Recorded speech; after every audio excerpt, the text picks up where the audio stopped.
Chapter 1. Introduction. Sun Tzu and his book.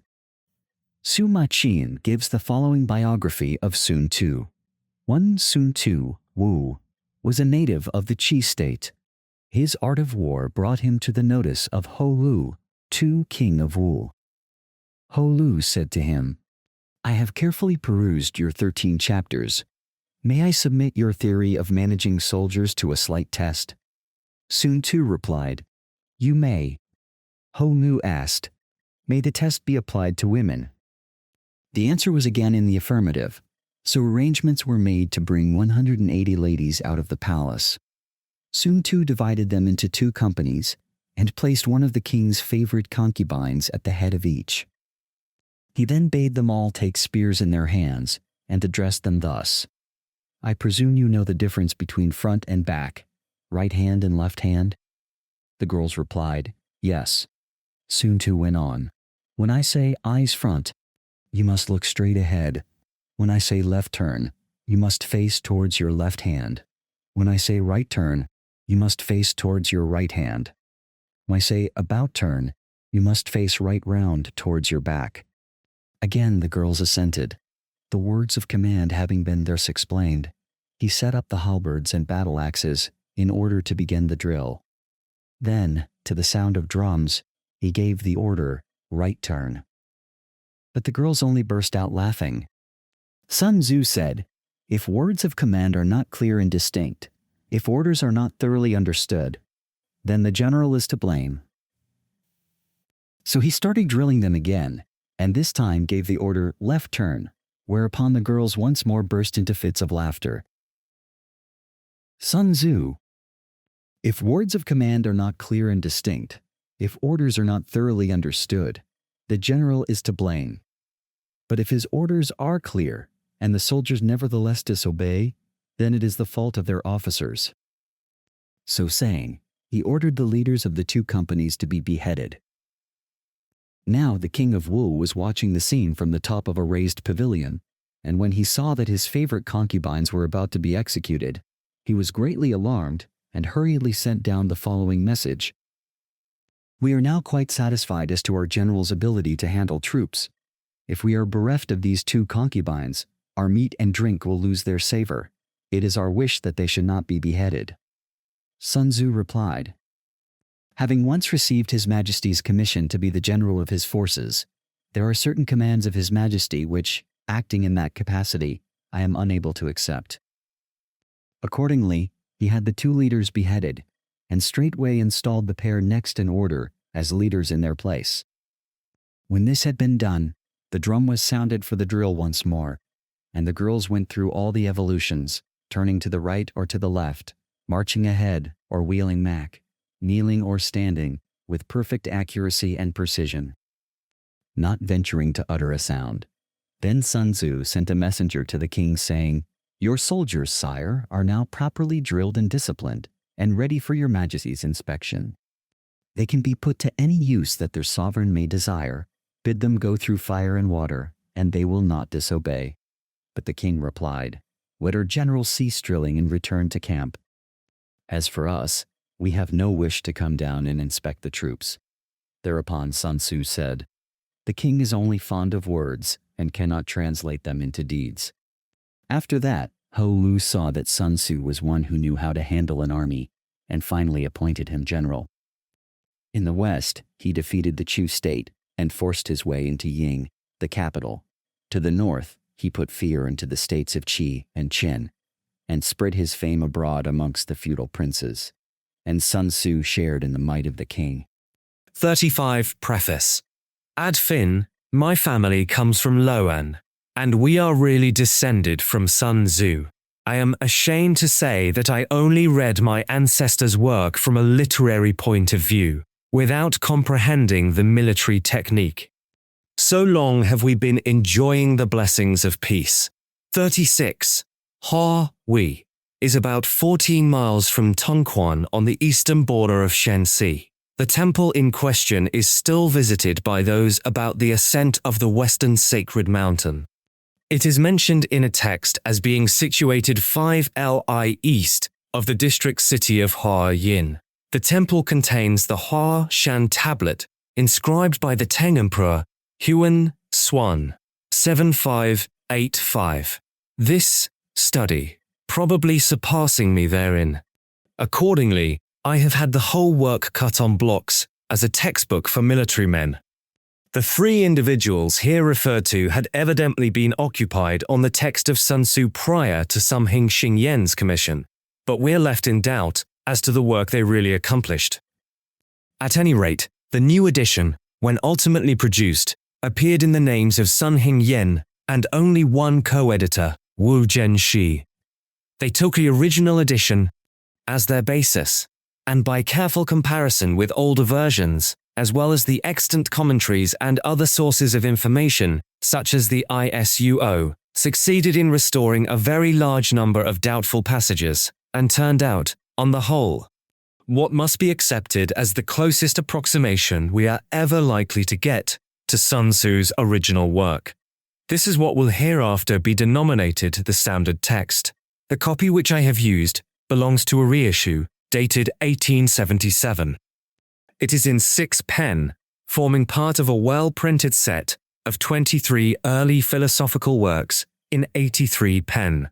37, it opens with a preface by Sun Xingyen, largely quoted in this introduction, vindicating the traditional view of Sun Tzu's life and performances, and summing up, in remarkably concise fashion, the evidence in its favor.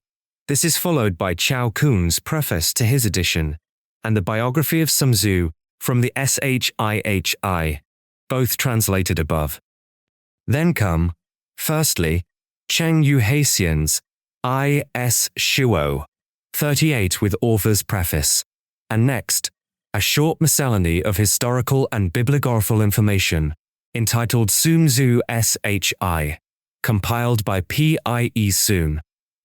As regards the body of the work, each separate sentence is followed by a note on the text, if required, and then by the various commentaries appertaining to it, arranged in chronological order. These we shall now proceed to discuss briefly, one by one. The commentators, Sun Tzu can boast an exceptionally long distinguished roll of commentators, which would do honor to any classic. Ouyang Shu remarks on this fact, though he wrote before the tale was complete, and rather ingeniously explains it by saying that the artifices of war, being inexhaustible, must therefore be susceptible of treatment in a great variety of ways. T.S.A.O.T.S.A.O.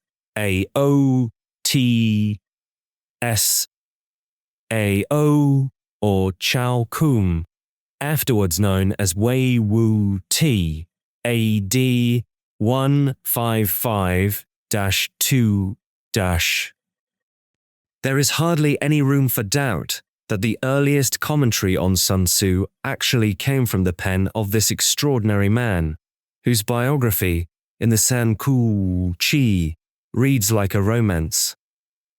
One of the greatest military geniuses that the world has seen, and Napoleonic in the scale of his operations, he was especially famed for the marvelous rapidity of his marches, which has found expression in the line, "Talk of Cao Cao, and Cao Cao will appear." Ouyang Shu says of him that he was a great captain who measured his strength against Tong Chou, Lu Pu, and the two Yuan, father and son, and vanquished 37, see my catalogue of Chinese books. Luzak and Co., 1978, no 40. 38, this is a discussion of 29 difficult passages in Sun Tzu. Small, whereupon he divided the empire of Han with Wu and Shu, and made himself king. It is recorded that whenever a council of war was held by Wei on the eve of a far-reaching campaign, he had all his calculations ready. Those generals who made use of them did not lose one battle in 10. Those who ran counter to them in any particular saw their armies incontinently beaten and put to flight. Talcom's notes on Sun Tzu, models of austere brevity, are so thoroughly characteristic of the stern commander known to history that it is hard indeed to conceive of them as the work of a mere literar. Sometimes, indeed, Owing to extreme compression, they're scarcely intelligible and stand no less in need of a commentary than the text itself. 39. Mun Shi. The commentary which has come down to us under this name is comparatively meagre, and nothing about the author is known. Even his personal name has not been recorded. Tu Tien Pao's edition places him after Chia Lin, and Chao Kung Wu also assigns him to the Tang dynasty, 40, but this is a mistake. In Sun Hengzai's preface, he appears as Meng Shi of the Liang dynasty, 502 to 557. Others would identify him with Mang Kang of the 3rd century. He is named in one work as the last of the 5 commentators, the others being Wei Wuti, Tu Mu, Chen Hao, and Chia Lin. Lai Chuan of the 8th century was a well-known writer on military tactics. One of his works has been in constant use down to the present day. The Tun Shi mentions lives of famous generals from the Chao to the Tang dynasty. As written by him. 41. According to Chao Kung Wu and the TENIK catalogue, he followed a variant of the text of Sun Tzu, which differs considerably from those now extant. His notes are mostly short and to the point, and he frequently illustrates his remarks by anecdotes from Chinese history. Tu Yu died 812, did not publish a separate commentary on Sun Tzu, his notes being taken from the Tung Tien, the encyclopedic treatise on the Constitution, which was his life work.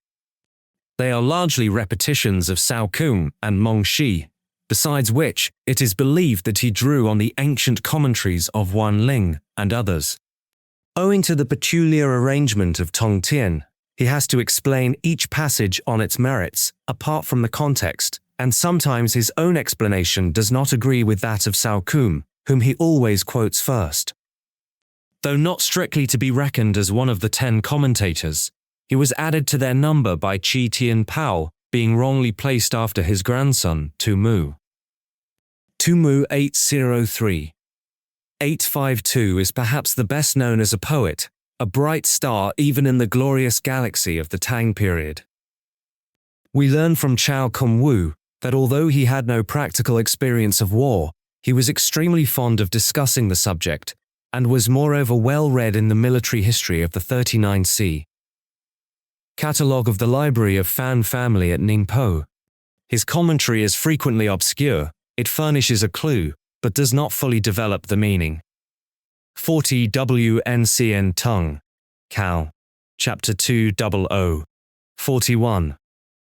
It is interesting to note that M. Pelliot has recently discovered chapters 1, 4, and 5 of this lost work in the Act. Grottos of the Thousand Buddhas. CBEFEOT 8, Nos 3 to 4, p. 525. Chun Chu and Chan Kuo errors. His notes, therefore, are well worth attention. They are very copious and replete with historical parallels. The gist of Sun Tzu's work is thus summarized by him. Practice benevolence and justice, but on the other hand, make full use of artifices and measures of expediency. He further declared that all the military triumphs and disasters of the 1,000 years which had elapsed since Sun Tzu's death would, upon examination, be found to uphold and corroborate, in every particular, the maxims contained in his book. Tu Mu's somewhat spiteful charge against Cao Kung has already been considered elsewhere. Chen Hao appears to have been a contemporary of Tu Mu. Well, Chao Kung Wu says that he was impelled to write a new commentary on Sun Tzu, because Cao Kung's on the one hand was too obscure and subtle, and that of Tu Mu on the other, too long-winded and diffuse. Ouyang Shu, writing in the middle of the 11th century, calls Cao Kung, Tu Mu, and Chen Hao the 3 chief commentators on Sun Tzu, and observes that Chen Hao is continually attacking Tu Mu's shortcomings. His commentary, though not lacking in merit, must rank below those of his predecessors. Jiulin is known to have lived under the Tang dynasty, for his commentary on Sun Tzu is mentioned in the Tang Shu and was afterwards republished by Qi He of the same dynasty, together with those of Longxi and Tu Yu. It is of somewhat scanty texture, and in point of quality, too, perhaps the least valuable of the 11. Mei Yao Chen 1060, commonly known by his style as Mei Shen Yu, was, like Tu Mu, a poet of distinction. His commentary was published with a laudatory preface by the great Ouyang Shu, from which we may cull the following. Later scholars have misread Sun Tzu, distorting his words and trying to make them square with their own one-sided views. Thus, though commentators have not been lacking, only a few have proved equal to the task. My friend Shen Yu has not fallen into this mistake. In attempting to provide a critical commentary for Sun Tzu's work, he does not lose sight of the fact that these sayings were intended for states engaged in internecine warfare, that the author is not concerned with the military conditions prevailing under the sovereigns of the three ancient dynasties, 42, nor with the 9 punitive measures prescribed to the minister of war, 43. Again, Sun Tzu loved brevity of diction, but his meaning is always deep. Whether the subject be marching an army, or handling soldiers, or estimating the enemy, or controlling the forces of victory, it is always systematically treated. The sayings are bound together in strict logical sequence. Though this has been obscured by commentators, who have probably failed to grasp their meaning. In his 42, the Heizia, the Shang, and the Chou. Although the last named was nominally existent in Sun Tzu's day, it retained hardly a vestige of power, and the old military organization had practically gone by the board. I can suggest no other explanation of the passage. 43 Sicho Li. 56. 6-10. Own commentary. Mei Shen Yu has brushed aside all the obstinate prejudices of these critics and has tried to bring out the true meaning of Sun Tzu himself. In this way, the clouds of confusion have been dispersed and the sayings made clear.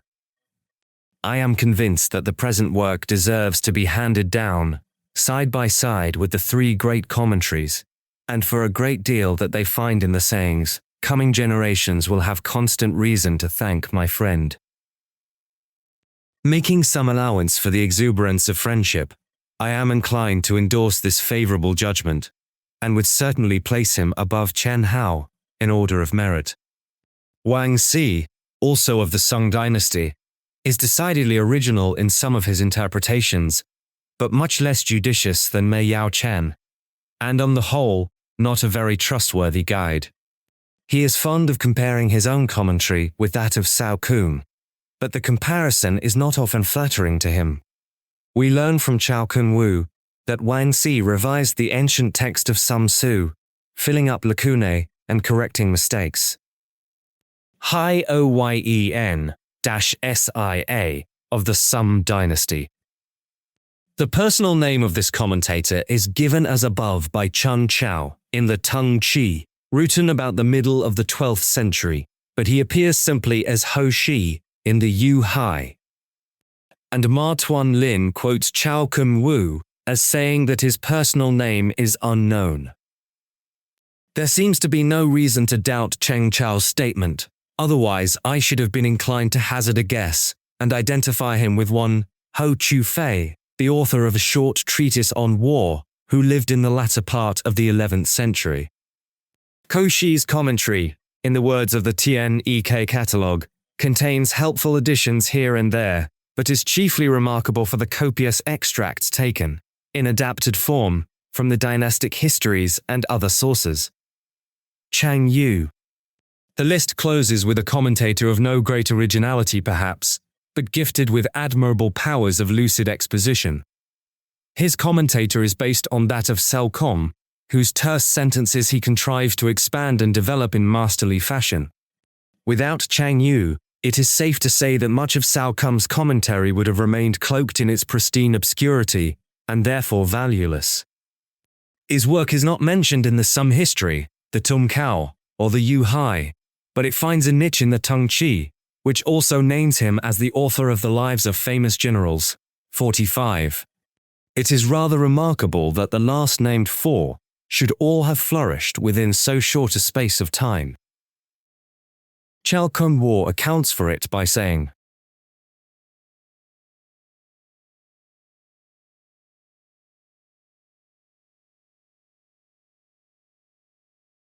during the early years of the Song dynasty, the empire enjoyed a long spell of peace, and men ceased to practice the art of war. But when Chao Yuan Hao's rebellion came, 1038-42, and the frontier generals were defeated time after time, the court made strenuous inquiry for men skilled in war, and military topics became the 44, Tung Cao, Chapter 221. 45. This appears to be still extant. See Wiley's notes, p91 new edition. Vogue amongst all the high officials. Hence it is that the commentators of Sun Tzu in our dynasty belong mainly to that period. 46. Besides these 11 commentators, there are several others whose work has not come down to us. The Sui Shu mentions 4, namely Wen Ling, often quoted by Tu Yu as Wang Zhu, Chang Zhu Shang, Chia Su of Wei, 47, and Shen Yu of Wu. The Teng Shu adds Sun Hao, and the Tung Chi Hua Yu Shao Qi, while the Tu Shu mentions a Ming commentator, Huang Zhen Yu. It is possible that some of these may have been merely collectors and editors of other commentaries, like Qi Tian Pao and Qi Shi, mentioned above.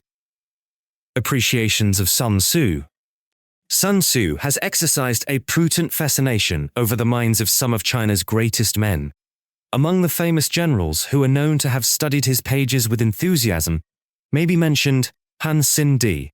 196 BC, 48, Feng Ai, d. 34 AD, 49 Lu Meng, d. 219,050, and Yo Fei 110, 3-11415, 151. The opinion of Cao Kum, who disputes with Han Xin the highest place in Chinese military annals, has already been recorded. 5.2. Still more remarkable, in one way, is the testimony of purely literary men, such as Su Hunson, the father of Su Tung Po, who wrote several essays on military topics, all of which owe their chief inspiration to Sun Tzu. The following short passage by him is preserved in the Yuhai 53. Sun Wu's saying, that in war one cannot make certain of conquering, 54, is very different indeed from what other books tell us. 55. Wu Qi was a man of the same stamp as Sun Wu. They both wrote books on war, and they are linked together in popular speech as Sun and Wu. But Wu Qi's remarks on war are less weighty. His rules are rougher and more crudely stated, and there is not the same unity of plan as in Sun Tzu's work, where the style is terse, but the meaning fully brought out. The following is an extract from the Impartial Judgments in the Garden of Literature by Cheng Hao, 46 Tongkao, location Sit. 47. A notable person in his day. His biography is given in the San Kiro Chi, Chapter 10. 48. C11. 650. Note. 49. Hao Han Shu, Chapter 17. As soon as possible. 50. San Kuo Chi, Chapter 54. As soon as possible. 51. Song Shi, Chapter 365. As soon as possible. 52. The few Europeans who have yet had an opportunity of acquainting themselves with Sun Tzu are not behindhand in their... In this connection, I may perhaps be excused for quoting from a letter from Lord Roberts, to whom the sheets of the present work were submitted previous to publication. Many of Sun Wu's maxims are perfectly applicable to the present day, and no. 11 is one that the people of this country would do well to take to heart. 53 chapters, 140 chapters. 54. COS 3. 55. COS 3. 55. The allusion may be to Mencius. 6. 2. I. 2. Sun Tzu's 13 chapters are not only the staple and base of all military men's training, but also compel the most careful attention of scholars and men of letters. His sayings are terse yet elegant, simple yet profound, perspicuous and eminently practical. Such works as the Lun Yu, the I Ching and the Great Commentary, 56, as well as the writings of Mencius, Hun Quan and Yang Chu, all fall below the level of Sun Tzu. Xu He, commenting on this, fully admits the first part of the criticism, although he dislikes the audacious comparison with the venerated classical works. Language of this sort, he says, encourages a ruler's bent towards unrelenting warfare and reckless militarism. Apologies for war. Accustomed as we are to think of China as the greatest peace-loving nation on earth, we are in some danger of forgetting that her experience of war, in all its phases, has also been such as no modern state can parallel. Her long military annals stretch back to a point at which they are lost in the mists of time. She had built the Great Wall and was maintaining a huge standing army along her frontier, centuries before the first Roman legionary was seen on the Danube. What with the perpetual collisions of the ancient feudal states, the grim conflicts with Huns, Turks, and other invaders after the centralization of government, the terrific upheavals which accompanied the overthrow of so many dynasties, besides the countless rebellions and minor disturbances that have flamed up and flickered out again, one by one, it is hardly too much to say that the clash of arms has never ceased to resound in one portion or another of the empire. No less remarkable is the succession of illustrious captains to whom China can point with pride. As in all countries, the greatest are fond of emerging at the most fateful crises of her history. Thus, Po Chi stands out conspicuous in the period when China was entering upon her final struggle with the remaining independent states. The stormy years which followed the breakup of the Qin dynasty are illuminated by the transcendent genius of Han Sen. When the house of Han in turn is tottering to its fall, the great and baleful figure of Cao Cao dominates the scene. And in the establishment of the Tang dynasty, one of the mightiest tasks achieved by man, the superhuman energy of Li Shimin, afterwards the Emperor Tai Sung, was seconded by the brilliant strategy of Li Qing. None of these generals need fear comparison with the greatest names in the military history of Europe. In spite of all this, the great body of Chinese sentiment, from Lao Tzu downwards, and especially as reflected in the standard literature of Confucianism, has been consistently pacific and intensely opposed to militarism in any form. It is such an uncommon thing to find any of the literati defending warfare on principle, but I have thought it worthwhile to collect and translate a few passages in which the unorthodox view is upheld. The following, by S.U. Marchian, shows that for all his ardent admiration of Confucius, he was yet no advocate of peace at any price. 56. The Tso Chuan. Military weapons are the means used by the sage to punish violence and cruelty, to give peace to troublous times, to remove difficulties and dangers, and to succor those who are in peril. Every animal with blood in its veins and horns on its head will fight when it is attacked. How much more so will man, who carries in his breast the faculties of love and hatred, joy and anger. When he is pleased, a feeling of affection springs up within him. When angry, his poisoned sting is brought into play. That is the natural law which governs his being. What then shall be said of those scholars of our time, blind to all great issues, and without any appreciation of relative values, who can only bark out their stale formulas about virtue and civilization, condemning the use of military weapons? They will surely bring our country to impotence and dishonor, and the loss of her rightful heritage, or, at the very least, they will bring about invasion and rebellion, sacrifice of territory, and general enfeeblement. Yet they obstinately refuse to modify the position they have taken up. The truth is that, just as in the family, the teacher must not spare the rod, and punishments cannot be dispensed with in the state, so military chastisement can never be allowed to fall into abeyance in the empire. All one can say is that this power will be exercised wisely by some, foolishly by others, and that among those who bear arms some will be loyal and others rebellious. 57. The next piece is taken from Tu Mu's preface to his commentary on Sun Tzu. War may be defined as punishment, which is one of the functions of government. It was the profession of Cheng Yu and Zhan Qi, both disciples of Confucius. Nowadays, the holding of trials and hearing of litigation, the imprisonment of offenders and their execution by flogging in the marketplace, are all done by efficient ials. The objects of the rack and of military weapons are essentially the same. There is no intrinsic difference between the punishment of flogging and cutting off heads in war. For the lesser infractions of law, which are easily dealt with, only a small amount of force need be employed, hence the use of military weapons and wholesale decapitation. In both cases, however, the end in view is to get rid of wicked people, and to give comfort and relief to the good. Qumze asked Zhan Yu, saying, "Have you, sir, acquired your military aptitude by study, or is it innate?" Zhan Yu replied, "It has been acquired by study." 58.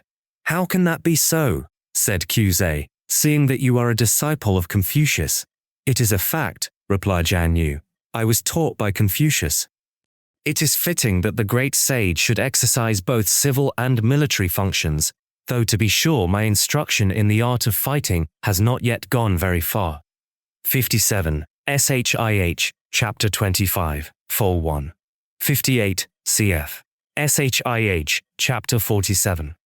Now, who the author was of this rigid distinction between the civil and the military, and the limitation of each to a separate sphere of action, or in what year of which dynasty it was first introduced, is more than I can say. But, at any rate, it has come about that the members of the governing class are quite afraid of enlarging on military topics, or do so only in a shamefaced manner. If any are bold enough to discuss the subject, they are at once set down as eccentric individuals of coarse and brutal propensities. This is an extraordinary instance in which, through sheer lack of reasoning, men unhappily lose sight of fundamental principles. When the Duke of Chu was minister under Chen Wan, he regulated ceremonies and made music, and venerated the arts of scholarship and learning. Yet when the barbarians of the river Huai revolted, 59 he sallied forth and chastised them.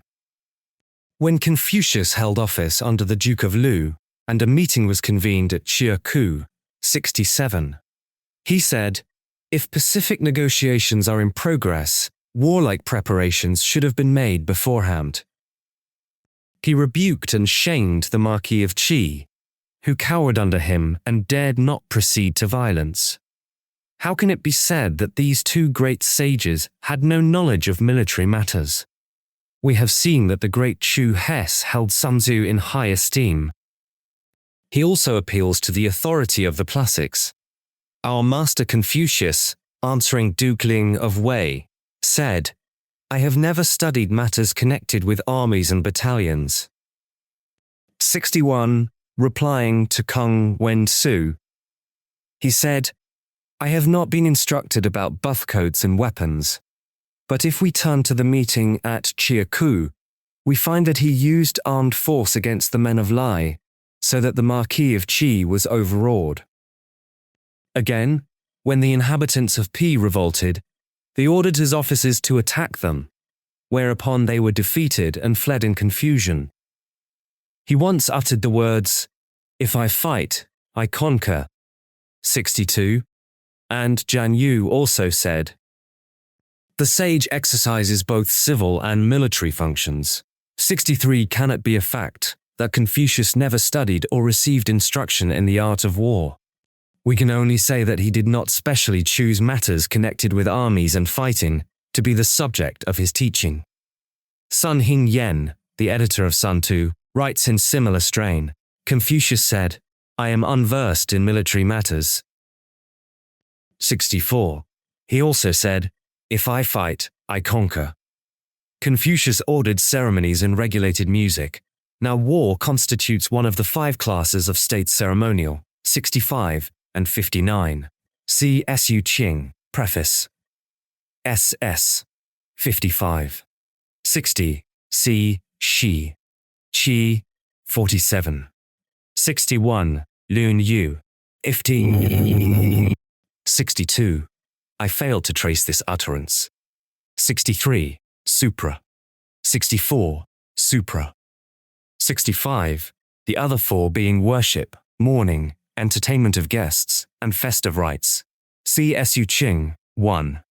3, 8, and Xiao Li, 9, Fo, 49. Must not be treated as an independent branch of study. Hence, the words, "I am unversed in," must be taken to mean that there are things which even an inspired teacher does not know. Those who have to lead an army and devise stratagems must learn the art of war. But if one can command the services of a good general, like Sun Tzu, who was employed by Ru Tu Su, there is no need to learn it oneself. Hence the remark added by Confucius, "If I fight, I conquer." The men of the present day, however, willfully interpret these words of Confucius in their narrowest sense, as though he meant that books on the art of war were not worth reading. With blind persistency, they adduce the example of Chao Kua, who pored over his father's books to no purpose, 66, as a proof that all military theory is useless.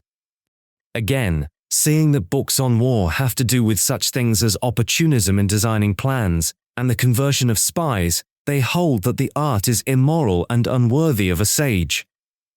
These people ignore the fact that the studies of our scholars and the civil administration of our officials also require steady application and practice before efficiency is reached.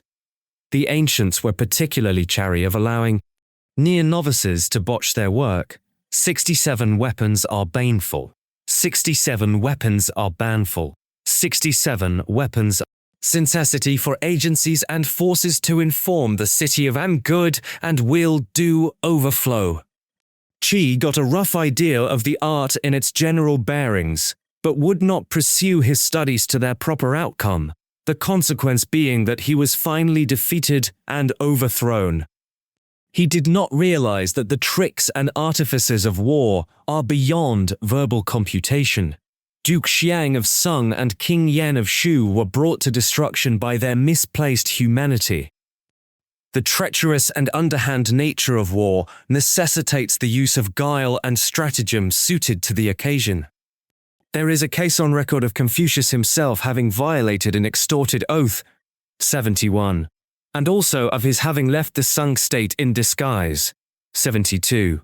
Can we then recklessly arraign Sun Tzu for disregarding truth and honesty? 66c. SS. 11 note. 67. This is a rather obscure allusion to the TSO Chuan, where Tuchen says, "If you have a piece of beautiful brocade, you will not employ a mere learner to make it up."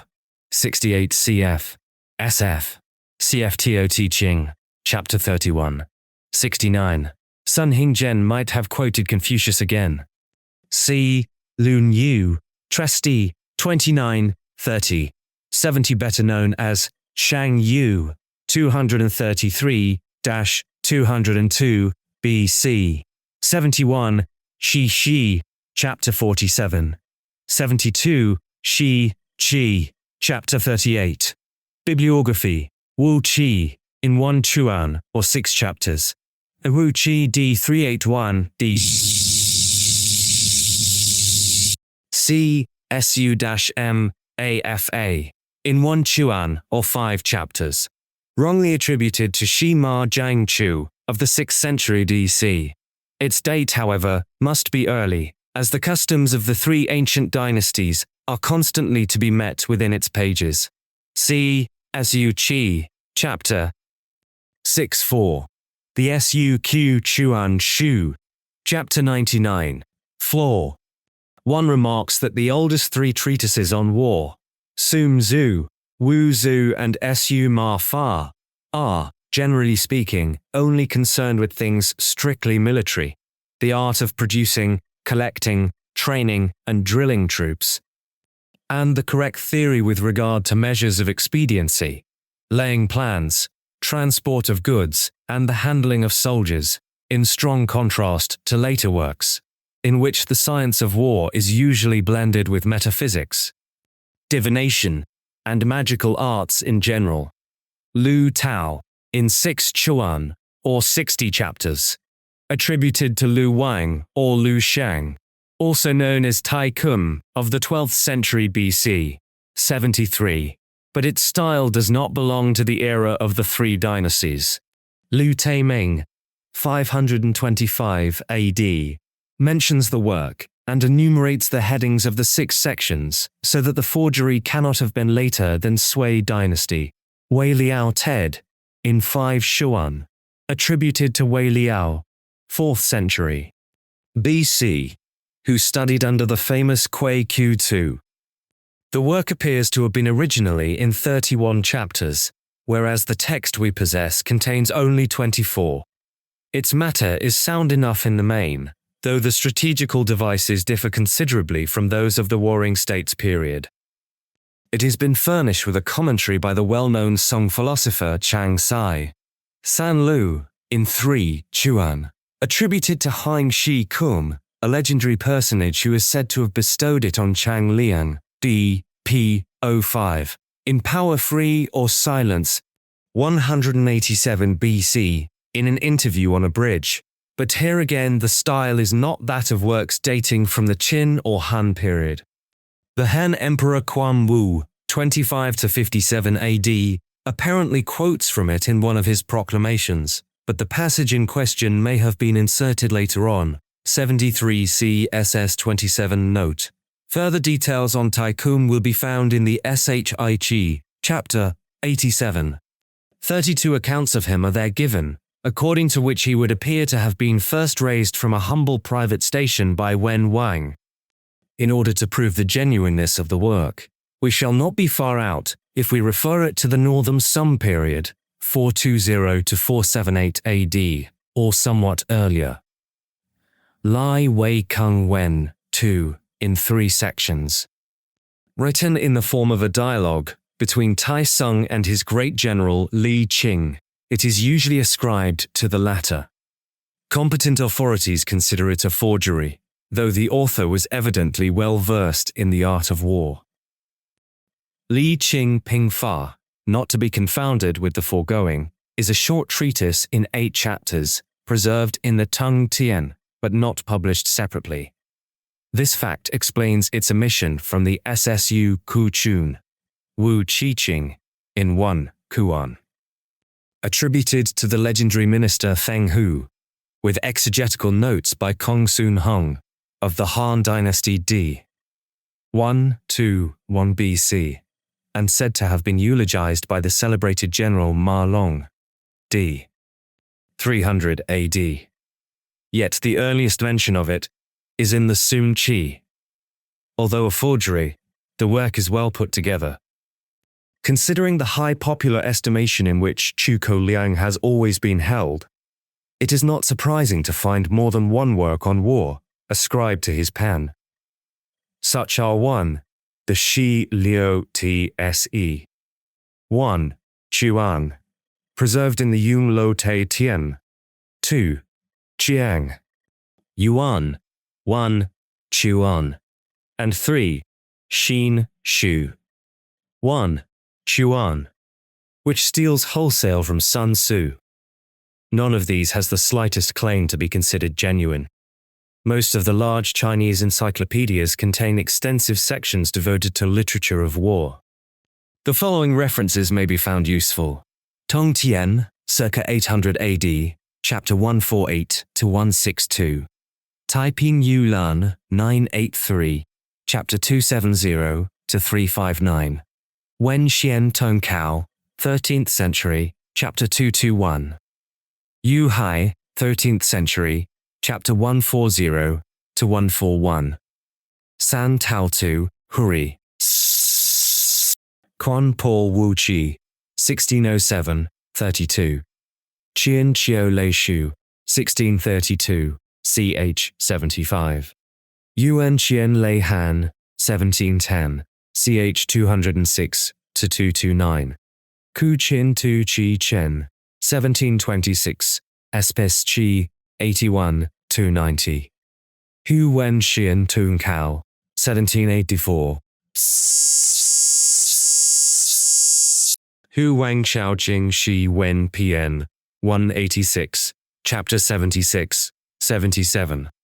The bibliographical sections of certain historical works also deserve mention.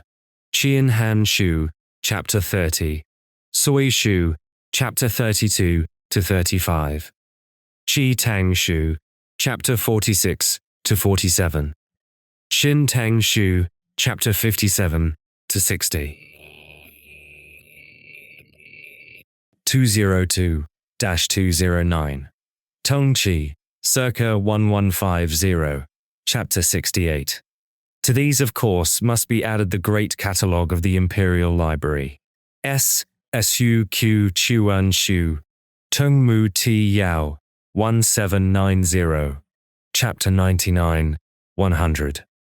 The previously mentioned works are the oldest Chinese treatises on war, after Sun Tzu. The notes on each have been drawn principally from the Su Q Chuan Shu, Qi Ming Mu Lu, Chapter 9, Folio 22, Square QQ. About Sun Tzu himself, this is all that Sima Qian has to tell us in this chapter. But he proceeds to give a biography of his descendant, Sun Pin, born about 100 years after his famous ancestor's death, and also the outstanding military genius of his time. The historian speaks of him too as Sun Tzu, and in his preface we read, Sun Tzu had his feet cut off, and yet continued to discuss the art of war. 3. It seems likely, then, that Pin was a nickname bestowed on him after his mutilation, unless the story was invented in order to account for the name. The crowning incident of his career, the 3 Shi, Chapter 100. 30. Crushing defeat of his treacherous rival Pang Chuan, will be found briefly related in Chapter 5. SS 19. Note: to return to the elder Sun Tzu, he is mentioned in 2 other passages of the Shi.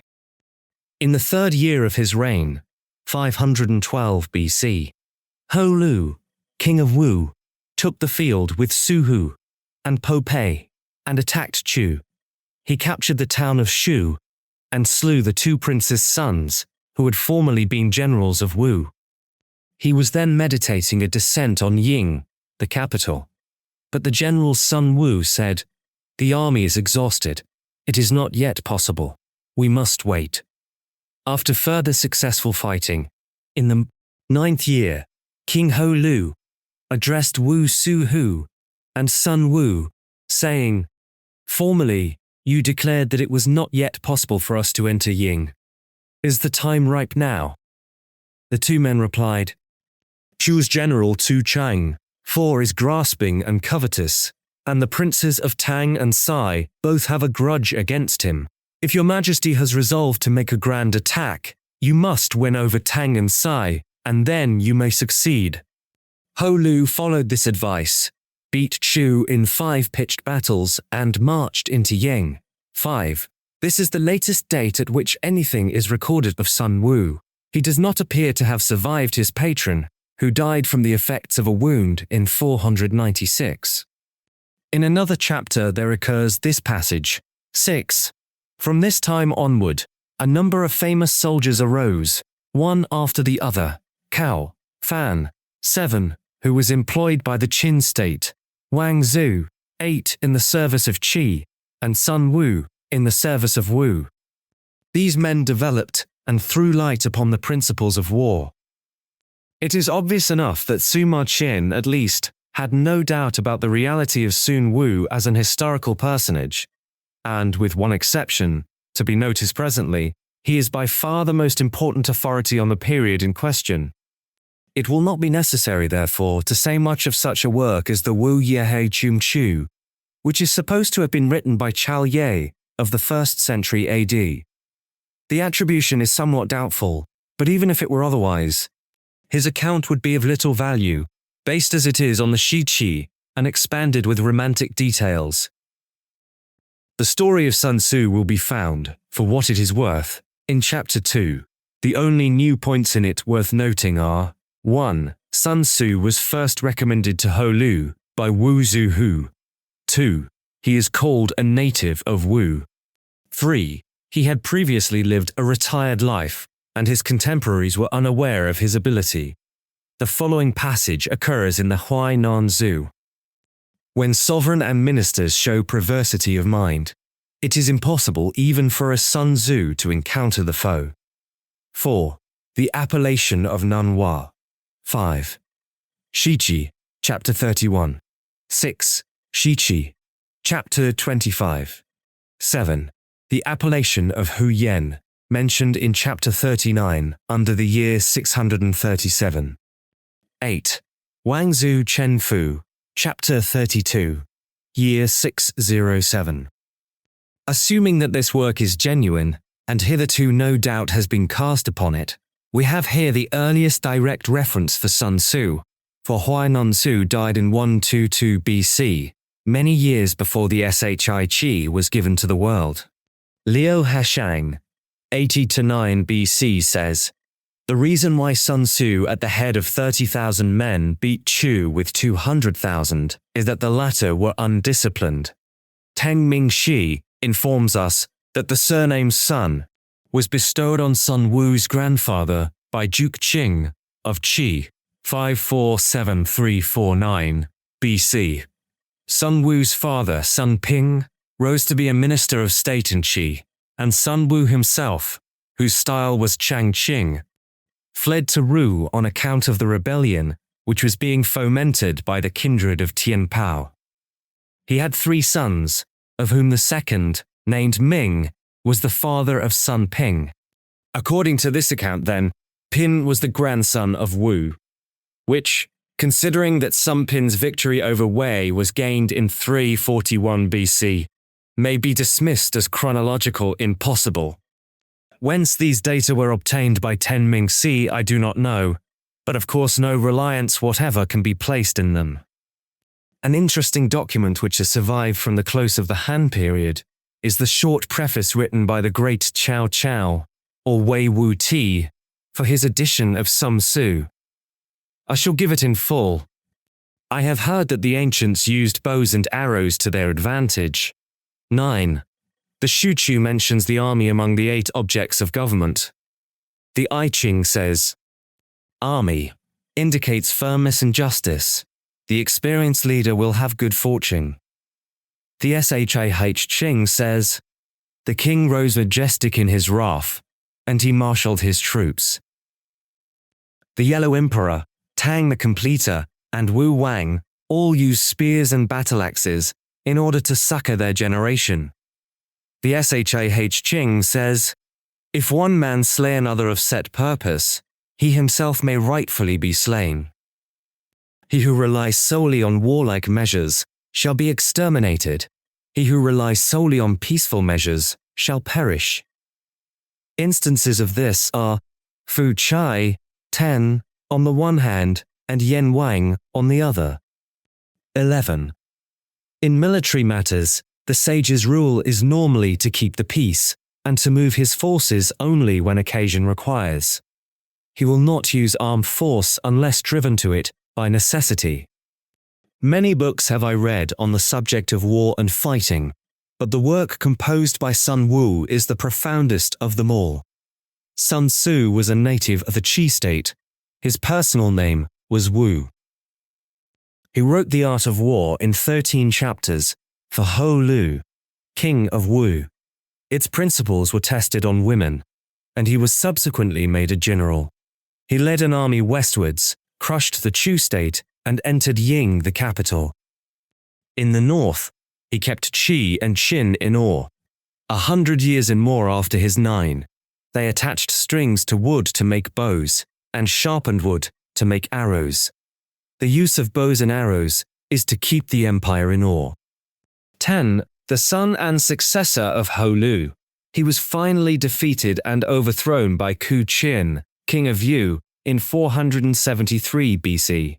See post. 11. King Yen of Hu, a fabulous being, of whom Sun Hin Yen says in his preface, his humanity brought him to destruction. Time, Sun Pin lived. He was a descendant of Wu. 12. In his treatment of deliberation and planning, the importance of rapidity in taking the field. 13. Clearness of conception and depth of design, Sun Tzu stands beyond the reach of carping criticism. My contemporaries, however, have failed to grasp the full meaning of his instructions, and while putting into practice the smaller details in which his work abounds, they have overlooked its essential purport. That is the motive which has led me to outline a rough explanation of the whole. One thing to be noticed in the above is the explicit statement that the 13 chapters were specially composed for King Holu. This is supported by the internal evidence of ISS 15, in which it seems clear that some ruler is addressed. In the bibliographic section of the Han Shu, there is an entry which has given rise to much discussion. The works of Sun Tzu of Wu, in 82 pin or chapters, with diagrams in 9 shuan. It is evident that this cannot be merely the 13 chapters known to Sima Qian, or those we possess today. Chang Shu Qi refers to an edition of Sun Tzu's Art of War, of which the 13 chapters formed the first Chuan, adding that there were 2 other Chuan besides. This has brought forth a theory that the bulk of these 82 chapters consisted of other writings of Sun Tzu. We should call them apocryphal, similar to the Wen Ta, of which a specimen dealing with the 9 situations 14 is preserved in the Tung Tian, and another in Ho Xin's commentary. It is suggested that before his interview with Holu, Sun Tzu had only written the 13 chapters, but afterwards composed a sort of exegesis in the form of question and answer between himself and the king. Pie Sun, the author of the Mu Zai voice chena, backs this up with a quotation from the Wu Ye Chun, Chun Di. Each time he set forth a chapter of his work, the king could not find words enough to praise him.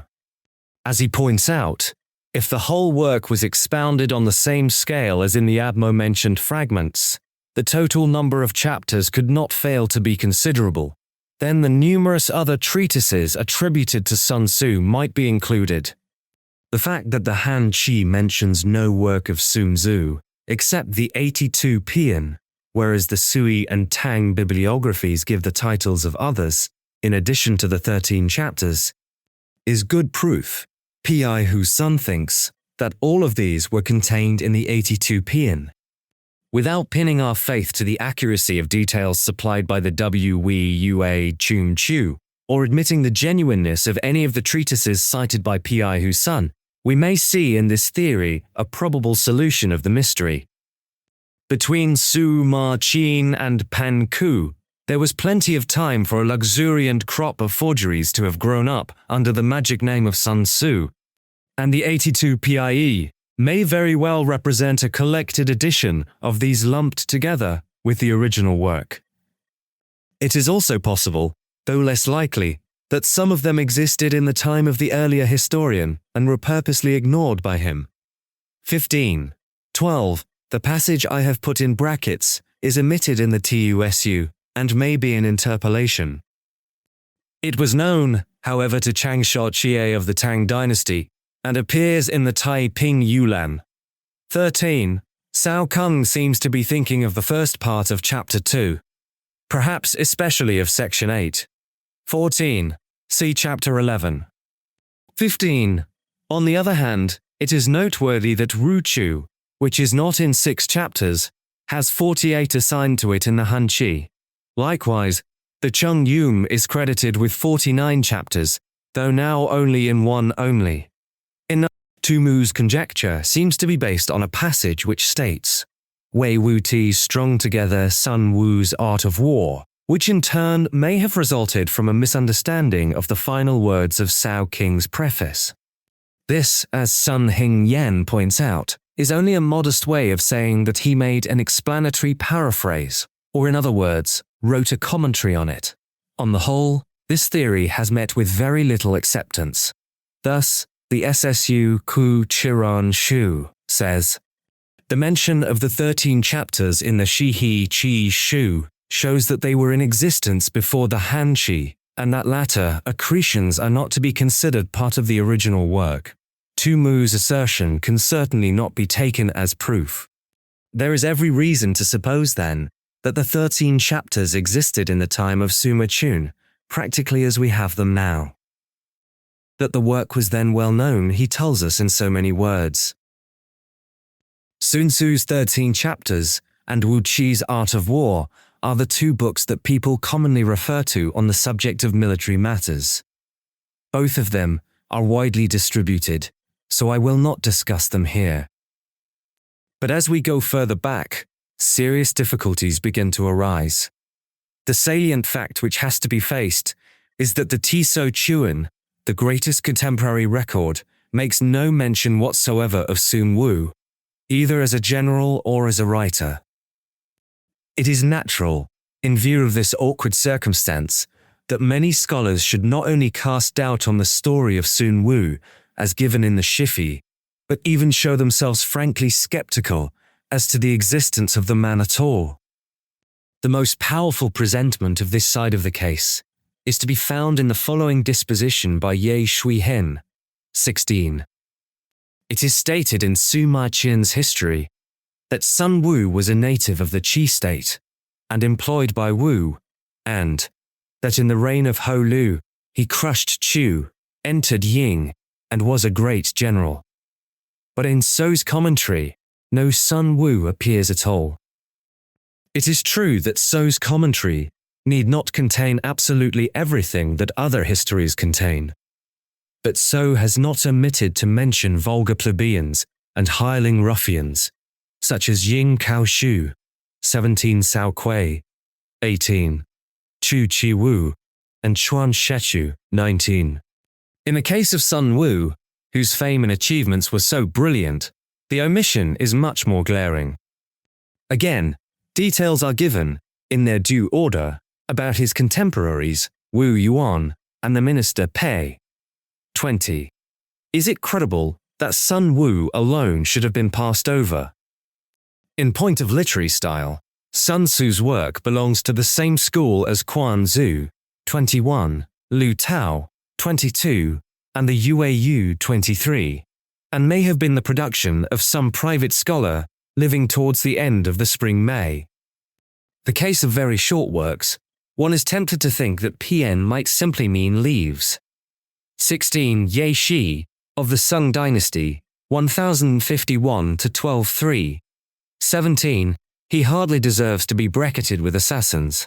18. See Chapter 7, SS. 27, and Chapter 11, SS. 28. 19. See Chapter 11, Section 28. Chuan Chu is the abbreviated form of his name. 20. i.e., Po Pei. C. Anti. 21. The nucleus of this work is probably genuine, though large additions have been made by later hands. Pon Chun died in 645 BC. 22. See Infa, beginning of introduction. 23. I do not know what this work, unless it be the last chapter of another work. Why that chapter should be singled out, however, is not clear. And Autumn, or the beginning of the game. Warring States period. 24. The story that his precepts were actually applied by the Wu state is merely the outcome of big talk on the part of his followers. From the flourishing period of the Zhao dynasty, 25, down to the time of the bomb. Spring and autumn, all military commanders were statesmen as well, and the class of professional generals for conducting external campaigns did not then exist. It was not until the period of the Six States 26 that this custom changed. Now, although Wu was an uncivilized state, it is conceivable that So should have left unrecorded the fact that Sun Wu was a great general and yet held no civil office. What we are told, therefore, about Jianchu 27 and Sun Wu is not authentic matter, but the reckless fabrication of theorizing pundits. The story of Ho Lu's experiment on the women, in particular, is utterly preposterous and incredible. Ye Shui Heesun represents Sima Qian as having said that Sun Ru crushed Chu and entered Ying. This is not quite correct. No doubt the impression left on the reader's mind is that he at least shared in these exploits. The fact may or may not be significant, but it is nowhere explicitly stated in the Shihi either that Sun Tzu was general on the occasion of the taking of Ying, or that he even went there at all.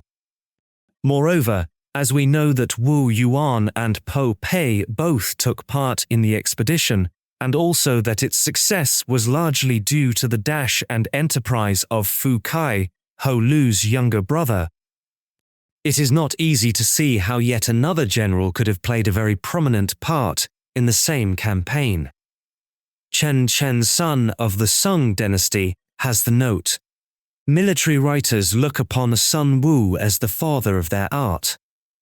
But the fact that he does not appear in the Tso Chuan, although he is said to have served under Ho Lu, king of Wu, makes it uncertain what period he really belonged to. He also says, the works of Sun Wu and Wu Qi may be of genuine antiquity. It is noticeable that both Ye Shuisun and Chen Sun, while rejecting the personality of Sun Wu as he figures in Sima Qian's history, are inclined to accept the date traditionally assigned to the work, which passes under his name. The author of the Su Lu fails to appreciate this distinction, and consequently his bitter attack on Chen Sun really misses its mark. He makes one of 2 points, however, which certainly tell in favor of the high antiquity of our 13 chapters. Sun Tzu, he says, 24, about 480 BC. 25, that is, I suppose, the age of Wu Wang and Chao Kung. 26, in the 3rd century, BC. 27. Sima Jiangchu, whose family name was Tian, lived in the latter half of the 6th century BC, and is also believed to have written a work on war. See Shi, chapter 64, and infra at the beginning of the introduction. Must have lived in the age of Qing Wang, 519 through 476, because he is frequently plagiarized in subsequent works of the Chu, Qin and Han dynasties. The 2 most shameless offenders in this respect are Wu Qi and Huainan Zhu, both of them important historical personages in their day. The former lived only a century after the alleged date of Sun Tzu, and his death is known to have taken place in 381 BC. It was to him, according to Lu Heshang, that Sen Shen delivered the Tso Chuan, which had been entrusted to him by its author. 28. Now the fact that quotations from the art of war, acknowledged or otherwise, are to be found in so many authors of different epochs, establishes a very strong anterior to them all, in other words, that Sun Tzu's treatise was already in existence towards the end of the 5th century BC. Further proof of Sun Tzu's antiquity is furnished by the archaic or wholly obsolete meanings attaching to a number of the words he uses. A list of these, which might perhaps be extended, is given in the HULU, and though some of the interpretations are doubtful, the main argument is hardly affected thereby. Again, it must not be forgotten that Ye Shui Hinz, a scholar and critic of the first rank, deliberately pronounces the style of the 13 chapters to belong to the early part of the 5th century. Seeing that he is actually engaged in an attempt to disprove the existence of Sun Wu himself, we may be sure that he would not have hesitated to assign the work to a later date had he not honestly believed the contrary. And it is precisely on such a point that the judgment of an educated Chinaman will carry most weight. Other internal evidence is not far to seek. Thus in 3 Sen says, 1. There is an unmistakable allusion to the ancient system of land tenure which had already passed away by the time of Mencius, who was anxious to see it revived in a modified form. 29. The only warfare Sun Tzu knows is that carried on between the various feudal princes, in which armored chariots play a large part. Their use seems to have entirely died out before the end of the Chu dynasty. He speaks as a man of Wu, a state which ceased to exist as early as 473 BC. On this I shall touch presently. But once refer the work to the 5th century or earlier, and the chances of its being other than a bona fide production are sensibly diminished. The great age of forgeries did not come until long after. That it should have been forged in the period immediately following 473 is particularly unlikely, for no one, as a rule, hastens to identify himself with a lost cause. As for Ye Shuisen's theory, that the author was a literary recluse, that seems to me quite untenable. If one thing is more apparent than another, after reading the maxims of Sun Tzu, it is that their essence has been distilled from a large store of personal observation and experience. They reflect the mind not only of a born strategist, gifted with a rare faculty of generalization, but also of a practical soldier closely acquainted with the military conditions of his time. To say nothing of the fact that these sayings have been accepted and endorsed by all the greatest captains of Chinese history, they offer a combination of freshness and sincerity, acuteness and common sense, which quite excludes the idea that they were artificially concocted in the study. If we admit, then, that the 13 chapters were the genuine production of a military man living towards the end of the Chun Chu period, are we not bound, in spite of the silence of the Tso Chuan, to accept Sima Qian's account in its entirety? In view of his high repute as a sober historian, must we not hesitate to assume 28 C. Legge's Classics, Volume 5, Prolegomena p. 27. Legge thinks that the Tso Chuan must have been written in the 5th century, but not before 424 BC. 29. C. Mencius, 3. 1. IS 3:13. 2. That the records he drew upon for Sun Ru's biography were false and untrustworthy. The answer, I fear, must be in the negative. There is still one grave, if not fatal, objection to the chronology involved in the story, as told in the Shihik, which, so far as I am aware, nobody has yet pointed out. There are 2 passages in Sun Tzu in which he alludes to contemporary affairs. The first in 68 SS 21. Though, according to my estimate, the soldiers of Yu exceed our own in number, that shall advantage them nothing in the matter of victory. I say then that victory can be achieved. The other is in 11 SS 30. Asked if an army can be made to imitate the Shuai Jan, I should answer, yes. For the men of Wu and the men of Yue are enemies, yet if they are crossing a river in the same boat and are caught by a storm, they will come to each other's assistance, just as the left hand helps the right. These 2 paragraphs are extremely valuable as evidence of the date of composition. They assign the work to the period of the struggle between Wu and Yue. So much has been observed by P.I. Sun. But what has hitherto escaped notice is that they also seriously impair the credibility of Sima Qian's narrative. As we have seen above, the first positive date given in connection with Sun Wu is 512 BC. He is then spoken of as a general, acting as confidential advisor to Ho Lu, so that his alleged introduction to that monarch had already taken place. And of course the 13 chapters must have been written earlier still. But at that time, and for several years after, down to the capture of Ying in 506, Shu, and not Yue, was the great hereditary enemy of Wu.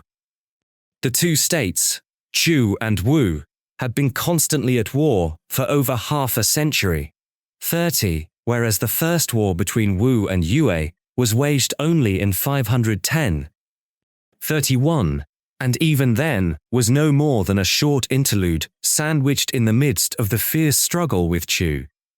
Now, Chu is not mentioned in the 13 chapters at all.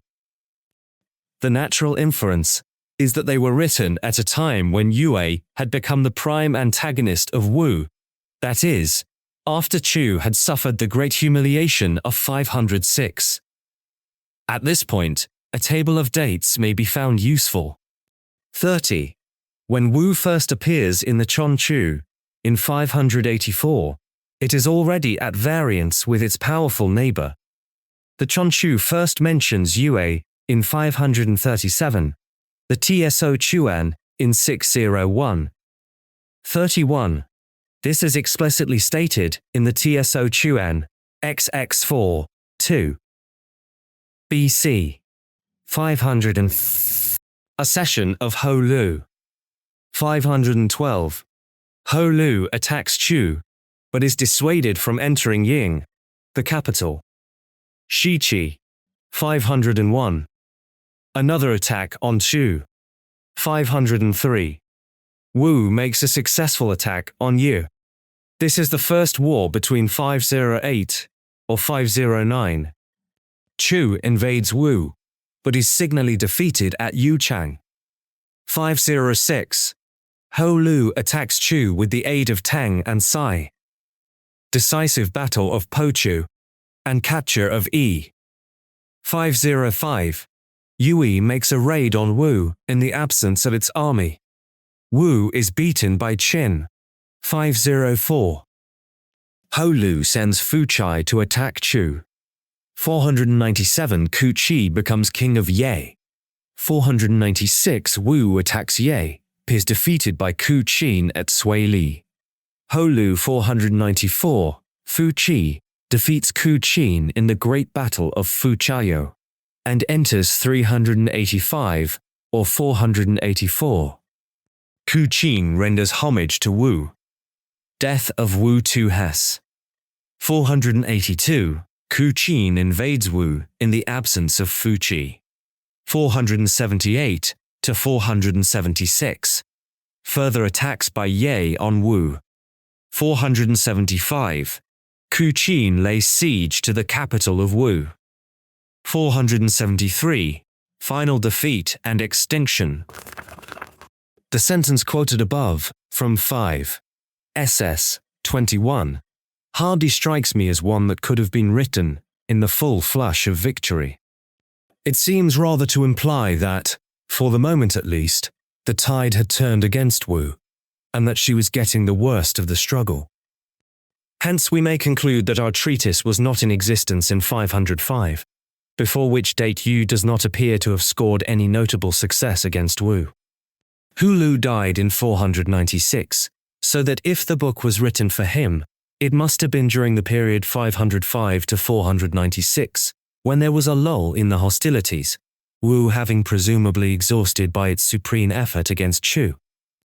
On the other hand, if we choose to disregard the tradition connecting Sun Wu's name with Hu Lu, it might equally well have seen the light between 496 and 494, or possibly in the period 482 to 473, when Yue was once again becoming a very serious menace. 32. We may feel fairly certain that the author, whoever he may have been, was not a man of any great eminence in his own day. On this point, the negative testimony of the Tso Chuan far outweighs any shred of authority still attaching to the Shihei Qi, if once its other facts are discredited. Sun Xingyan, however, makes a feeble attempt to explain the omission of his name from the great commentary. It was Wu Suhushu, he says, who got all the credit of Sun Ru's exploits, because the latter, being an alien, was not rewarded with an office in the state. How, then, did the Sun Tzu legend originate? It may be that the growing celebrity of the book imparted by degrees a kind of factitious renown to its author. It was felt to be only right and proper that one so well versed in the science of war should have solid achievements to his credit as well. Now, the capture of Ying was undoubtedly the greatest feat of arms in Ho Lu's reign. It made a deep and lasting impression on all the surrounding states, and raised Wu to the short-lived zenith of her power. Hence, what more natural as time went on, then that the acknowledged master of strategy, Sun Tzu, should be popularly identified with that campaign, at first perhaps only in the sense that his brain conceived and planned it, afterwards, that it was actually carried out by him. 32 There is this to be said for the later period, that the feud would tend to grow more bitter after each encounter, and thus more fully justify the language used in 1s. 730. In conjunction with Wu Yuan, 33 Popei and Fu Kai, it is obvious that any attempt to reconstruct even the outline of Sun Tzu's life must be based almost wholly on conjecture.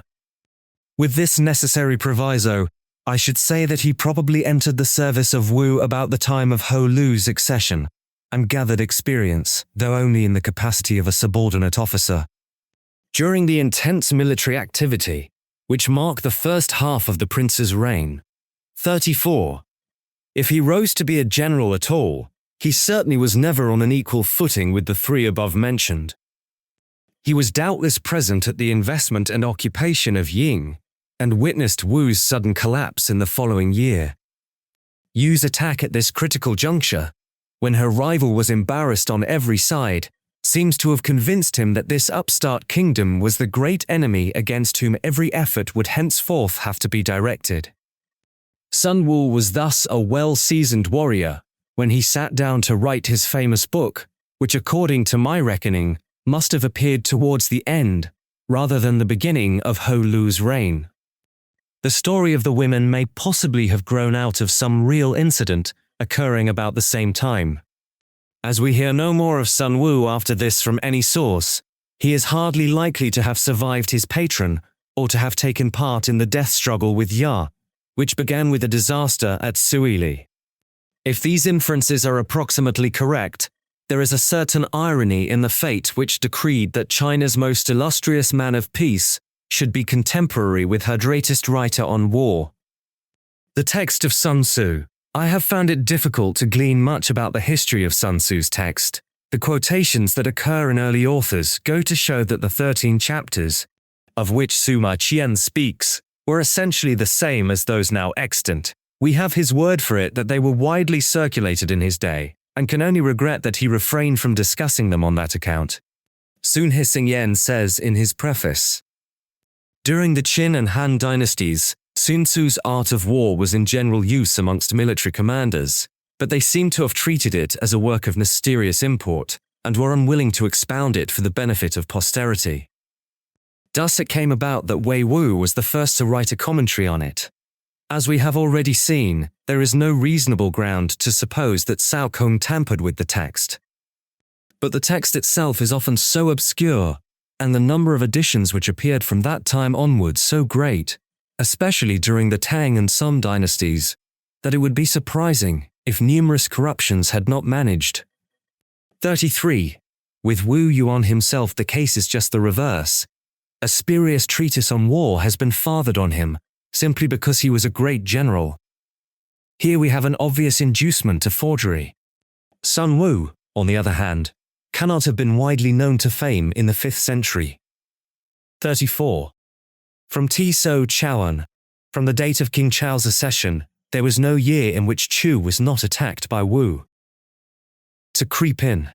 Towards the middle of the Song period, by which time all the chief commentaries on Sun Tzu were in existence, a certain Qi Tianpao published a work in 15 Chaoan entitled Sun Tzu with the collected commentaries of 10 writers. There was another text, with variant readings put forward by Chu Fu of Tahing, which also had supporters among the scholars of that period, but in the Ming editions, Sun Himjian tells us, these readings were for some reason or other no longer put into circulation. Thus, until the end of the 18th century, the text in sole possession of the field was one derived from Qi Tianpao's edition, although no actual copy of that important work was known to have survived.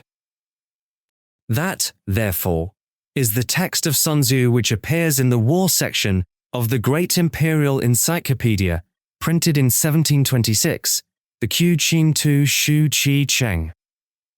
Another copy at my disposal of what is practically the same text, with slight variations, is that contained in the 11 philosophers of the Chu and Qin dynasties, 175-8. And the Chinese printed in Captain Calthrop's first edition is evidently a similar version which is filtered through Japanese channels. So things remained until Sun Hengyan, 1752–18818, a distinguished antiquarian and classical scholar, who claimed to be an actual descendant of Sun Wu, 35, accidentally discovered a copy of Qi Tianpao's long-lost work. When on a visit to the library of the Ha Yin Temple, 36, appended to it was the Ai Shao of Chen Yu Hian, mentioned in the Tung Chi, and also believed to have perished.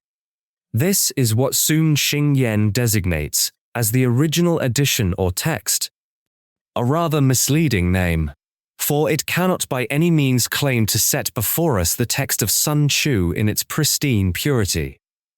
Qi Tianpao was a careless compiler, and appears to have been content to reproduce the somewhat debased version current in his day, without troubling to collate it with the earliest editions then available. Fortunately, two versions of Sun Tzu, even older than the newly discovered work, were still extant. One buried in the Tung Tien, Two Yu's great treatise on the Constitution, the other similarly enshrined in the Tai Ping Yulan Encyclopedia. In both the complete text is to be found, though split up into fragments, intermixed with other matter, and scattered piecemeal over a number of different sections. Considering that the Yulan takes us back to the year 1983, and the Tung Tien about 200 years further still, to the middle of the Tang dynasty, the value of these early transcripts of Sun Tzu can hardly be overestimated.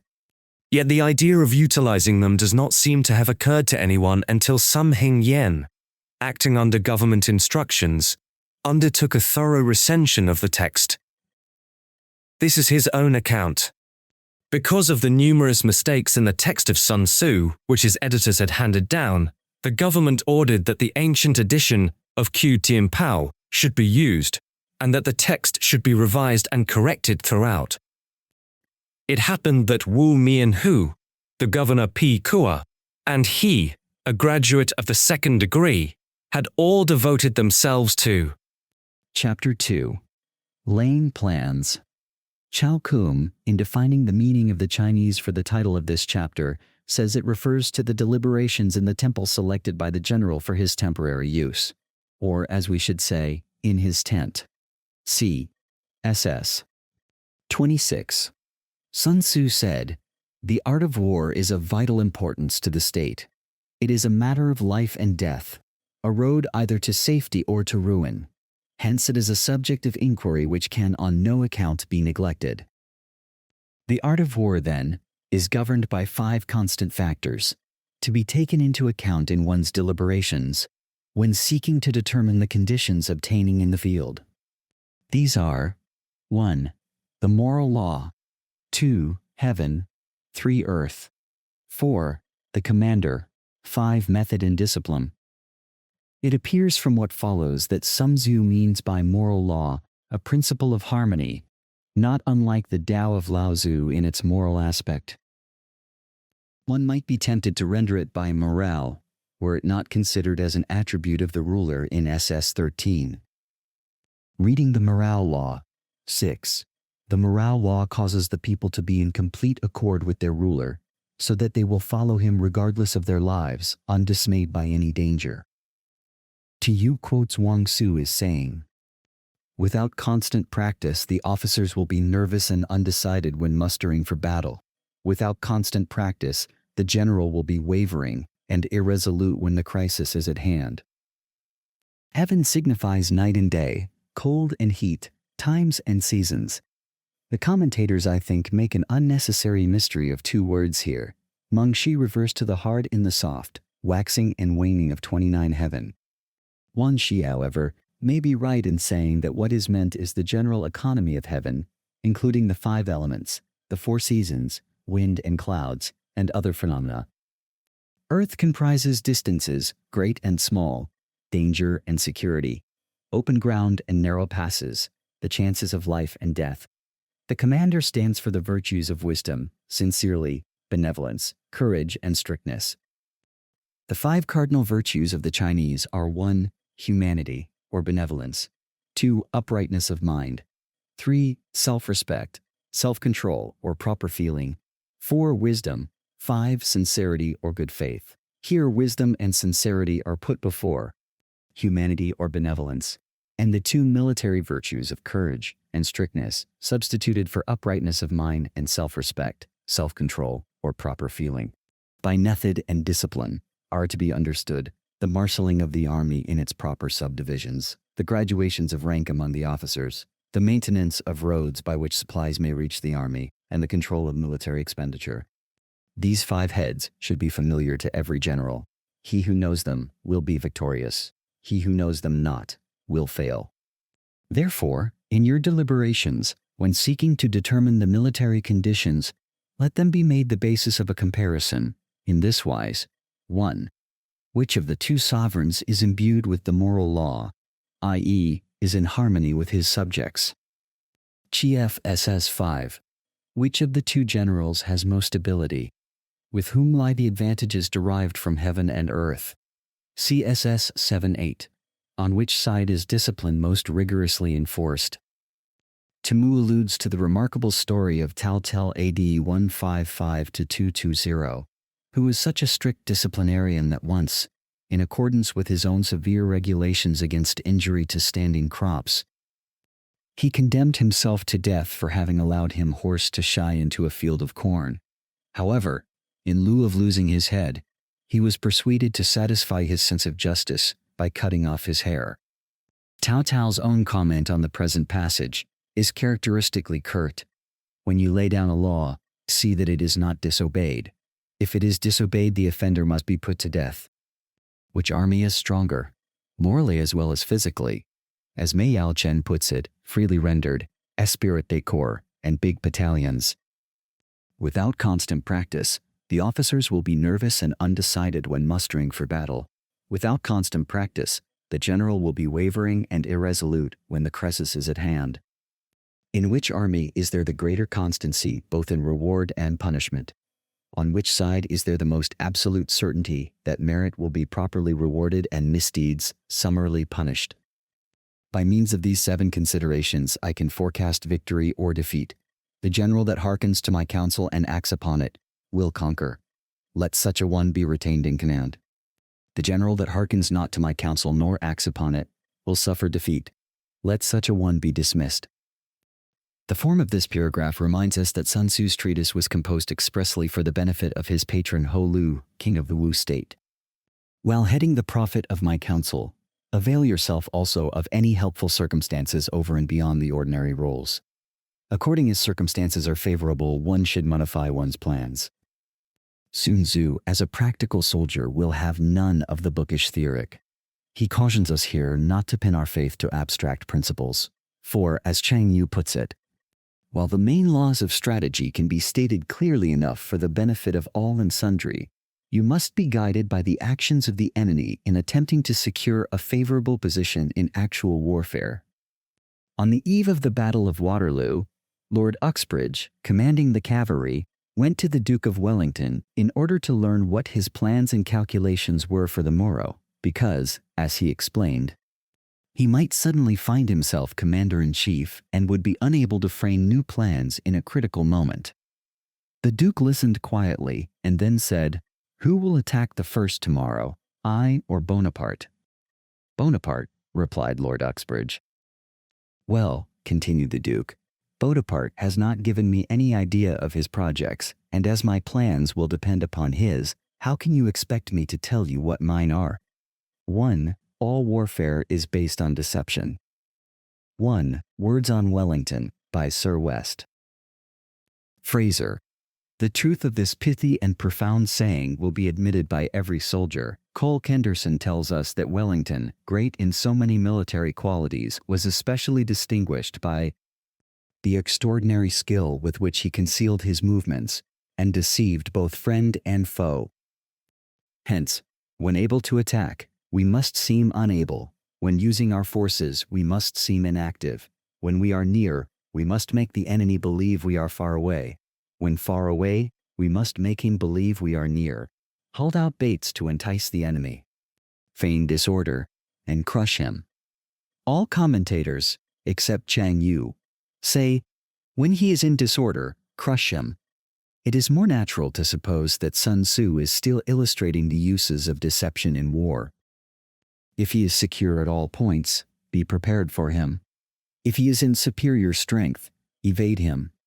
If your opponent is of choleric temper, seek to irritate him. Pretend to be weak, that he may grow arrogant. Wang Zhu, quoted by Tu Yu, says that the good tactician plays with his adversary as a cat plays with a mouse, first feigning weakness and inability, and then suddenly pouncing upon him.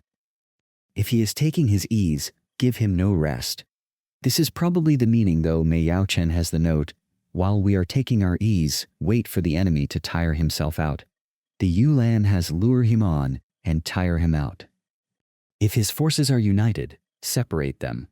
Less plausible is the interpretation favored by most of the commentators. If sovereign and subject are in accord, put division between them. Attack him where he is unprepared, appear where you are not expected. These military devices, leading to victory, must not be divulged beforehand. Now the general who wins a battle makes many calculations in his temple ere the battle is fought. Shang Yu tells us that in ancient times it was customary for a temple to be set apart while the use of the kingdom has more freedom is the name of the power. The general who loses a battle makes but few calculations beforehand. Thus do many calculations lead to victory and few calculations to defeat. How much more no calculation at all? It is by attention to this point that I can foresee who is likely to win or lose. Chapter 3. Waging War. Chao Kum has the note, he who wishes to fight must first count the cost, which prepares us for the discovery that the subject of the chapter is not what we might expect from the title, but is primarily a consideration of ways and means. Sun Tzu said, in the operations of war, where there are in the field 1,000 swift chariots, as many heavy chariots, and 100,000 mail-clad soldiers, the swift chariots were lightly built and, according to Chang Yu, used for the attack. The heavy chariots were heavier and designed for purposes of defense. Li Chuan, it is true, says that the latter were light, but this seems hardly probable. It is interesting to note the analogies between early Chinese warfare and that of the Homeric Greeks. In each case, the war chariot was the important factor, forming as it did the nucleus round which was grouped a certain number of foot soldiers.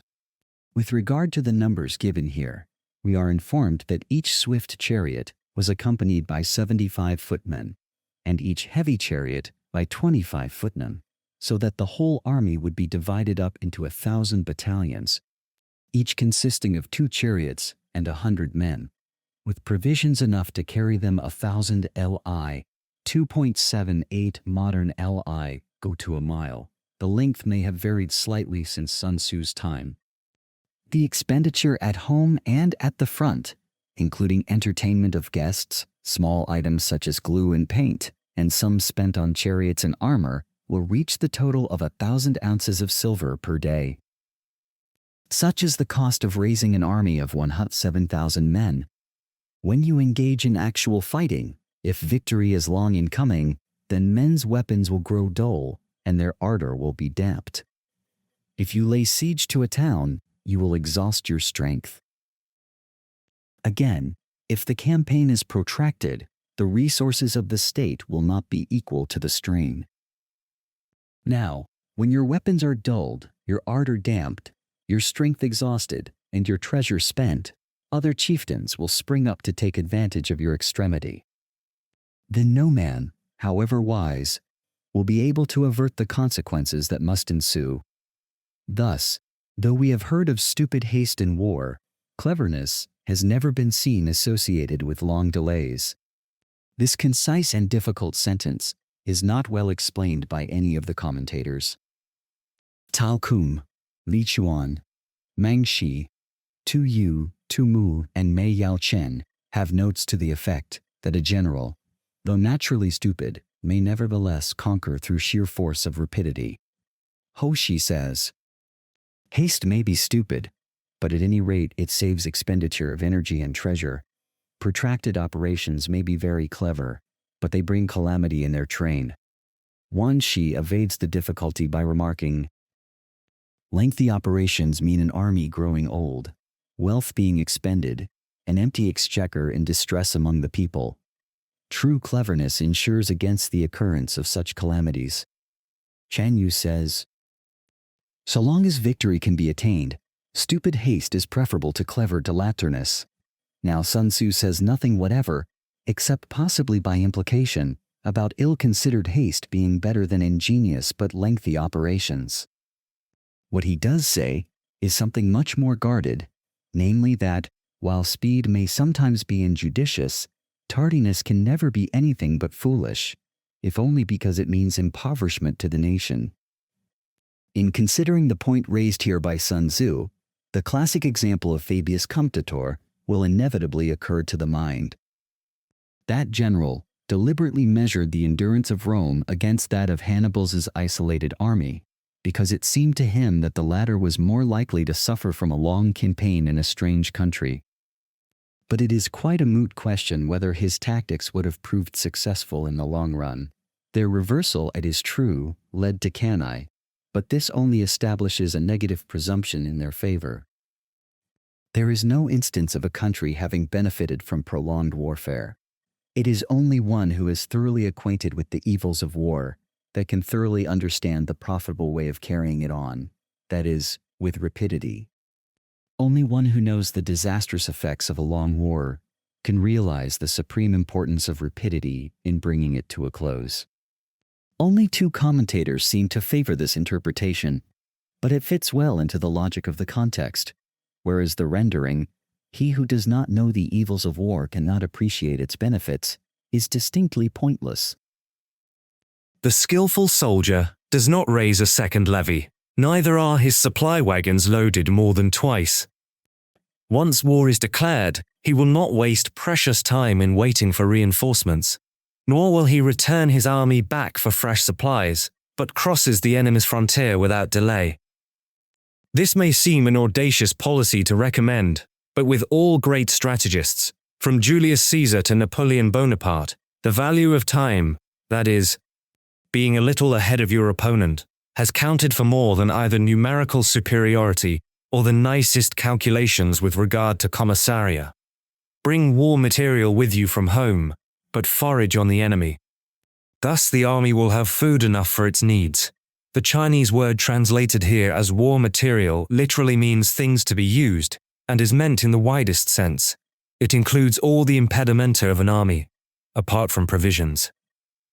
Poverty of the state exchequer causes an army to be maintained by contributions from a distance. Contributing to maintain an army at a distance causes the people to be impoverished. The beginning of this sentence does not balance properly with the next, though obviously intended to do so. The arrangement, moreover, is so awkward that I cannot help suspecting some corruption in the text. It never seems to occur to Chinese commentators that an emendation may be necessary for the sense, and we get no help from them there. The Chinese words Sun Tzu used to indicate the cause of the people's impoverishment clearly have reference to some system by which the husbandmen sent their contributions of corn to the army direct. But why should it fall on them to maintain an army in this way, except because the state or government is too poor to do so? On the other hand, the proximity of an army causes prices to go up, and high prices cause the people's substance to be drained away. Wan Shi says, high prices occurred before the army has left its own territory. Tao Kong understands it of an army that has already crossed the frontier. When their substance is drained away, the peasantry will be afflicted by heavy exactions. 14. With this loss of substance and exhaustion of strength, the homes of the people will be stripped bare, and 3/10 of their income will be dissipated. Tumu and Wan Shi agree that the people are not mulcted not of 3/10, but of 7/10 of their income. But this is hardly to be extracted from our text. Hoshi has a characteristic tag, the people being regarded as the essential part of the state, and food as the people's heaven. Is it not right that those in authority should value and be careful of both? While government expenses for broken chariots, worn-out horses, breastplates and helmets, bows and arrows, spears and shields, protective mantles, draft oxen and heavy wagons will amount to 4/10 of its total revenue. Hence, a wise general makes a point of foraging on the enemy. 1 cartload of the enemy's provisions is equivalent to 20 of one's own, and likewise a single piculo of his provender is equivalent to 20 from one's own store. Because 20 cartloads will be consumed in the process of transporting 1 cartload to the front, a piculo is a unit of measure equal to 133.3 pounds, 65.5 kilograms. Now, in order to kill the enemy, our men must be roused to anger, that there may be advantage from defeating the enemy. They must have their rewards. Tzu says, rewards are necessary in order to make the soldiers see the advantage of beating the enemy. Thus, when you capture spoils from the enemy, they must be used as rewards, so that all your men may have a keen desire to fight, each on his own account. Therefore, in chariot fighting, when 10 or more chariots have been taken, those should be rewarded who took the first. Our own flags should be substituted for those of the enemy, and the chariots mingled and used in conjunction with ours. The captured soldier should be kindly treated and kept. This is called using the conquered foe to augment one's own strength. In war, then, let your great object be victory, not lengthy campaigns. As Hoshi remarks, war is not a thing to be trifled with. Sun Tzu here reiterates the main lesson which this chapter is intended to enforce. Thus it may be known that the leader of armies is the arbiter of the people's fate, the man on whom it depends whether the nation shall be in peace or in peril. Chapter 4. Attack by Stratagem. Sun Tzu said, in the practical art of war, the best thing of all is to take the enemy's country whole and intact. To shatter and destroy it is not so good. So too, it is better to recapture an army entire than to destroy it. To capture a regiment, a detachment, or a company entire than to destroy them. The equivalent to an army corps, according to Suma Fa, consisted nominally of 12,500 men. According to Jiao Kam, the equivalent of a regiment contained 500 men. The equivalent to a detachment consists from any number between 100 and 500, and the equivalent of a company contains from 5 to 100 men. For the last two, however, Chang Yu gives the exact figures of 105 respectively. Hence, to fight and conquer in all your battles is not supreme excellence. Supreme excellence consists in breaking the enemy's resistance without fighting. Here again, no modern strategist but will approve the words of the old Chinese general.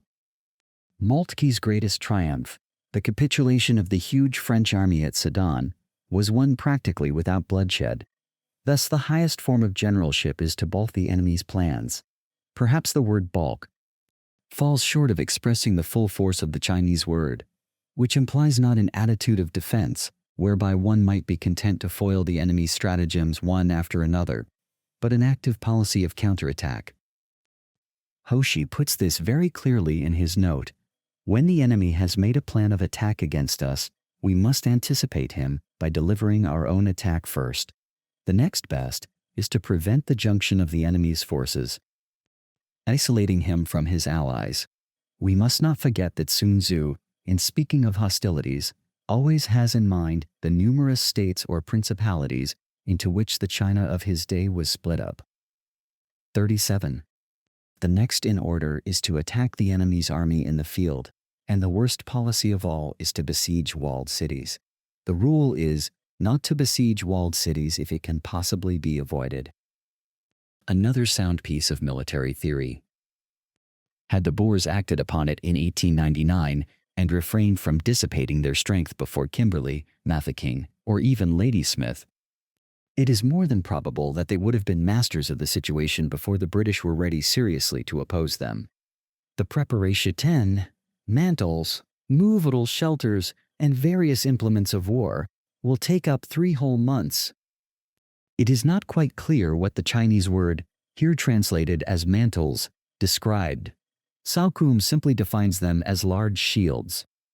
But we get a better idea of them from Li Chuan, who says they were to protect the heads of those who were assaulting the city walls at close quarters. This seems to suggest a sort of Roman testudo, ready-made. Tamu says, they were wheeled vehicles used in repelling attacks, but this is denied by Chen Hao. See Supra 2:14. The name is also applied to turrets on city walls. Of the movable shelters, we get a fairly clear description from several commentators.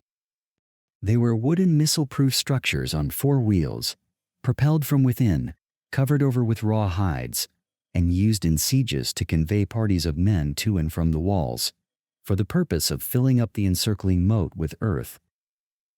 Tamu adds that they are now called wooden donkeys, and the piling up of mounds over against the walls will take 3 months more. These were great mounds or ramparts of earth heaped up to the level of the enemy's walls in order to discover the weak points in the defense, and also to destroy the fortified turrets mentioned in the preceding note. The general, unable to control his irritation, will launch his men to the assault like swarming ants.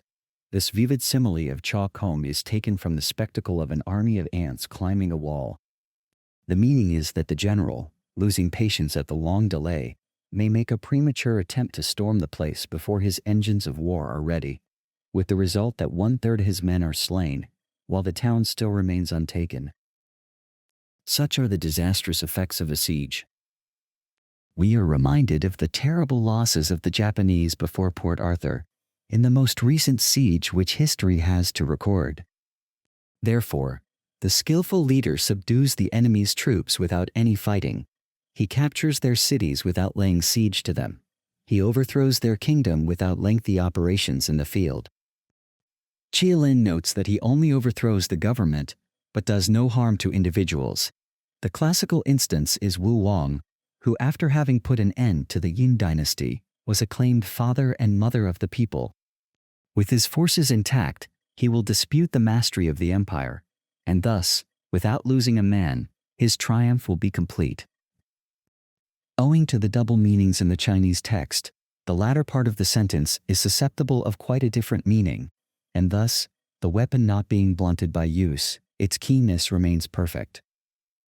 This is the method of attacking by stratagem. It is the rule in war. If our forces are 10 to the enemy's 1, to surround him. If 5 to 1, to attack him, straightway, without waiting for any further advantage. If twice as numerous, to divide our army into 2. Tumu takes exception to the saying, and at first sight, indeed, it appears to violate a fundamental principle of war. Chalcom, however, gives a clue to Sun Tzu's meaning. Being 2 to the enemy's 1, we may use one part of our army in the regular way, and the other for some special diversion. Chang Yu thus further elucidates the point. If our force is twice as numerous as that of the enemy, it should be split up into 2 divisions, one to meet the enemy in front, and one to fall upon his rear. If he replies to the frontal attack, he may be crushed from behind. If to the rearward attack, he may be crushed in front. This is what is meant by saying that one part may be used in the regular way and the other for some special diversion. Tamu does not understand that dividing one's army is simply an irregular, just as concentrating it is the regular strategical method, and he is too hasty in calling this a mistake. If equally matched, we can offer battle. Li Chuan, followed by Ho Shi, gives the following paraphrase: if attackers and attacked are equally matched in strength, only the able general will fight. If slightly inferior in numbers, we can avoid the enemy. The meaning, we can watch the enemy, is certainly a great improvement on the above, but unfortunately there appears to be no very good authority for the variant. Chang Yu reminds us that the saying only applies if the other factors are equal. A small difference in numbers is often more than counterbalanced by superior energy and discipline. If quite unequal in every way, we can flee from him. Hence, though an obstinate fight may be made by a small force, in the end it must be captured by the larger force. Now the general is the bulwark of the state. If the bulwark is complete at all points, the state will be strong. If the bulwark is defective, the state will be weak. As Li Chuan tersely puts it, gap indicates deficiency. If the general's ability is not perfect, east, If he is not thoroughly versed in his profession, his army will lack strength. There are 3 ways in which a ruler can bring misfortune upon his army. 1.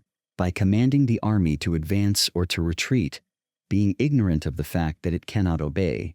This is called hobbling the army. Li Chuan adds the comment, "It is like tying together the legs of a thoroughbred so that it is unable to gallop." One would naturally think of the ruler in this passage as being at home and trying to direct the movements of his army from a distance, but the commentators understand just the reverse and quote the saying a Tai Kung. A kingdom should not be governed from without, and army should not be directed from within.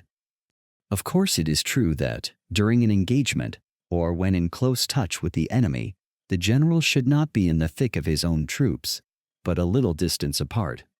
Otherwise, he will be liable to misjudge the position as a whole and give wrong orders. 2. By attempting to govern an army in the same way as he administers a kingdom, being ignorant of the conditions which obtain in an army. This causes restlessness in the soldiers' minds. Chow Kum's note is, freely translated, "The military sphere and the civil sphere are wholly distinct. You can't handle an army in kid gloves."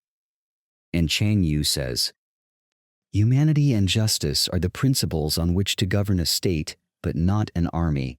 Opportunism and flexibility, on the other hand, are military rather than civil virtues, to assimilate the governing of an army to that of a state, understood."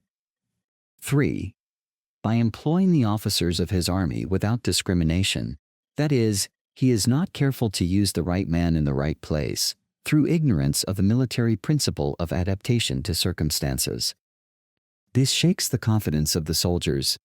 I follow Miao Chen here. The other commentators refer not to the ruler, as in SS 1314, but to the officers he employs. Thus Tu Yu says, "If a general is ignorant of the principle of adaptability, he must not be entrusted with a position of authority." Tu Mu quotes, "The skillful employer of men will employ the wise man, the brave man, the covetous man, and the stupid man. For the wise man delights in establishing his merit, the brave man likes to show his courage in action, the covetous man is quick at seizing advantages, and the stupid man has no fear of death." But when the army is restless and distrustful, trouble is sure to come from the other feudal princes. This is simply bringing anarchy into the army and flinging victory away. Thus we may know that there are 5 essentials for victory. 1. He will win who knows when to fight and when not to fight. Chang Yu says, "If he can fight, he advances and takes the offensive. If he cannot fight, he retreats and remains on the defensive. He will invariably conquer who knows whether it is right to take the offensive or the defensive. He will win who knows how to handle both superior and inferior forces." This is not merely the general's ability to estimate numbers correctly, as Li Chuan and others make out. Chang Yu expounds the saying more satisfactorily. By applying the art of war, it is possible with a lesser force to defeat a greater, and vice versa. The secret lies in an eye for locality and in not letting the right moment slip. Thus Wu Tzu says, "With a superior force make for easy ground, with an inferior one make for difficult ground. He will win whose army is animated by the same spirit throughout all its ranks. He will win who, prepared himself, waits to take the enemy unprepared. He will win who has military capacity and is not interfered with by the sovereign." Tu Yu quotes Wang Su as saying, "It is the sovereign's function to give broad instructions, but to decide on battle, it is the function of the general." It is needless to dilate on the military disasters which have been caused by undue interference with operations in the field on the part of the home government. Napoleon undoubtedly owed much of his extraordinary success to the fact that he was not hampered by central authority. Hence the saying, "If you know the enemy and know yourself, you need not fear the result of 100 battles. If you know yourself but not the enemy, for every victory gained, you will also suffer a defeat." Li Chuan cites the case of Fuqian, Prince of Qin, who in 383 AD marched with a vast army against the Qin emperor. When warned not to despise an enemy who could command the services of such men as Xin and Huan Chum, he boastfully replied, "I have the population of 8 provinces at my back, infantry and horsemen to the number of 1,000,000. Why, they could dam up the Yangtze River itself by merely throwing their whips into the stream. What danger have I to fear?" Nevertheless, his forces were soon after disastrously routed at the Fei River, and he was obliged to beat a hasty retreat. If you know neither the enemy nor yourself, you will succumb in every battle, Chang Yu said. Knowing the enemy enables you to take the offensive. Knowing yourself enables you to stand on the defensive. He adds, attack is the secret of defense. Defense is the planning of an attack. It would be hard to find a better epitome of the root principle of war. Chapter 5. Tactical Dispositions. Chao Kum explains the Chinese meaning of the words for the title of this chapter, marching and countermarching, on the part of the two armies, with a view to discovering each other's condition. Tumu says, "It is through the dispositions of an army that its condition may be discovered. Conceal your dispositions, and your condition will remain secret, which leads to victory. Show your dispositions, and your condition will become patent, which leads to defeat." Wang Shi remarks that the good general can secure success by modifying his tactics to meet those of the enemy. Sun Tzu said, "The good fighters of old first put themselves beyond the possibility of defeat, and then waited for an opportunity of defeating the enemy." To secure ourselves against defeat lies in our own hands, but the opportunity of defeating the enemy is provided by the enemy himself. That is, of course, by a mistake on the enemy's part. Thus the good fighter is able to secure himself against defeat. Chan Yu says this is done by concealing the disposition of his troops, covering up his tracks, and taking unremitting precautions, but cannot make certain of defeating the enemy. Hence the saying, one may know how to conquer without being able to do it. Security against defeat implies defensive tactics. Ability to defeat the enemy means taking the offensive. I retain the sense found in a similar passage in SS 1:3. In spite of the fact that the commentators are all against me, the meaning they give, "He who cannot conquer takes the defensive," is plausible enough. Standing on the defensive indicates insufficient strength. Attacking, a superabundance of strength. The general who is skilled in defense hides in the most secret recesses of the earth, literally, hides under the ninth earth, which is a metaphor indicating the utmost secrecy and concealment, so that the enemy may not know his whereabouts. He who is skilled in attack flashes forth from the topmost heights of heaven. Another metaphor implying that he falls on his adversary like a thunderbolt, against which there is no time to prepare. This is the opinion of most of the commentators. Thus, on the one hand, we have ability to protect ourselves, on the other, a victory that is complete. To see victory only when it is within the ken of the common herd is not the acme of excellence. As Chao Kum remarks, the thing is to see the plant before it is germinated, to foresee the event before the action has begun. Li Chuan alludes to the story of Han Xin who, when about to attack the vastly superior army of Chao, which was strongly entrenched in the city of Chenan, said to his officers, "Gentlemen, we are going to annihilate the enemy, and shall meet again at dinner." The officers hardly took his words seriously, and gave a very dubious assent.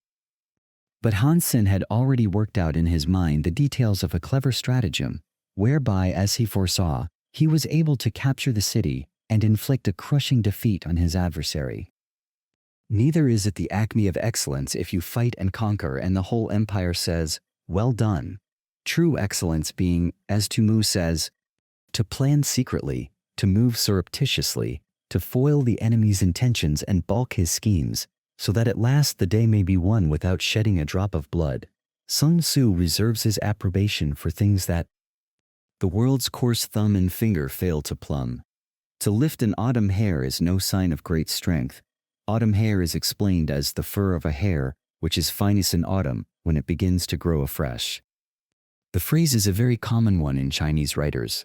To see the sun and moon is no sign of sharp sight. To hear the noise of thunder is no sign of a quick ear. She gives as real instances of strength, sharp sight, and quick hearing, Wu Huo, who could lift a tripod weighing 250 stone, Li Chu, who at a distance of 100 paces could see objects no bigger than a mustard seed, and Shi Quam, a blind musician who could hear the footsteps of a mosquito. What the ancients called a clever fighter is one who not only wins, but excels in winning with ease. The last half is literally one who, conquering, excels in easy conquering. Meiyao Qin says, "He who only sees the obvious wins his battles with difficulty. He who looks below the surface of things wins with ease. Hence his victories bring him neither reputation for wisdom nor credit for courage." Sun Tzu explains this very well. Inasmuch as his victories are gained over circumstances that have not come to light, the world as large knows nothing of them, and he wins no reputation for wisdom, inasmuch as the hostile state submits before there has been any bloodshed. He receives no credit for courage. He wins his battles by making no mistakes. Chen Hao says, "He plans no superfluous marches.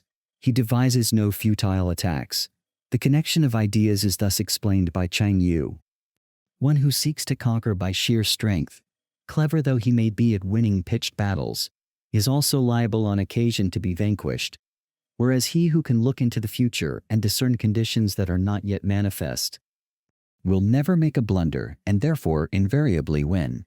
Making no mistakes is what establishes the certainty of victory, for it means conquering an enemy that is already defeated.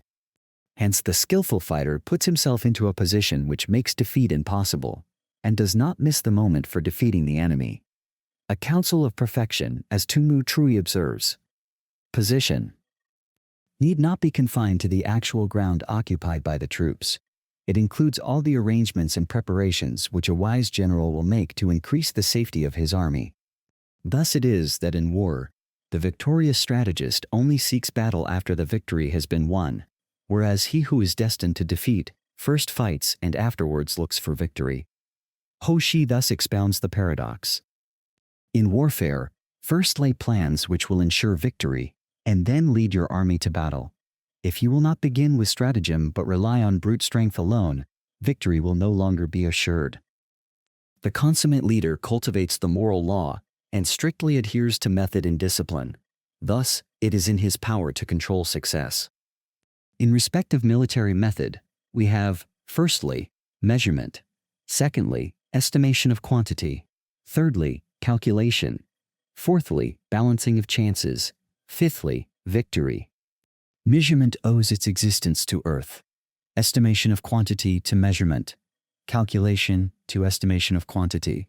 Balancing of chances to calculation, and victory to balancing of chances.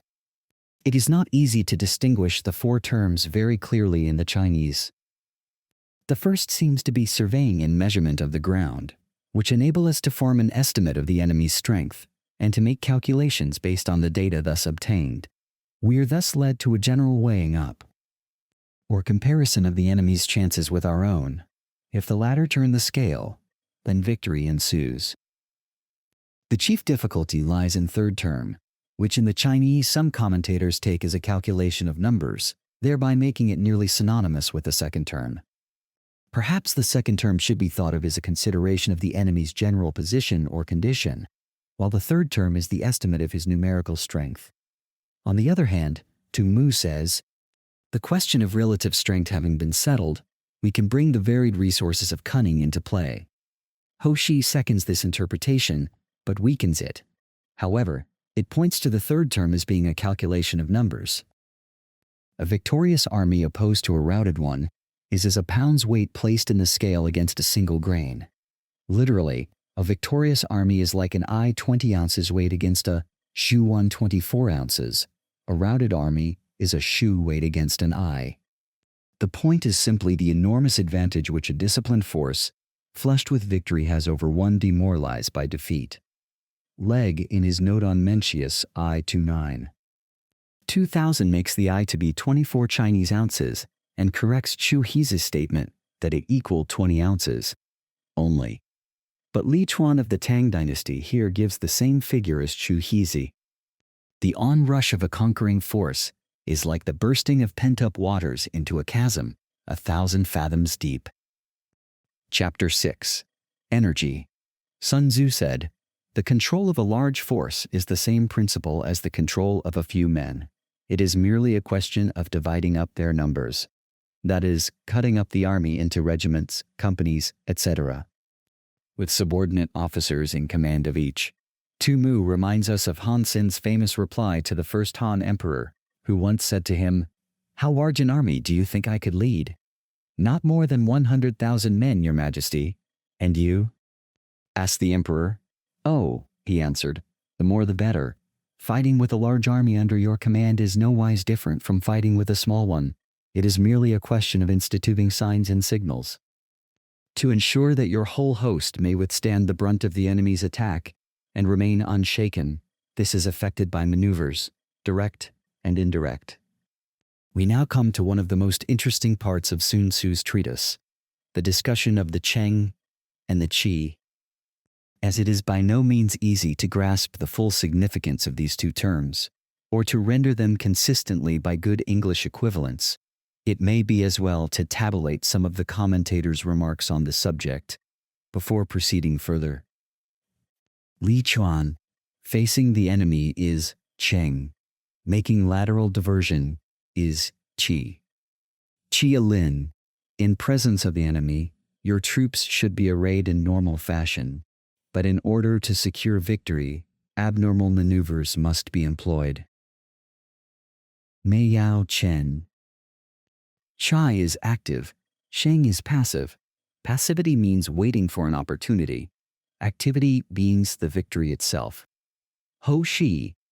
We must cause the enemy to regard our straightforward attack as one that is secretly designed, and vice versa. Thus Cheng may also be Chai, and Chai may also be Cheng. He instances the famous exploit of Han Sen, who when marching ostensibly against Lin Chen, now Chao Ai, 47 in Shanxi, suddenly threw a large force across the Yellow River in wooden tubs, utterly disconcerting his opponent. Qian Han Shu, Chapter 1. 3. Here we are told the march on Lin Chen was Cheng, and the surprise maneuver was Qi. Cheng Yu gives the following summary of opinions on the words. Military writers do not agree with regard to the meaning of Qi and Cheng. Wei Liao Zhu, 4th cent BC says, direct warfare favors frontal attacks, indirect warfare attacks from the rear. Cao Kun says, going straight out to join battle is a direct operation. Appearing on the enemy's rear is an indirect maneuver. Li Wei Kun, 6th and 7th century AD says, in war, to march straight ahead is Cheng. Turning movements, on the other hand, are Qi. These writers simply regard Cheng as Cheng and Qi as Chai. They do not note that the two are mutually interchangeable and run into each other like the two sides of a circle. See Infra, SS 11. A comment on the Tang Emperor Taisun goes to the root of the matter. A Qi maneuver may be Cheng if we make the enemy look upon it as Chen, and our real attack will be Qi, and vice versa. The whole secret lies in confusing the enemy so that he cannot fathom our real intent. To put it perhaps a little more clearly, any attack or other operation is Cheng, on which the enemy has had his attention fixed, whereas that is Qi, which takes in by surprise or comes from an unexpected quarter. If the enemy perceives a movement which is meant to be Qi, it immediately becomes Chen. That the impact of your army may be like a grindstone dashed against an egg, this is affected by the science of weak points and strong. In all fighting, the direct method may be used for joining battle, but indirect methods will be needed in order to secure victory. Chan Yu says, steadily develop indirect tactics, either by pounding the enemy's flanks or falling on his rear. A brilliant example of indirect tactics, which decided the fortunes of a campaign, was Lord Robert's night march round the Peshawar Kotal in the Second Afghan War. 1. Indirect tactics, efficiently applied, are inhasteable as heaven and earth, unending as the flow of rivers and streams. Like the sun and moon, They end but to begin anew. Like the four seasons, they pass away to return once more. To Yu and Cheng Yu, understand this, of the permutations of Kai and Cheng. But at present Sun Tzu is not speaking of Cheng at all, unless indeed we suppose with Cheng Yu Hash that a clause relating to it has fallen out of the text. Of course, as has already been pointed out, the two are so inextricably interwoven in all military operations that they cannot really be considered apart. Here we simply have an expression, in figurative language, of the almost infinite resource of a great leader. 41 Years in India, Chapter 46. There are not more than 5 musical notes, yet the combinations of these 5 give rise to more melodies than can ever be heard. There are not more than 5 primary colors, blue, yellow, red, white, and black, yet in combination they produce more hues than can ever be seen. There are not more than 5 cardinal tastes, sour, acrid, salt, sweet, bitter, yet combinations of them yield more flavors than can ever be tasted. In battle, there are not more than 2 methods of attack, the direct and the indirect, yet these 2 in combination give rise to an endless series of maneuvers. The direct and the indirect lead on to each other in turn. It is like moving in a circle, you never come to an end. Who can exhaust the possibilities of their combination? The onset of troops is like the rush of a torrent, which will even roll stones along in its course. The quality of decision is like the well-timed swoop of a falcon, which enables it to strike and destroy its victim. The Chinese here is tricky, and a certain key word in the context it is used defies the best efforts of the translator. Mu defines this word as the measurement or estimation of distance, but this meaning does not quite fit the illustrative simile in SS. 15. Applying this definition to the falcon, it seems to me to denote that instinct of self-restraint which keeps the bird from swooping on its quarry until the right moment, together with the power of judging when the right moment has arrived. The analogous quality in soldiers is the highly important one of being able to reserve their fire until the very instant at which it will be most effective. When the Victory went into action at Trafalgar, at hardly more than drifting pace, she was for several minutes exposed to a storm of shot and shell before replying with a single gun. Nelson coolly waited until he was within close range. When the broadside he brought to bear worked fearful havoc on the enemies at first, the good fighter will be terrible in his onset and prompt in his decision. Would have reference to the measurement of distance mentioned above, letting the enemy get near before striking. But I cannot help thinking that Sun Tzu meant to use the word in a figurative sense, comparable to our own idiom, short and sharp. Cf. Wan Shi's note, which after describing the falcon's mode of attack, proceeds, "This is just how the psychological moment should be seized in war." Energy may be likened to the bending of a crossbow, decision to the releasing of a trigger. None of the commentators seemed to grasp the real point of the simile of energy and the force stored up in the bent crossbow until released by the finger on the trigger.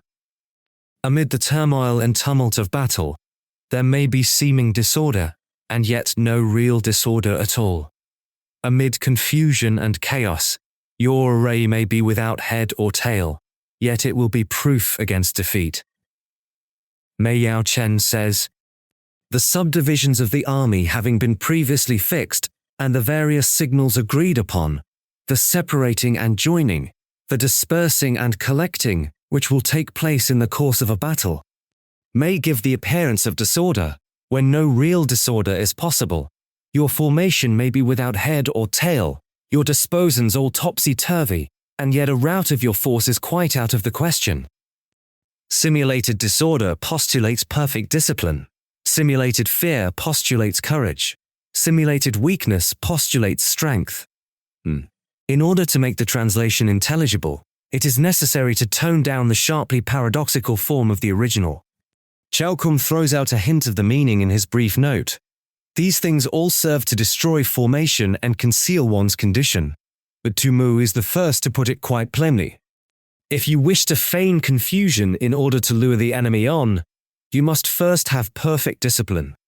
If you wish to display timidity in order to entrap the enemy, you must have extreme courage. If you wish to parade your weakness in order to make the enemy overconfident, you must have exceeding strength. Hiding order beneath the cloak of disorder is simply a question of subdivision. See supra, SS. Concealing courage under a show of timidity presupposes a fund of latent energy. SS, C supra. WL, SS, C, SS, C, supra, SS, C, SS, SS, C, SS, supra. Archaeologists strongly understand a certain Chinese word here differently than anywhere else in this chapter. Thus Sun Tzu says, "Seeing that we are favorably circumstanced and yet make no move, the enemy will believe that we are really afraid." Masking strength with weakness is to be affected by tactical dispositions. The skillful soldier does not raise a second levy, neither are his supply wagons loaded more than twice. Once war is declared, he will not waste precious time in waiting for reinforcements, nor will he return his army back for fresh supplies, but crosses the enemy's frontier without delay. This may seem an audacious policy to recommend, but with all great strategists, from Julius Caesar to Napoleon Bonaparte, the value of time, that is, being a little ahead of your opponent, has counted for more than either numerical superiority or the nicest calculations with regard to commissariat. Bring war material with you from home, but forage on the enemy. Thus the army will have food enough for its needs. The Chinese word translated here as war material literally means things to be used, and is meant in the widest sense. It includes all the impedimenta of an army, apart from provisions. Poverty of the state exchequer causes an army to be maintained by contributions from a distance. Contributing to maintain an army at a distance causes the people to be impoverished. The beginning of this sentence does not balance properly with the next, though obviously intended to do so. The arrangement, moreover, is so awkward that I cannot help suspecting some corruption in the text. It never seems to occur to Chinese commentators that an emendation may be necessary for the sense, and we get no help from them there. The Chinese words Sun Tzu used to indicate the cause of the people's impoverishment clearly have reference to some system by which the husbandmen sent their contributions of corn to the army direct. But why should it fall on them to maintain an army in this way, except because the state or government is too poor to do so? On the other hand, the proximity of an army causes prices to go up, and high prices cause the people's substance to be drained away. Wang Shi says, high prices occurred before the army has left its own territory. Tao Kong understands it of an army that has already crossed the frontier. When their substance is drained away, the peasantry will be afflicted by heavy exactions. 14. With this loss of substance and exhaustion of strength, the homes of the people will be stripped bare, and 3/10 of their income will be dissipated. Sun Tzu and Wang Shi agree that the people are not mulcted not of 3/10, but of 7/10 of their income. But this is hardly to be extracted from our text. Ho Shi has a characteristic tag, the people being regarded as the essential part of the state, and food as the people's heaven. Is it not right that those in authority should value and be careful of both? While government expenses for broken chariots, worn-out horses, breastplates and helmets, bows and arrows, spears and shields, protective mantles, draft oxen and heavy wagons will amount to 4/10 of its total revenue. Hence, a wise general makes a point of foraging on the enemy. 1 cartload of the enemy's provisions is equivalent to 20 of one's own, and likewise a single piculo his provender is equivalent to 20 from one's own store. Because 20 cartloads will be consumed in the process of transporting 1 cartload to the front, a piculo is a unit of measure equal to 133.3 pounds, 65.5 kilograms. Now, in order to kill the enemy, our men must be roused to anger, that there may be advantage from defeating the enemy. They must have their rewards. Chapter 7. Weak Points and Strong. Zhang Yu attempts to explain the sequence of chapters as follows. Chapter 4, on Tactical Dispositions, treated of the offensive and the defensive. Chapter 5, on Energy, dealt with direct and indirect methods. The good general acquaints himself first with the theory of attack and defense, and then turns his attention to direct and indirect methods. He studies the art of varying and combining these two methods before proceeding to the subject of weak and strong points.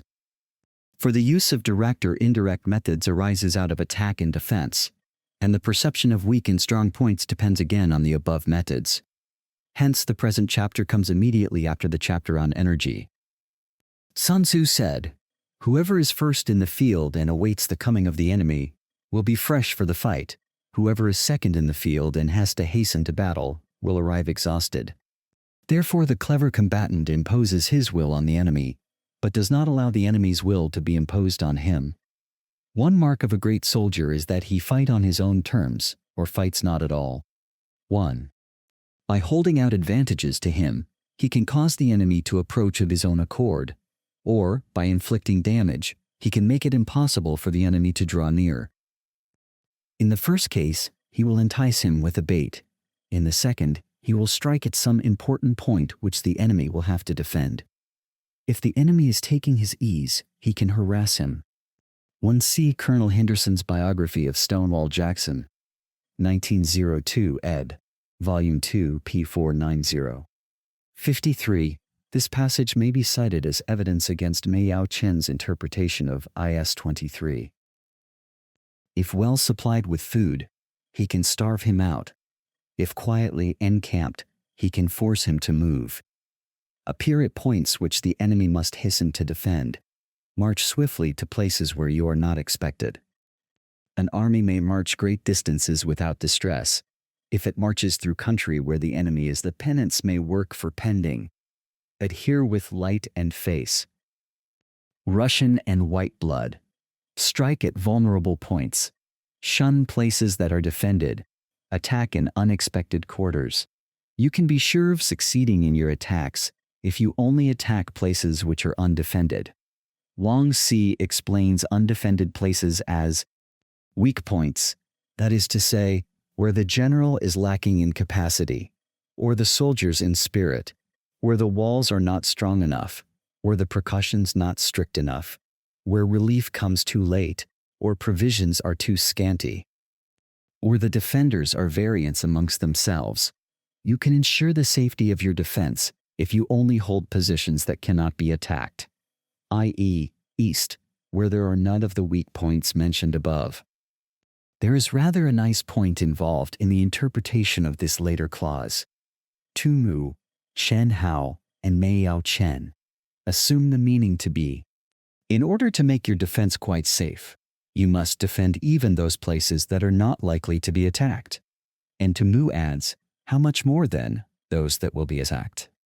Taken thus, however, the clause balances less well with the preceding, always a consideration in the highly antithetical style which is natural to the Chinese. Chan Yu, therefore, seems to come nearer the mark in saying, quote, "He who is skilled in attack flashes forth from the topmost heights of heaven, C4 SS7, making it impossible for the enemy to guard against him. This being so, the places that I shall attack are precisely those that the enemy cannot defend. He who is skilled in defense hides in the most secret recesses of the earth, making it impossible for the enemy to estimate his whereabouts. This being so, the places that I shall hold are precisely those that the enemy cannot attack. Hence that general is skillful in attack, whose opponent does not know what to defend, and he is skillful in defense, whose opponent does not know what to attack. An aphorism which puts the whole art of war in a nutshell. O divine art of subtlety and secrecy! Through you we learn to be invisible. Through you inaudible, without form or sound, but it is said of course with reference to the enemy, and hence we can hold the enemy's fate in our hands. You may advance and be absolutely irresistible. If you make for the enemy's weak points, you may retire and be safe from pursuit if your movements are more rapid than those of the enemy. If we wish to fight, the enemy can be forced to an engagement even though he be sheltered behind a high rampart and a deep ditch. All we need do is attack some other place that he will be obliged to relieve. Temu says, "If the enemy is the invading party, we can cut his line of communications and occupy the roads by which he will have to return. If we are the invaders, we may direct our attack against the sovereign himself." It is clear that Sun Tzu, unlike certain generals in the late Boer War, was no believer in frontal attacks. If we do not wish to fight, we can prevent the enemy from engaging us, even though the lines of our encampment be merely traced out on the ground. All we need do is to throw something odd and unaccountable in his way. This extremely concise expression is intelligibly paraphrased by Chia Lin. Even though we have constructed neither wall nor ditch, Li Chuan says, we puzzle him by strange and unusual dispositions. And Temu finally clinches the meaning by 3 illustrative anecdotes. One of Chu Ko Liang, who when occupying Yangping and about to be attacked by Sima Ai, suddenly struck his colors, stopped the beating of the drums, and flung open the city gates, showing only a few men engaged in sweeping and sprinkling the ground. This unexpected proceeding had the intended effect, for Sima Ai, suspecting an ambush, actually drew off his army and retreated. What Sun Tzu is advocating here, therefore, is nothing more nor less than the timely use of bluff. By discovering the enemy's dispositions and remaining invisible ourselves, we can keep our forces concentrated while the enemy's must be divided. The conclusion is perhaps not very obvious, but Chang Yu after Mei Yao Chen rightly explains it thus.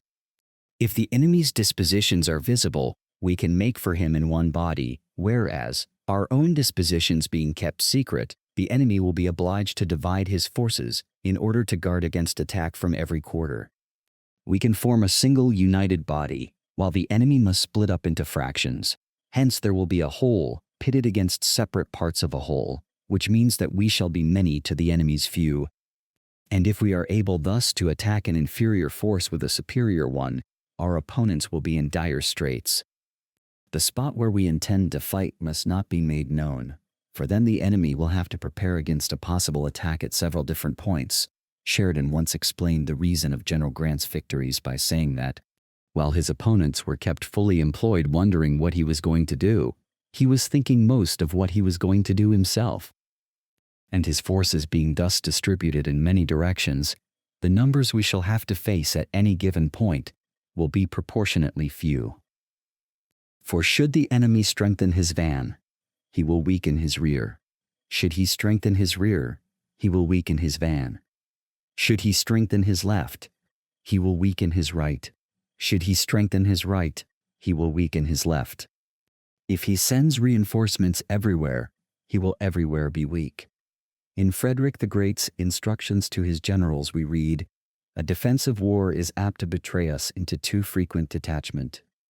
Those generals who have had but little experience attempt to protect every point, while those who are better acquainted with their profession, having only the capital object in view, guard against a decisive blow, and acquiesce in small misfortunes to avoid greater.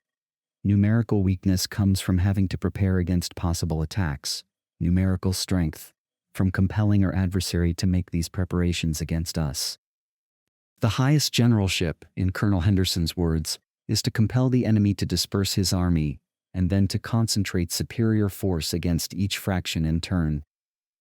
Knowing the place and the time of the coming battle, we may concentrate from the greatest distances in order to fight.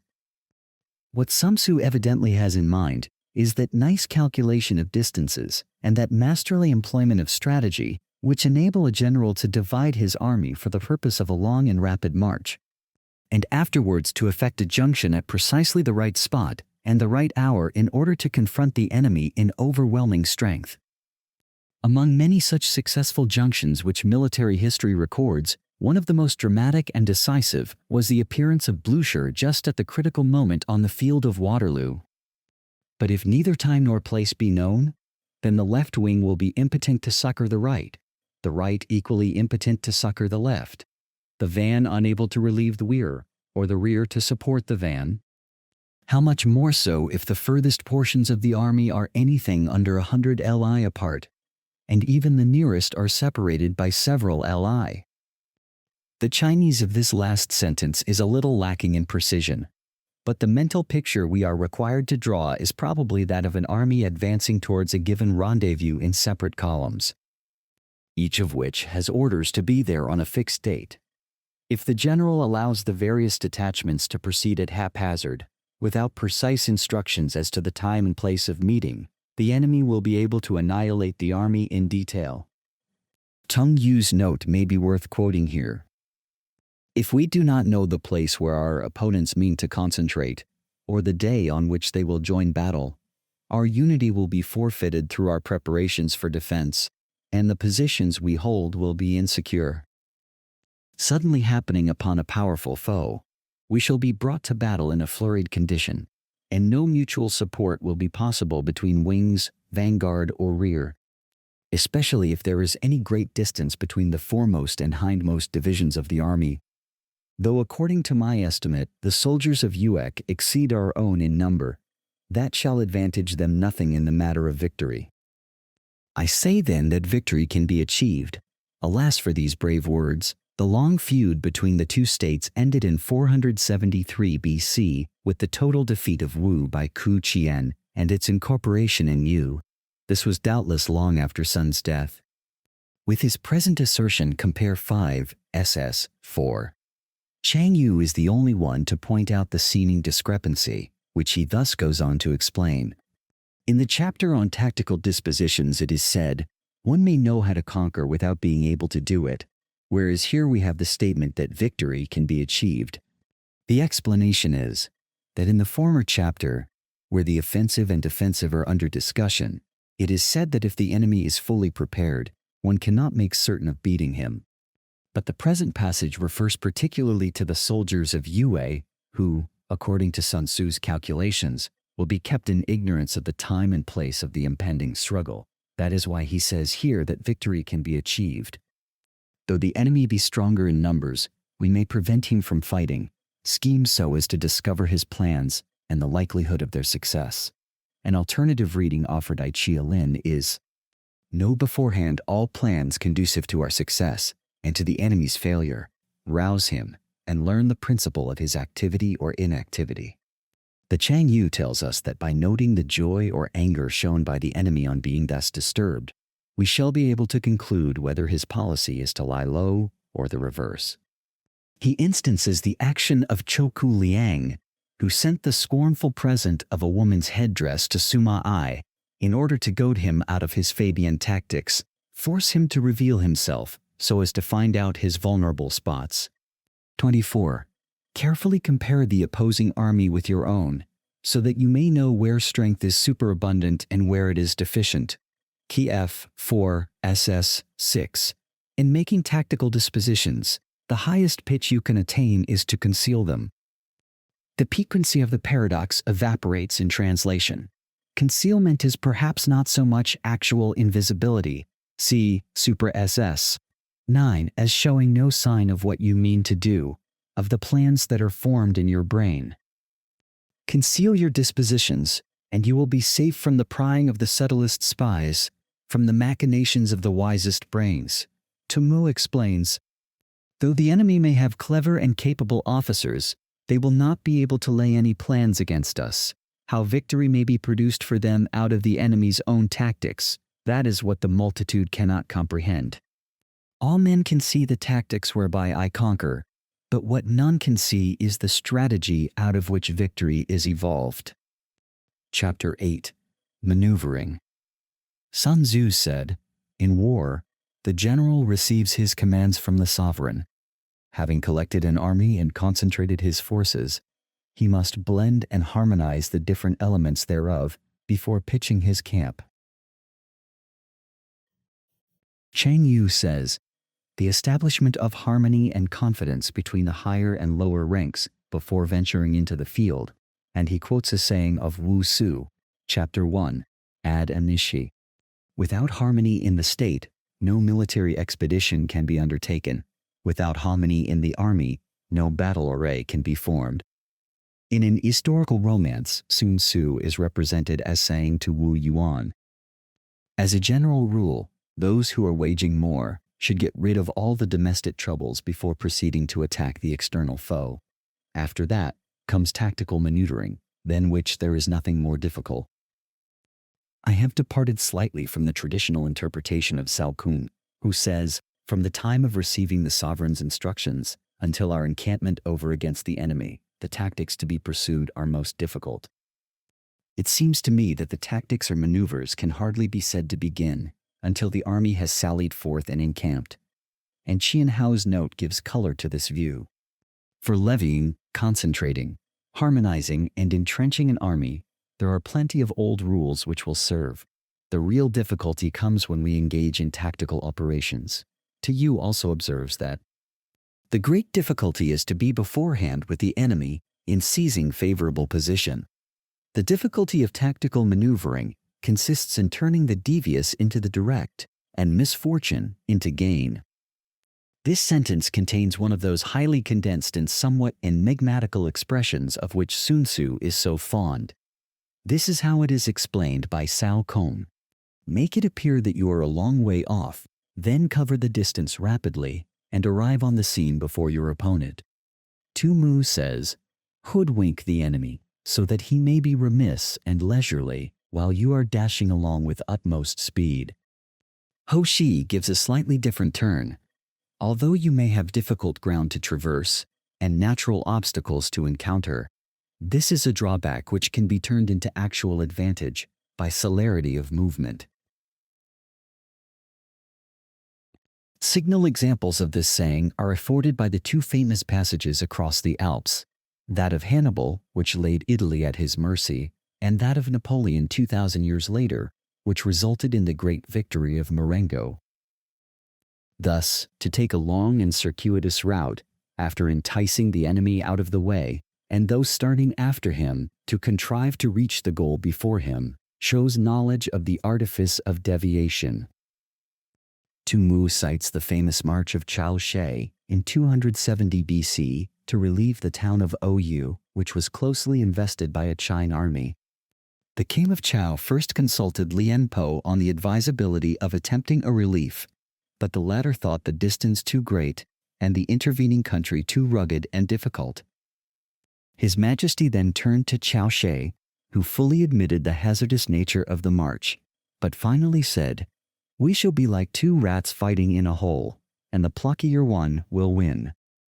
So he left the capital with his army, but had only gone a distance of 30 li when he stopped and began throwing up entrenchments. For 28 days he continued strengthening his fortifications, and took care that spies should carry the intelligence to the enemy. The Qin general was overjoyed, and attributed his adversary's tardiness to the fact that the beleaguered city was in the Han state, and thus not actually part of Chao territory. But the spies had no sooner departed than Chao Shi began a forced march lasting for 2 days and 1 night, and arrive on the scene of action with such astonishing rapidity that he was able to occupy a commanding position on the side mass, North Hill, before the enemy had got wind of his movements. A crushing defeat followed for the Qin forces, who were obliged to raise the siege of Ou in all haste and retreat across the border. Maneuvering with an army is advantageous, with an undisciplined multitude, most dangerous. I adopt the reading of the Tumkian, Cheng Yu Hisian, and the Tushu, since they appear to apply the exact nuance required in order to make sense. The commentators, using the standard text, take this line to mean that maneuvers may be profitable, or they may be dangerous. It all depends on the ability of the general. If you set a fully equipped army in march in order to snatch an advantage, the chances are that you will be too late. On the other hand, to detach a flying column for the purpose involves the sacrifice of its baggage and stores. Some of the Chinese text is unintelligible to the Chinese commentators, who paraphrase the sentence. I submit my own rendering without much enthusiasm, being convinced that there is some deep-seated corruption in the text. On the whole, it is clear that Sun Tzu does not approve of a lengthy march being undertaken without supplies. CFF Infra, SS. 11. Thus, if you order your men to roll up their buff coats and make forced marches without halting day or night, covering double the usual distance at a stretch.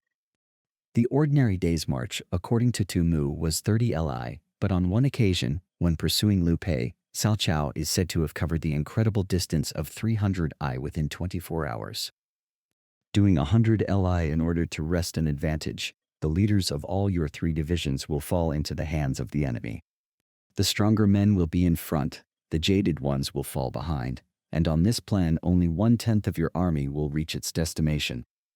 The moral is, as Cao Kong and others point out, don't march 100 li to gain a tactical advantage, either with or without impedimenta.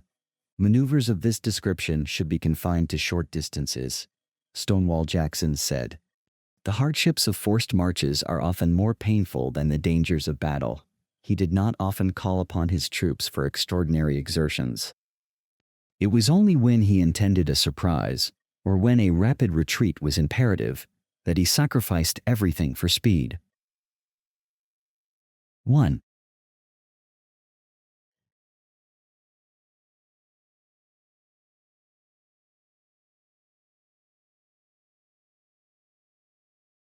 If you march 50 li in order to outmaneuver the enemy, you will lose the leader of your first division, and only half your force will reach the goal. Literally, the leader of the first division will be torn away. If you march 30 li with the same object, 2/3 of your army will arrive. In the tongue tien is added, "From this we may know the difficulty of maneuvering." We may take it then that an army without its baggage train is lost. Without provisions, it is lost. Without bases of supply, it is lost. I think Sun Tzu meant stores accumulated in depots. But Tu Yu says fodder and the like. Chang Yu says goods in general. And Wang Si says fuel, salt, foodstuffs, etc. 1 Colonel Henderson, Op. Cit. Volume 1, p. 426. We cannot enter into alliances until we are acquainted with the designs of our neighbors. We are not fit to lead an army on the march unless we are familiar with the face of the country, its mountains and forests, its pitfalls and precipices, its marshes and swamps. We shall be unable to turn natural advantage to account unless we make use of local guides. SS 12 through 14 are repeated in Chapter 11. SS 52. In war, practice dissimulation and you will succeed. In the tactics of Turenne, deception of the enemy, especially as to the numerical strength of his troops, took a very prominent position. 2. Whether to concentrate or to divide your troops must be decided by circumstances. Let your rapidity be that of the wind. The simile is doubly appropriate, because the wind is not only swift but, as Mei Yao Chen points out, invisible and leaves no tracks. Your compactness that of the forest. Meng Shi comes nearer to the mark in his note. When slowly marching, order and ranks must be preserved, so as to guard against surprise attacks.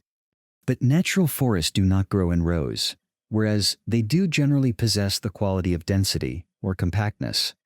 In raiding and plundering be like fire. Ch. Shit Ching 4:3-5. Fierce as a blazing fire which no man can check. Is immovability like a mountain? That is, when holding a position from which the enemy is trying to dislodge you, or perhaps, as Tu Yu says, when he is trying to entice you into a trap. Let your plans be dark and impenetrable as night, and when you move, fall like a thunderbolt. Tu Yu quotes a saying of Taikum, which is passed into a proverb. You cannot shut your ears to the thunder, or your eyes to the lightning, so rapid are they. Likewise, an attack should be made so quickly that it cannot be parried. 2. For a number of maxims on this head, see Marshal Turenne, Longmans, 1977, p.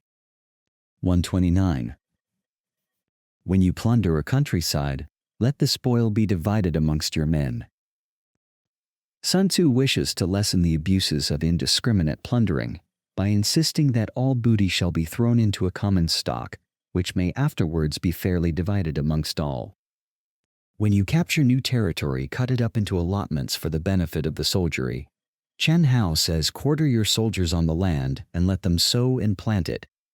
It is by acting on this principle and harvesting the lands they invaded that the Chinese have succeeded in carrying out some of their most memorable and triumphant expeditions, such as that of Pan Chao, who penetrated to the Caspian.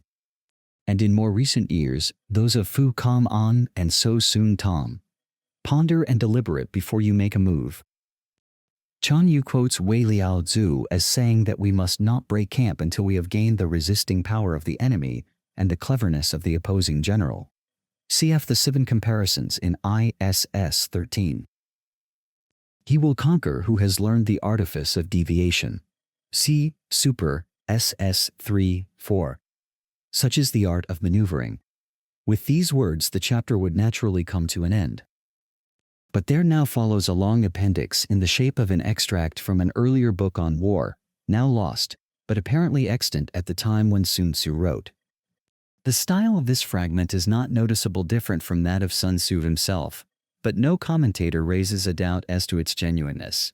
The Book of Army Management says, "It is perhaps significant that none of the earlier commentators give us any information about this work. Mei Yao Chen calls it an ancient military classic, and Wang Shi, an old book on war. Considering the enormous amount of fighting that had gone on for centuries before Sun Tzu's time between the various kingdoms and principalities of China, it is not in itself improbable that a collection of military maxims should have been made and written down at some earlier period. On the field of battle, implied, though not actually in the Chinese, the spoken word does not carry far enough, hence the institution of gongs and drums. Nor can ordinary objects be seen clearly enough, hence the institution of banners and flags. Gongs and drums, banners and flags, are means whereby the ears and eyes of the host may be focused on one particular point. Chang Yu says, "If sight and hearing converge simultaneously on the same object, the evolutions of as many as 1,000,000 soldiers will be like those of a single man. The host thus forming a single united body, is it impossible either for the brave to advance alone or for the cowardly to retreat alone?" Chuam Yu quotes as aim, "Equally guilty are those who advance against orders and those who retreat against orders." Mu tells a story in this connection of Wu Qi when he was fighting against the Qin state. Before the battle had begun, one of his soldiers, a man of matchless daring, sallied forth by himself, captured 2 heads from the enemy, and returned to camp. Wu Qi had the man instantly executed, whereupon an officer ventured to remonstrate, saying, "This man was a good soldier, and ought not to have been beheaded." Wu Qi replied, "I fully believe he was a good soldier, but I had him beheaded because he acted without orders. This is the art of handling large masses of men. In night fighting, then, make much use of signal fires and drums, and in fighting by day, of flags and banners, as a means of influencing the ears and eyes of your army." Chen Hao alludes to Li Kuan-pi's night ride to Hoyang at the head of 500 mounted men. They made such an imposing display with torches that though the rebel leader Shi Shuming had a large army, he did not dare to dispute their passage. A whole army may be robbed of its spirit, and war, says Chang Yu, if a spirit of anger can be made to pervade all ranks of an army at one and the same time, its onset will be irresistible. Now the spirit of the enemy's soldiers will be keenest when they have newly arrived on the scene, and it is therefore our cue not to fight at once, but to wait until their ardor and enthusiasm have worn off, and then strike. It is in this way that they may be robbed of their keen spirit.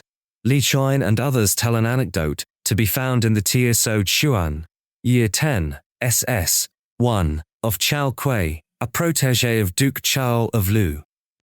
The latter state was attacked by Qi, and the Duke was about to join battle at Changzhou, after the first roll of the enemy's drums, when Chao said, "Not just yet."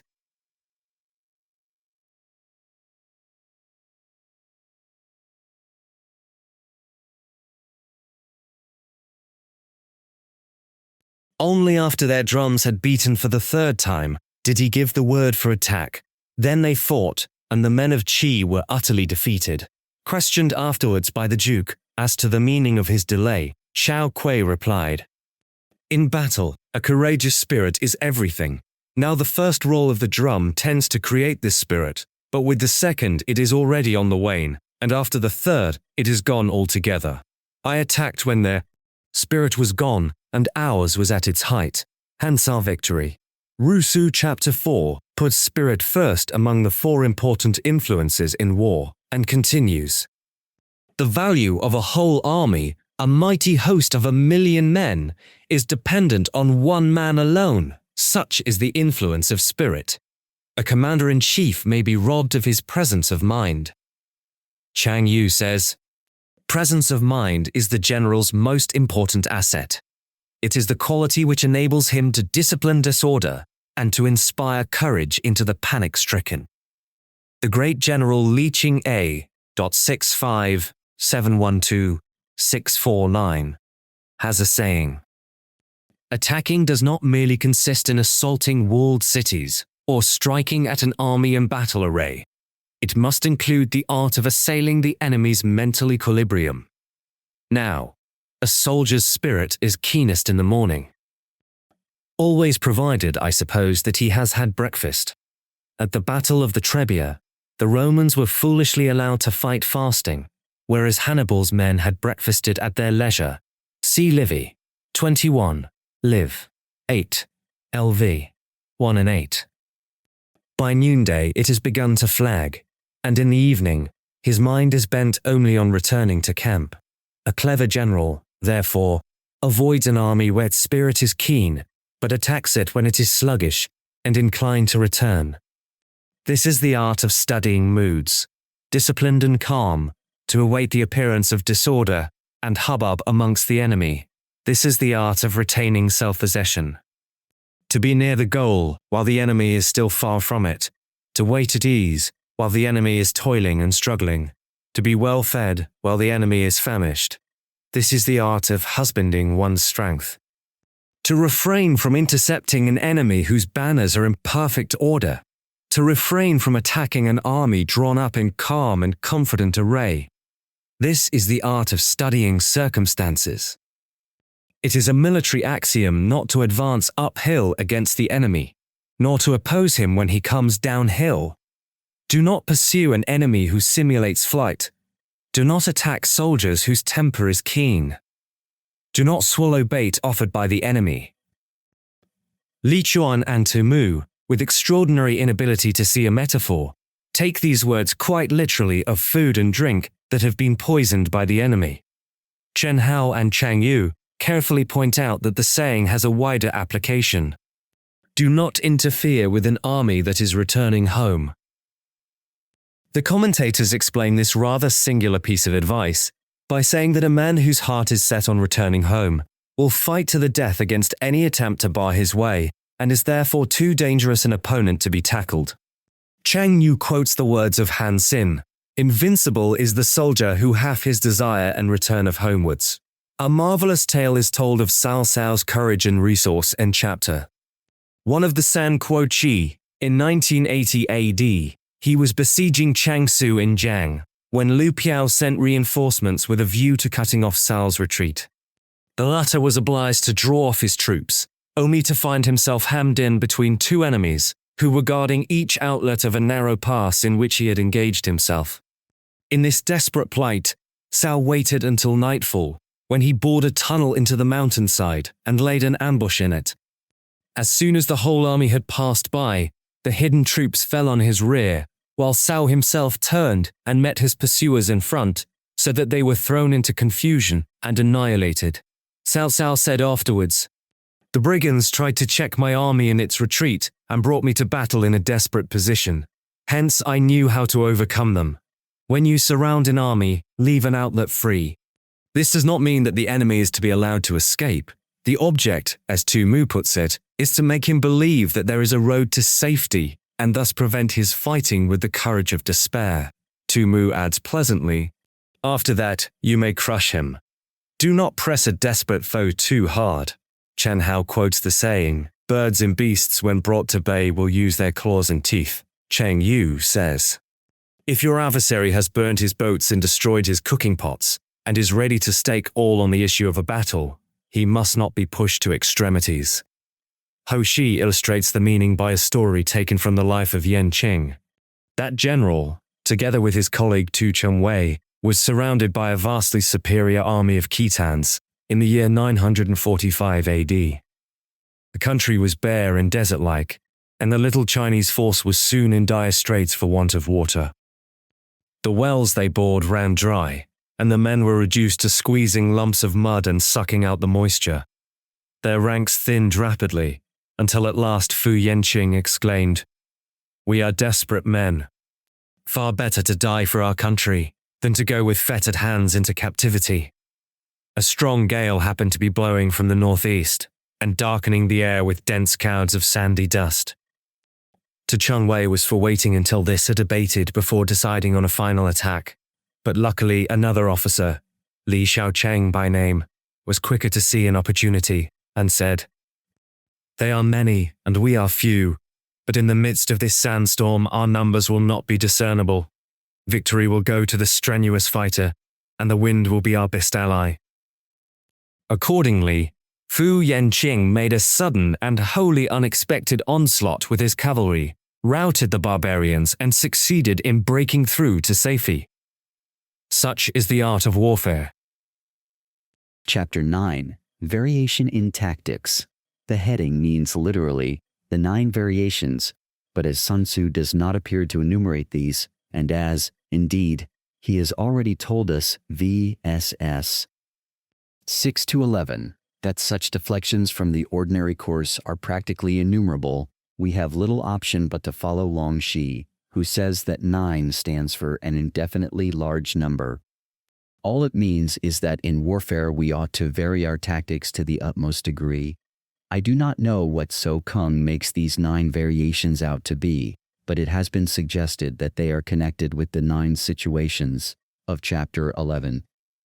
This is the view adopted by Chang Yu. The only other alternative is to suppose that something has been lost, a supposition to which the unusual shortness of the chapter lends some weight. Sun Tzu said, "In war, the general receives his commands from the sovereign, collects his army, and concentrates his forces." Repeated from 7. SS1, where it is certainly more in place. It may have been interpolated here, merely in order to supply a beginning to the chapter. When in difficult country, do not encamp. In country where high roads intersect, join hands with your allies. Do not linger in dangerously isolated positions. The last situation is not one of the 9 situations, as given in the beginning of Chapter 11, but occurs later on Ibid. SS 43. Chu, the Chang Yu, defines this situation as being situated across the frontier, in hostile territory. Li Chuan says, it is country in which there are no springs or wells, flocks or herds, vegetables or firewood. Chialin, one of gorges, chasms and precipices, without a road by which to advance. In Hindan situations, you must resort to stratagem. In desperate position, you must fight. There are roads which must not be followed. 69.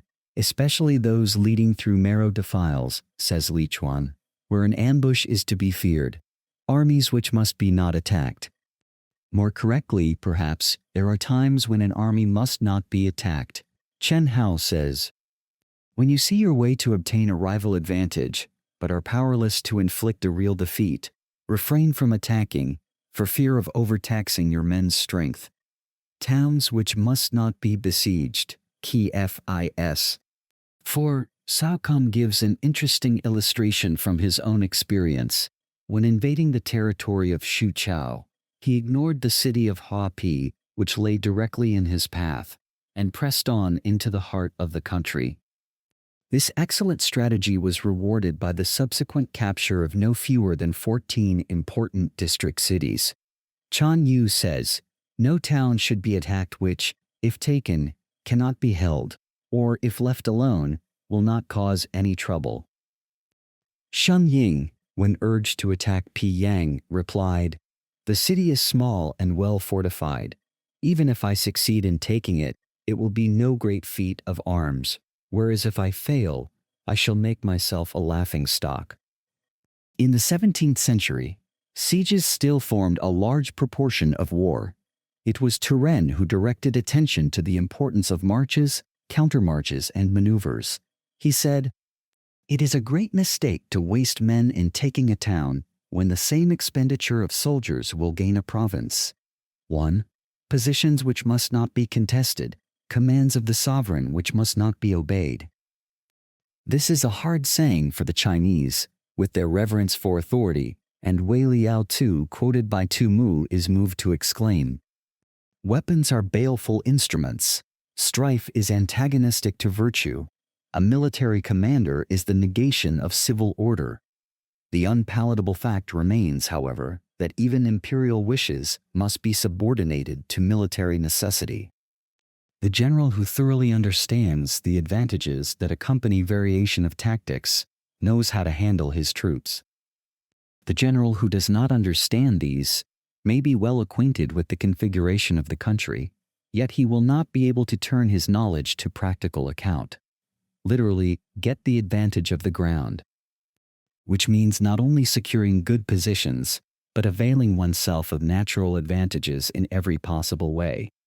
Chen Yu says, every kind of ground is characterized by certain natural features, and also gives scope for a certain variability of one. Marshall Turin, p. 50. Plan.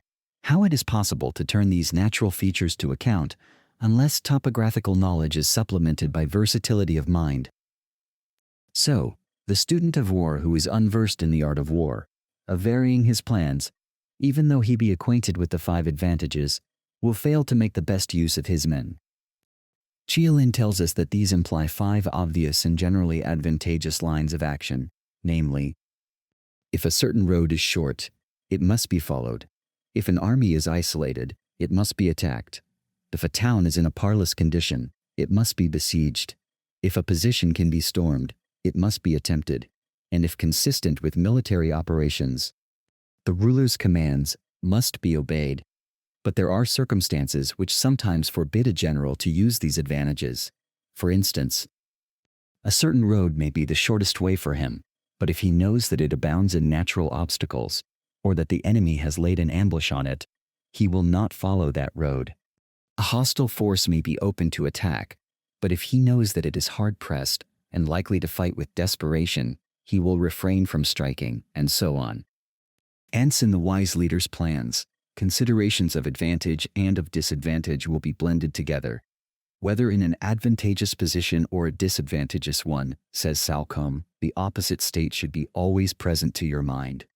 Let me read, if our expectation of advantage be tempered in this way, we may succeed in accomplishing the essential part of our schemes. If we wish to wrest an advantage from the enemy, we must not fix our minds on that alone, but allow for the possibility of the enemy also doing some harm to us, and let this enter as a factor into our calculations. If, on the other hand, in the midst of difficulties we are always ready to seize an advantage, we may extricate ourselves from misfortune. Tu Mu says, if I wish to extricate myself from a dangerous position, I must consider not only the enemy's ability to injure me, but also my own ability to gain an advantage over the enemy. If in my counsels these 2 considerations are properly blended, I shall succeed in liberating myself. For instance, if I am surrounded by the enemy and only think of effecting an escape, the nervelessness of my policy will incite my adversary to pursue and crush me. It would be far better to encourage my men to deliver a bold counterattack and use the advantage thus gained to free myself from the enemy's toils. See the story of Cao Cao, 7. SS 35, note. Reduce the hostile chiefs by inflicting damage on them. Chia Lin enumerates several ways of inflicting this injury, some of which would only occur to the Oriental mind. Oh, I think the way that they should, entice away the enemy's best and wisest men, so that he may be left without counselors. Introduce traitors into his country, that the government policy may be rendered futile. Foment intrigue and deceit, and thus sow dissension between the ruler and his ministers. By means of every artful contrivance, cause deterioration amongst his men, and waste of his treasure. Corrupt his morals by insidious gifts, leading him into excess. Disturb and unsettle his mind by presenting him with lovely women. Chen Yu, after Wang Su makes a different interpretation of Sun Tzu here. Get the enemy into a position where he must suffer injury, and he will submit of his own accord, and make trouble for them. To mu, in this phrase, and his interpretation indicates that trouble should be made for the enemy, affecting their possessions, or, as we might say, assets, which he considers to be a large army, a rich exchequer, harmony amongst the soldiers, punctual fulfillment of commands. These give us a whip hand over the enemy, and keep them constantly engaged. Literally, make servants of them. To you says prevent them from having any rest. Hold out specious allurements, and make them rush to any given point. Mengxi's note contains an excellent example of the idiomatic use of nen. Cause them to forget pie, the reasons for acting otherwise than on their first impulse, and hasten in our direction. The art of war teaches us to rely not on the likelihood of the enemy's not coming, but on our own readiness to receive him, not in the chance of his not attacking, but rather on the fact that we have made our position unassailable. There are 5 dangerous faults which may affect a general. Recklessness, which leads to destruction. Arrogance without forethought, as Chao Kum analyzes it, which causes a man to fight blindly and desperately like a mad bull. Such an opponent, says Chen Yu, must not be encountered with brute force, but may be lured into an ambush and slain. Cf. Wu Su, Chapter 4, Ed and Eat. In estimating the character of a general, men are wont to pay exclusive attention to his courage, forgetting that courage is only one out of many qualities which a general should possess. The merely brave man is prone to fight recklessly, and he who fights recklessly, without any perception of what is expedient, must be condemned. Suma Fa Tu make the incisive remark, simply going to one's death does not bring about victory. Cowardice, which leads to capture. Cao Kun defines the Chinese word translated here as cowardice, as being of the man whom timidity prevents from advancing to seize an advantage, and Wang Shi adds, who is quick to flee at the sight of danger. Men Shi gives the closer paraphrase, he who is bent on returning alive. This is, the man who will never take a risk. But, as Sun Tzu knew, nothing is to be achieved in war unless you are willing to take risks. Tai Kum said, he who lets an advantage slip will subsequently bring upon himself real disaster. In 404 AD, Liu Yu pursued the rebel Han Xuan up the Yangtze and fought a naval battle with him at the island of Changhang. The loyal troops numbered only a few thousands, while their opponents were in great force. But Han Xuan, fearing the fate which was in store for him should be overcome, had a light boat made fast to the side of his war junk, so that he might escape, if necessary, at a moment's notice. The natural result was that the fighting spirit of his soldiers was utterly quenched, and when the loyalists made an attack from windward with fireships, all striving with the utmost ardor to be first in the fray, Han Xuan's forces were routed, had to burn all their baggage, and fled for 2 days and nights without stopping. Chang Yu tells a somewhat similar story of Chao Ying Qi, a general of the Qin state who during a battle with the army of Chu in 597 BC had a boat kept in readiness for him on the river, wishing in case of defeat to be the first to get across. A hasty temper, which can be provoked by insults. Tu Mu tells us that Yao Hush, when opposed in 357 AD by Huang Mei, Ten Chang and others, shut himself up behind his walls and refused to fight. Ten Chang said, our adversary is of a choleric temper and easily provoked. Let us make constant sallies and break down his walls, then he will grow angry and come out. Once we can bring his force to battle, it is doomed to be our prey. This plan was acted upon. Yao Xiam came out to fight, was lured as far as Sanyan by the enemy's pretended flight, and finally attacked and slain. A delicacy of honor which is sensitive to shame. This need not be taken to mean that a sense of honor is really a defect in a general. What Sun Tzu condemns is rather an exaggerated sensitiveness to slanderous reports. The thin-skinned man who is stunned by opprobrium, however undeserved. Miao Chen truly observes, though somewhat paradoxically, the seek after glory should be careless of public opinion, over-solicitude for his men, which exposes him to worry and trouble. Here again, Sun Tzu does not mean that the general is to be careless of the welfare of his troops. All he wishes to emphasize is the danger of sacrificing any important military advantage to the immediate comfort of his men. This is a short-sighted policy, because in the long run, the troops will suffer more from the defeat, or, at best, the prolongation of the war, which will be the consequence. A mistaken feeling of pity will often induce a general to relieve a beleaguered city, or to reinforce a hard-pressed detachment, contrary to his military instincts.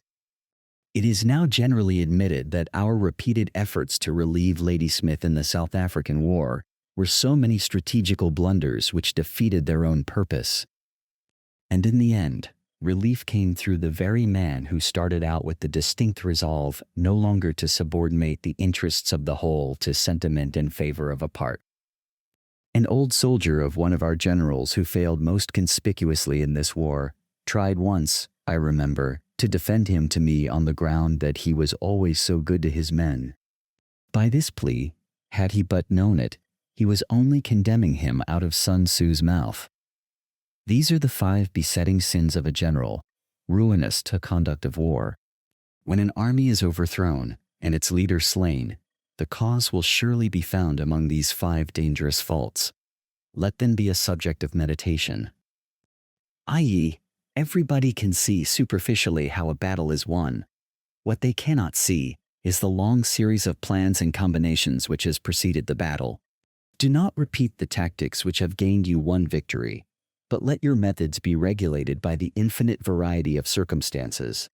As Wang Shi sagely remarks, there is but one root principle underlying victory, but the tactics which lead up to it are infinite in number. With this compare Colonel Henderson. The rules of strategy are few and simple. They may be learned in a week. They may be taught by familiar illustrations or a dozen diagrams, but such knowledge will no more teach a man to lead an army like Napoleon than a knowledge of grammar will teach him to write like Gibbon. Military tactics are like unto water, for water in its natural course runs away from high places and hastens downwards. So in war, the way is to avoid what is strong and to strike at what is weak, like water taking the line of least resistance. Water shapes its course according to the nature of the ground over which it flows. The soldier works out his victory in relation to the foe whom he is facing. Therefore, just as water retains no constant shape, so in warfare there are no constant conditions. He who can modify his tactics in relation to his opponent and thereby succeed in winning may be called a heaven-born captain. The 5 elements, water, fire, wood, metal, earth, are not always equally predominant. That is, as Wan Shi says, they predominate alternately. The 4 seasons make way for each other in turn, literally, have no invariable seat. There are short days and long. The moon has its periods of waning and waxing. C. The purport of the passage is simply to illustrate the want of fixity in war by the changes constantly taking place in nature. The comparison is not very happy, however, because the regularity of the phenomena which Sun Tzu mentions is by no means paralleled in war. Chapter 10. The Army on the March. The contents of this interesting chapter are better indicated in SS 1 than by this heading. Sun Tzu said, "We come now to the question of encamping the army and observing signs of the enemy. Pass quickly over mountains and keep in the neighborhood of valleys. The idea is not to linger among barren uplands, but to keep close to supplies of water and grass." Cf. Wuzu, Chapter 3.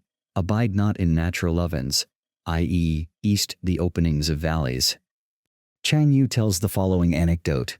Wu Tu Chang was a robber captain in the time of the later Han, and Ma Yuan was sent to exterminate his gang. Chang having found a refuge in the hills, Ma Yuan made no attempt to force a battle, but seized all the favorable positions commanding supplies of water and forage.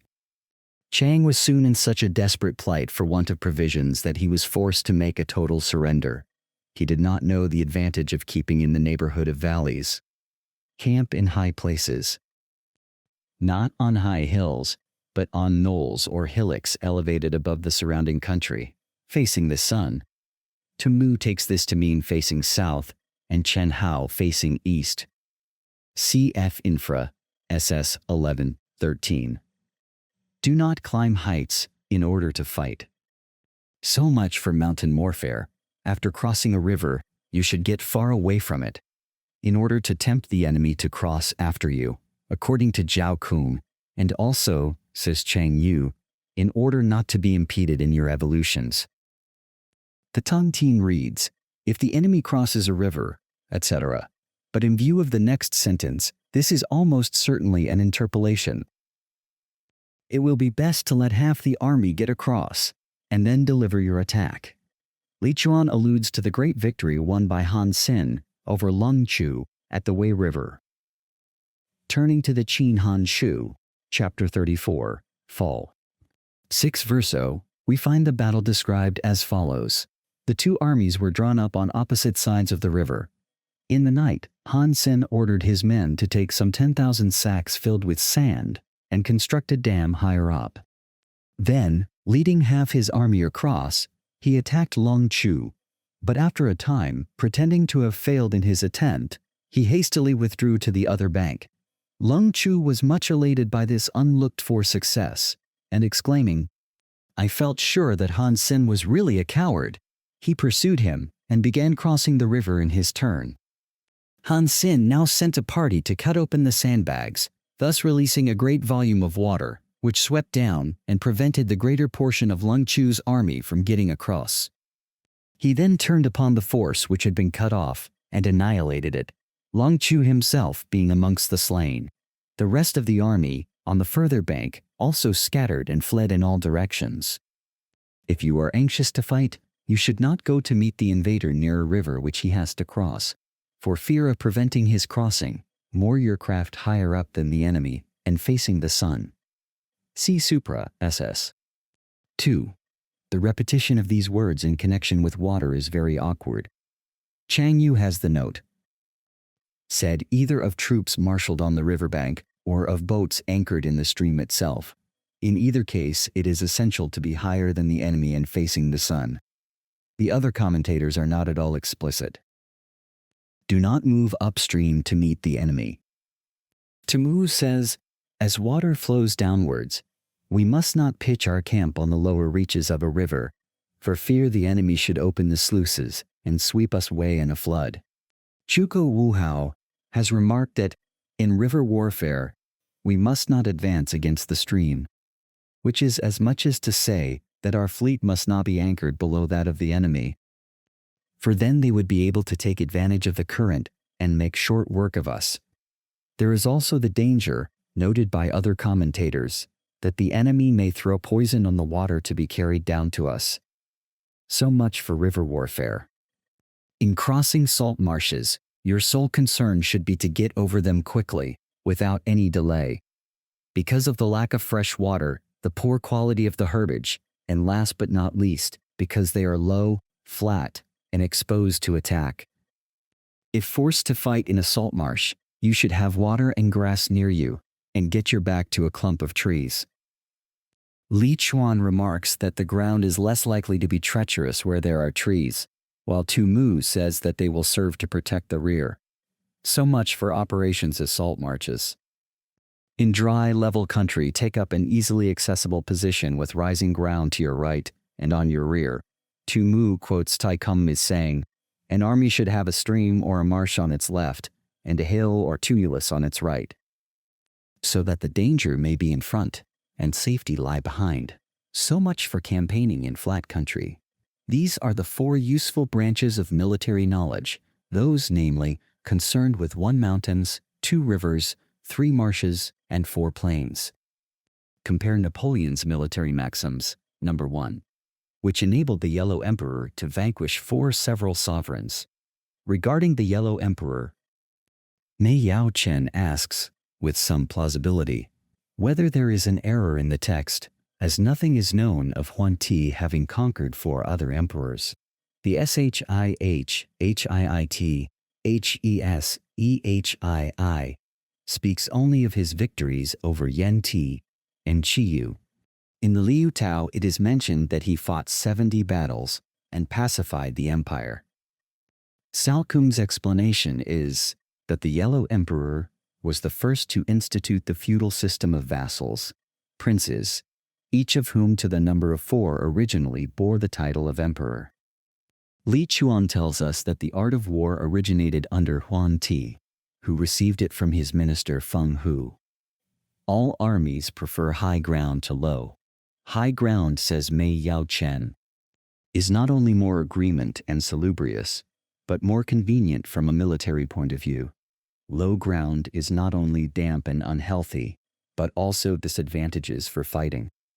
And sunny places to dark, if you are careful of your men. Cao Kun says, make for fresh water and pasture, where you can turn out your animals to graze, and camp on hard ground. The army will be free from disease of every kind. Chang Yu says, the dryness of the climate will prevent the outbreak of illness, and this will spell victory. When you come to a hill or a bank, occupy the sunny side, with the slope on your right rear. Thus you will at once act for the benefit of your soldiers and utilize the natural advantages of the ground. When, in consequence of heavy rains up country, a river which you wish to ford is swollen and flecked with foam, you must wait until it subsides. Country in which there are precipitous cliffs with torrents running between, deep natural hollows, the latter defined as places enclosed on every side by steep banks, with pools of water at the bottom. Confined places, defined as natural pens or prisons, or places surrounded by precipices on 3 sides, easy to get into, but hard to get out of. Tangled thickets, defined as places covered with such dense undergrowth that spears cannot be used. Quagmires, defined as AIV. Low-lying places, so heavy with mud as to be impassable for chariots and horsemen, and crevasses, defined by Mei Yao Chen as a narrow, difficult way between beetling cliffs. Tu Mu's note is ground covered with trees and rocks, and intersected by numerous ravines and pitfalls. This is very vague, but Qielin explains it clearly enough as a defile or narrow pass, and Chang Yu takes much the same view. On the whole, the weight of the commentators certainly inclines to the rendering defile, but the ordinary meaning of the Chinese in one place is a crack or fissure, and the fact that the meaning of the Chinese elsewhere in the sentence indicates something in the nature of a defile make me think that Sun Tzu is here speaking of crevasses, should be left with all possible speed and not approached. While we keep away from such places, we should get the enemy to approach them. While we face them, we should let the enemy have them on his rear. If in the neighborhood of your camp there should be any hilly country, ponds surrounded by aquatic grass, hollow basins filled with reeds, or woods with its total for us to rest, second consumed rest. For these are places where men in ambush or insidious spies are likely to be lurking. Chang Yu has the note. We must also be on our guard against traitors who may lie in close covert, secretly spying out our weaknesses and overhearing our instructions. When the enemy is close at hand and remains quiet, he is relying on the natural strength of his position. Here begins Sun Tzu's remarks on the reading of signs, much of which is so good that it could almost be included in the modern manual, like General Baden-Powell's Aids to Scouting. When he keeps aloof and tries to provoke a battle, he is anxious for the other side to advance, probably because we are in a strong position from which he wishes to dislodge us. If he came close up to us, says Tu Mu, and tried to force a battle, he would seem to despise us, and there would be less probability of our responding to the challenge. If his place of encampment is easy of access, he is tendering a bait. That the men of Yan may dig up the ancestral tombs outside the town, and by inflicting this indignity on our forefathers cause us to become faint-hearted. Forthwith the besiegers dug up all the graves and burned the corpses lying in them. And the inhabitants of Chimo, witnessing the outrage from the city walls, wept passionately and were all impatient to go out and fight, their fury being increased tenfold. Tian Tan knew then that his soldiers were ready for any enterprise. But instead of a sword, he himself took a mattock in his hands and ordered others to be distributed amongst his best warriors, while the ranks were filled up with their wives and concubines. He then served out all the remaining rations and bade his men eat their fill. The regular soldiers were told to keep out of sight, and the walls were manned with the old and weaker men, and with women.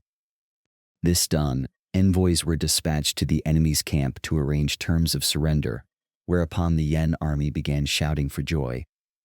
Tian Tan also collected 20,000 ounces of silver from the people and got the wealthy citizens of Chimo to send it to the Yen general with the prayer that, when the town capitulated, he would allow their homes to be plundered or their women to be maltreated. Chi-Chi, in high good humor, granted their prayer, but his army now became increasingly slack and careless. Meanwhile, Tian Tan got together 1,000 oxen, decked them with pieces of red silk, painted their bodies, dragon-like, with colored stripes, and fastened sharp blades on their horns and well-greased rushes on their tails. When night came on, he lighted the ends of the rushes and drove the oxen through a number of holes which he had pierced in the walls, backing them up with a force of 5,000 picked warriors. The animals, maddened with pain, dashed furiously into the enemy's camp, where they caused the utmost confusion and dismay, for their tails acted as torches, showing up the hideous pattern on their bodies, and the weapons on their horns killed or wounded any with whom they came into contact. In the meantime, the band of 5,000 had crept up with gags in their mouths and now threw themselves on the enemy. At the same moment, a frightful din arose in the city itself, all those that remained behind making as much noise as possible by banging drums and hammering on bronze vessels until heaven and earth were convulsed by the uproar. Terror-stricken, the Yen army fled in disorder, hotly pursued by the men of Qi, who succeeded in slaying their general Qi Qian. The result of the battle was the ultimate recovery of some 70 cities which had belonged to the Qi state. Violent language and driving forward as if to the attack are signs that he will retreat. When the light chariots come out first and take up a position on the wings, it is a sign that the enemy is forming for battle. Peace proposals unaccompanied by a sworn covenant indicate a plot. The reading here is uncertain. Li Chuan indicates a treaty confirmed by oaths and hostages. Wang Shi and Chin Yu, on the other hand, simply say without reason. On a frivolous pretext, when there is much running about, every man hastening to his proper place under his own regimental banner, and the soldiers fall into rank, it means that the critical moment has come. When some are seen advancing and some retreating, it is a lure. When the soldiers stand leaning on their spears, they are faint from want of food. If those who are sent to draw water begin by drinking themselves, the army is suffering from thirst. As Tu Mu remarks, one may know the condition of a whole army from the behavior of a single man. If the enemy sees an advantage to be gained and makes no effort to secure it, the soldiers are exhausted. If birds gather on any spot, it is unoccupied. A useful fact to bear in mind when, for instance, as Chen Hao says, the enemy has secretly abandoned his camp. Clamor by night betokens nervousness. If there is disturbance in the camp, the general's authority is weak. If the banners and flags are shifted about, sedition is afoot. If the officers are angry, it means that the men are weary. Tu Mu understands the sentence differently. If all the officers of an army are angry with their general, it means that they are broken with fatigue, owing to the exertions which he has demanded from them. When an army feeds its horses with grain and kills its cattle for food, in the ordinary course of things, the men would be fed on grain and the horses chiefly on grass. And when the men do not hang their cooking pots over the campfires, showing that they will not return to their tents, you may know that they are determined to fight to the death. I may quote here the illustrative passage from the Hu Han Shu, chapter 5. 71. Given in abbreviated form by the Pi Wing Young Fu, the rebel Wan Kuo of Liang was besieging the town of Chandashan, and Hong Fu Sung, who was in supreme command, and Tom Chao were sent out against him. The latter pressed for hasty measures, but soon turned a deaf ear to his counsel, At last the rebels were utterly worn out and began to throw down their weapons of their own accord. Sun was not advancing to the attack, but Cho said, "It is a principle of war not to pursue desperate men and not to press a retreating host." Some answered, "That does not apply here. What I am about to attack is a jaded army, not a retreating host. With disciplined troops I am falling on a disorganized multitude, not a band of desperate men." Thereupon he advances to the attack unsupported by his colleague, and routed the enemy, one Quo being slain. The sight of men whispering together in small knots or speaking in subdued tones points to disaffection amongst the rank and file. Too frequent rewards signify that the enemy is at the end of his resources, because when an army is hard-pressed, as Tumu says, there is always a fear of mutiny, and lavish rewards are given to keep the men in good temper. Too many punishments betray a condition of dire distress, because in such case discipline becomes relaxed and unwanted severity is necessary to keep the men to their duty. To begin by bluster, but afterwards to take fright at the enemy's numbers, shows a supreme lack of intelligence. I follow the interpretation of Chao Kung, also adopted by Li Chuan, Tumu, and Cheng Yu. Another possible meaning set forth by Tu Yu, Xia Lin, Mei Tao Chen, and Wan Shi is, the general who is first tyrannical towards his men, and then in terror lest they should mutiny, etc. This would connect the sentence with what went before about rewards and punishments. When envoys are sent with compliments in their mouths, it is a sign that the enemy wishes for a truce. Tumu says, "If the enemy open friendly relations be sending hostages, it is a sign that they are anxious for an armistice, either because their strength is exhausted or for some other reason." But it hardly needs a Sun Tzu to draw such an obvious inference. If the enemy's troops march up angrily and remain facing ours for a long time without either joining battle or taking themselves off again, the situation is one that demands great vigilance and circumspection. Zhao Kung says a maneuver of this sort may be only a ruse to gain time for an unexpected flank attack or the laying of an ambush. If our troops are no more in number than the enemy, that is amply sufficient. It only means that no direct attack can be made. Literally, no martial advance. That is to say, Shang tactics and frontal attacks must be eschewed and stratagem resorted to instead. What we can do is simply to concentrate all our available strength, keep a close watch on the enemy, and obtain reinforcements. This is an obscure sentence, and none of the commentators succeed in squeezing very good sense out of it. I follow Li Chuan, who appears to offer the simplest explanation. Only the side that gets more men will win. Fortunately, we have Cheng Yu to expound its meaning to us, in language which is lucidity itself. When the numbers are even, and no favorable opening presents itself, although we may not be strong enough to deliver a sustained attack, we can find additional recruits amongst our sutlers and camp followers, and then, concentrating our forces and keeping a close watch on the enemy, contrive to snatch the victory. But we must avoid borrowing foreign soldiers to help us. He then quotes from Wei Liao 2, Chapter 3.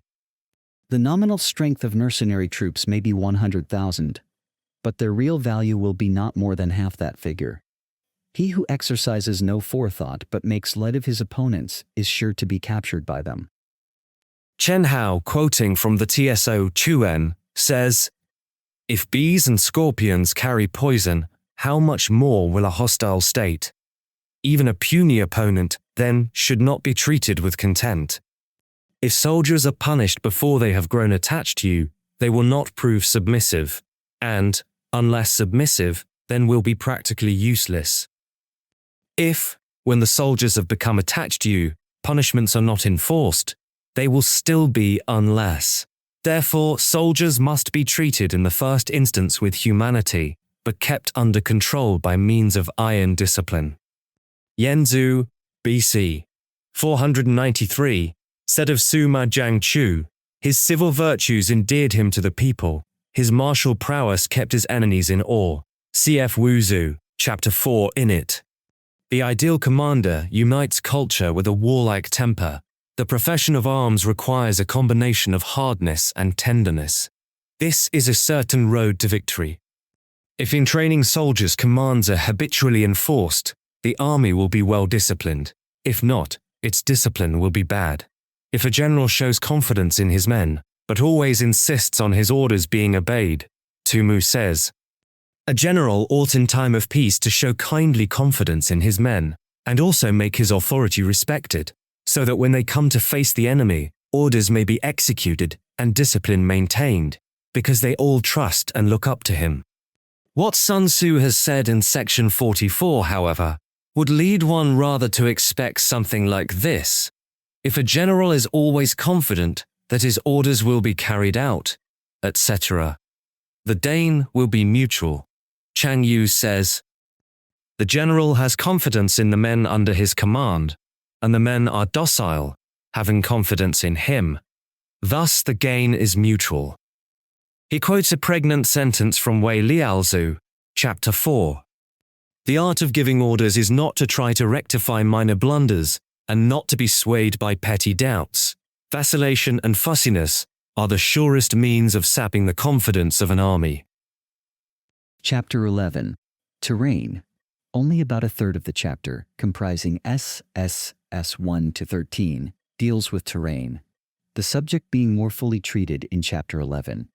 The 6 calamities are discussed in SS 14 to 20, and the rest of the chapter is again a mere string of desultory remarks, though not less interesting, perhaps, on that account. Sun Tzu said, we may distinguish 6 kinds of terrain, to wit, accessible ground. Mei Yao Chen says, plentifully provided with roads and means of communications.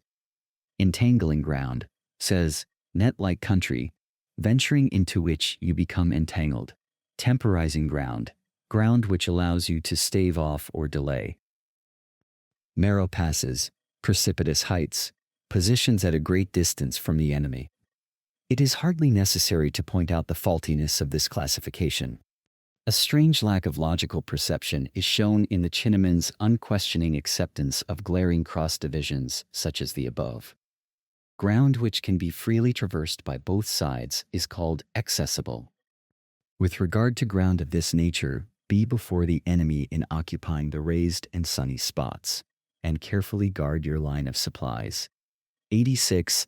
The general meaning of the last phrase is doubtlessly, as Sun Tzu says, not to allow the enemy to cut your communications. In view of Napoleon's dictum, the secret of war lies in the communications. We could wish that Sun Tzu had done more than skirt the edge of this important subject, here and in ISS 10:7. CS 11. Colonel Henderson says, the line of supply may be said to be as vital to the existence of an army as the heart to the life of a human being.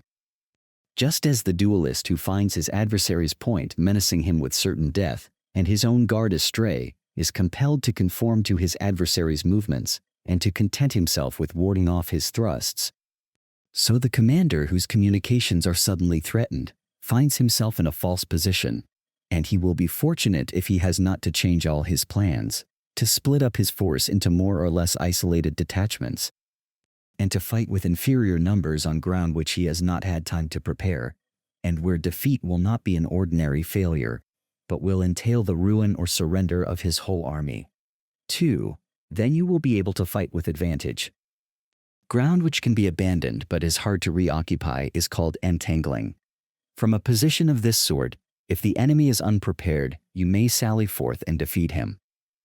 But if the enemy is prepared for your coming, and you fail to defeat him, then, return being impossible, disaster will ensue. When the position is such that neither side will gain by making the first move, it is called temporizing ground. Sun Tzu says, each side finds it inconvenient to move, and the situation remains at a deadlock. In a position of this sort, even though the enemy should offer us an attractive bait, Sun Tzu says, turning their backs on us and pretending to flee. But this is only one of the lures which might induce us to quit our position. It will be advisable not to stir forth, but rather to retreat, thus enticing the enemy in his turn. Then, when part of his army has come out, we may deliver our attack with advantage. With regard to narrow passes, if you can occupy them first, let them be strongly garrisoned and await the advent of the enemy. Because then, as Sun Tzu observes, The initiative will lie with us, and by making sudden and unexpected attacks, we shall have the enemy at our mercy. 1c. Pensées de Napoleon, 1st, number 47. 2. The Science of War, Chapter 2. Should the army forestall you in occupying a pass, do not go after him if the pass is fully garrisoned, but only if it is weakly garrisoned. With regard to precipitous heights, if you are beforehand with your adversary, you should occupy the raised and sunny spots, and there wait for him to come up. Talcum says, the particular advantage of securing heights and defiles is that your actions cannot then be dictated by the enemy. For the enunciation of the grand principle alluded to, see XS 2. Chang Yu tells the following anecdote of Pei Hing-Xing Qin, AD 6192-682, who was sent on a punitive expedition against the Turkic tribes.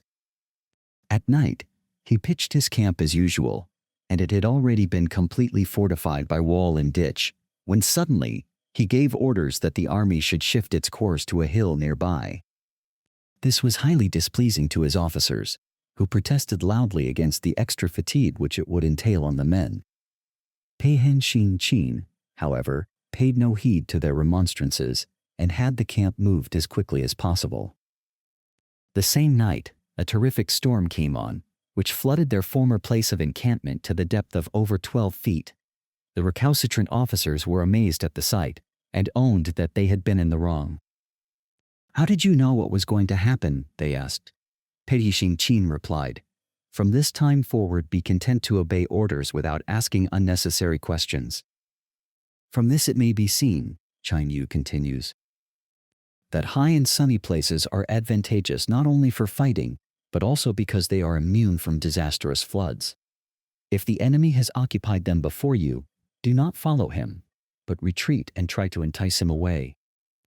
The turning point of Li Shimin's campaign in 621 AD against the two rebels, Tou Qian-tai, king of Haxia, and Wang Shicheng, prince of Cheng, was his seizure of the heights of Wulao.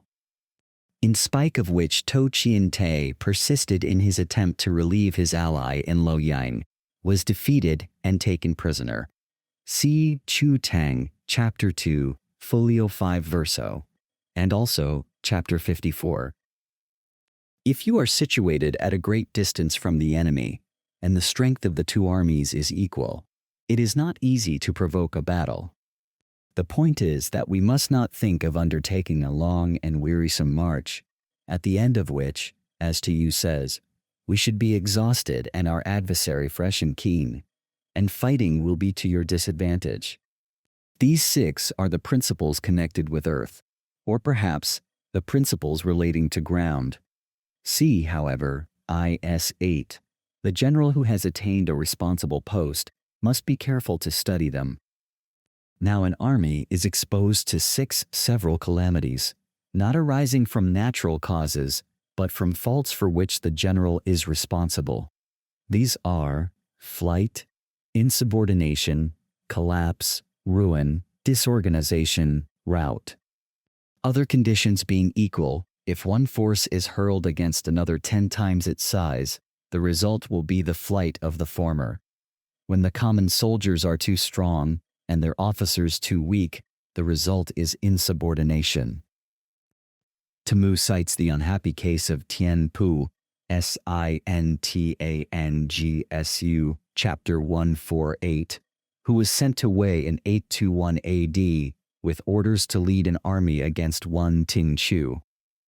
But the whole time he was in command, his soldiers treated him with the utmost contempt and openly flouted his authority by riding about the camp on donkeys, several thousands at a time. Tian Pu was powerless to put a stop to this conduct, and when, after some months had passed, he made an attempt to engage the enemy, his troops turned tail and dispersed in every direction. After that, the unfortunate man committed suicide by cutting his throat. When the officers are too strong and the common soldiers too weak, the result is collapse. Chalcum says, "The officers are energetic and want to press on. The common soldiers are feeble and suddenly collapse. When the higher officers are angry and insubordinate, and on meeting the enemy give battle on their own account from a feeling of resentment, before the commander-in-chief can tell whether or no he is in a position to fight. The result is ruin. Wang Hish's note is, this means, the general is angry without cause, and at the same time does not appreciate the ability of his subordinate officers. Thus he arouses fierce resentment and brings an avalanche of ruin upon his head. When the general is weak and without authority, when his orders are not clear and distinct, Wei Liao 2 chapter 4 says, if the commander gives his orders with decision, the soldiers will not wait to hear them twice. If his moves are made without vacillation, the soldiers will not be in two minds about doing their duty. General Baden-Powell says, italicizing the words, the secret of getting successful work out of your trained men lies in one nutshell, in the clearness of the instructions they receive. 3. Cf. also Wu Tzu chapter 3. The most fatal defect in a military leader is difference. The worst calamities that befall an army arise from hesitation. When there are no fixed duties assigned to officers and men. Tu Mu says, neither officers nor men have any regular routine, and the ranks are formed in a slovenly haphazard manner. The result is utter disorganization. 19. When a general, unable to estimate the enemy's strength, allows an inferior force to engage a larger one, or hurls a weak detachment against a powerful one, and neglects to place picked soldiers in the front rank, the result must be rout. Cheng Yu paraphrases the latter part of the sentence and continues, whenever there is fighting to be done, the keenest spirits should be appointed to serve in the front ranks, both in order to strengthen the resolution of our own men and to demoralize the enemy. Cf. the Primi Ordines of Caesar de Bello Gallico, v. 28, 44, et al. These are 6 ways of courting defeat, which must be carefully noted by the general who has attained a responsible post. See Supra, SS 13. The natural formation of the country is the soldier's best ally. Chan Hao says, the advantages of weather and season are not equal to those connected with ground, but a power of estimating the adversary, of controlling the forces of victory, and of shrewdly calculating difficulties, dangers, and distances, constitutes the test of a great general. He who knows these things, and in fighting puts his knowledge into practice, will win his battles. He who knows them not, nor practices them, will surely be defeated. If fighting is sure to result in victory, then you must fight, even though the ruler forbid it. If fighting will not result in victory, then you must not fight, even at the ruler's bidding. 3 Aids to Scouting, p. 12. Find Moro 1771. 10. Quang Shi Kang of the Qin dynasty, who is said to have been the patron of Chong Liang and to have written a San Lu, has these words attributed to him. The responsibility of setting an army in motion must devolve on the general alone. If advance and retreat are controlled from the palace, brilliant results will hardly be achieved. Hence the godlike ruler and the enlightened monarch are content to play a humble part in furthering their country's cause, kneel down to push the chariot wheel. This means that, in matters lying outside the zenana, the decision of the military commander must be absolute. Chang Yu also quote the saying, decrees from the Son of Heaven do not penetrate the walls of a camp. The general who advances without coveting fame and retreats without fearing disgrace. It was Wellington, I think, who said that the hardest thing of all for a soldier is to retreat. Whose only thought is to protect his country and do good service for his sovereign, is the jewel of the kingdom. A noble presentiment, in few words, of the Chinese happy warrior. Such a man, says Ho Shi, even if he had to suffer punishment, would not regret his conduct. Regard your soldiers as your children, and they will follow you into the deepest valleys. Look upon them as your own beloved sons, and they will stand by you even unto death. K.F. I.S. 6. In this connection, Tu Mu draws for us an engaging picture of the famous General Wu Qi, from whose treatise on war I have frequently had occasion to quote. He wore the same clothes and ate the same food as the meanest of his soldiers, refused to have either a horse to ride or a mat to sleep on. carried his own surplus rations wrapped in a parcel, and shared every hardship with his men. One of his soldiers was suffering from an abscess, and Wu Qi himself sucked out the virus. The soldier's mother, hearing this, began wailing and lamenting. Somebody asked her, saying, "Why do you cry? Your son is only a common soldier, and yet the commander-in-chief himself has sucked the poison from his sore."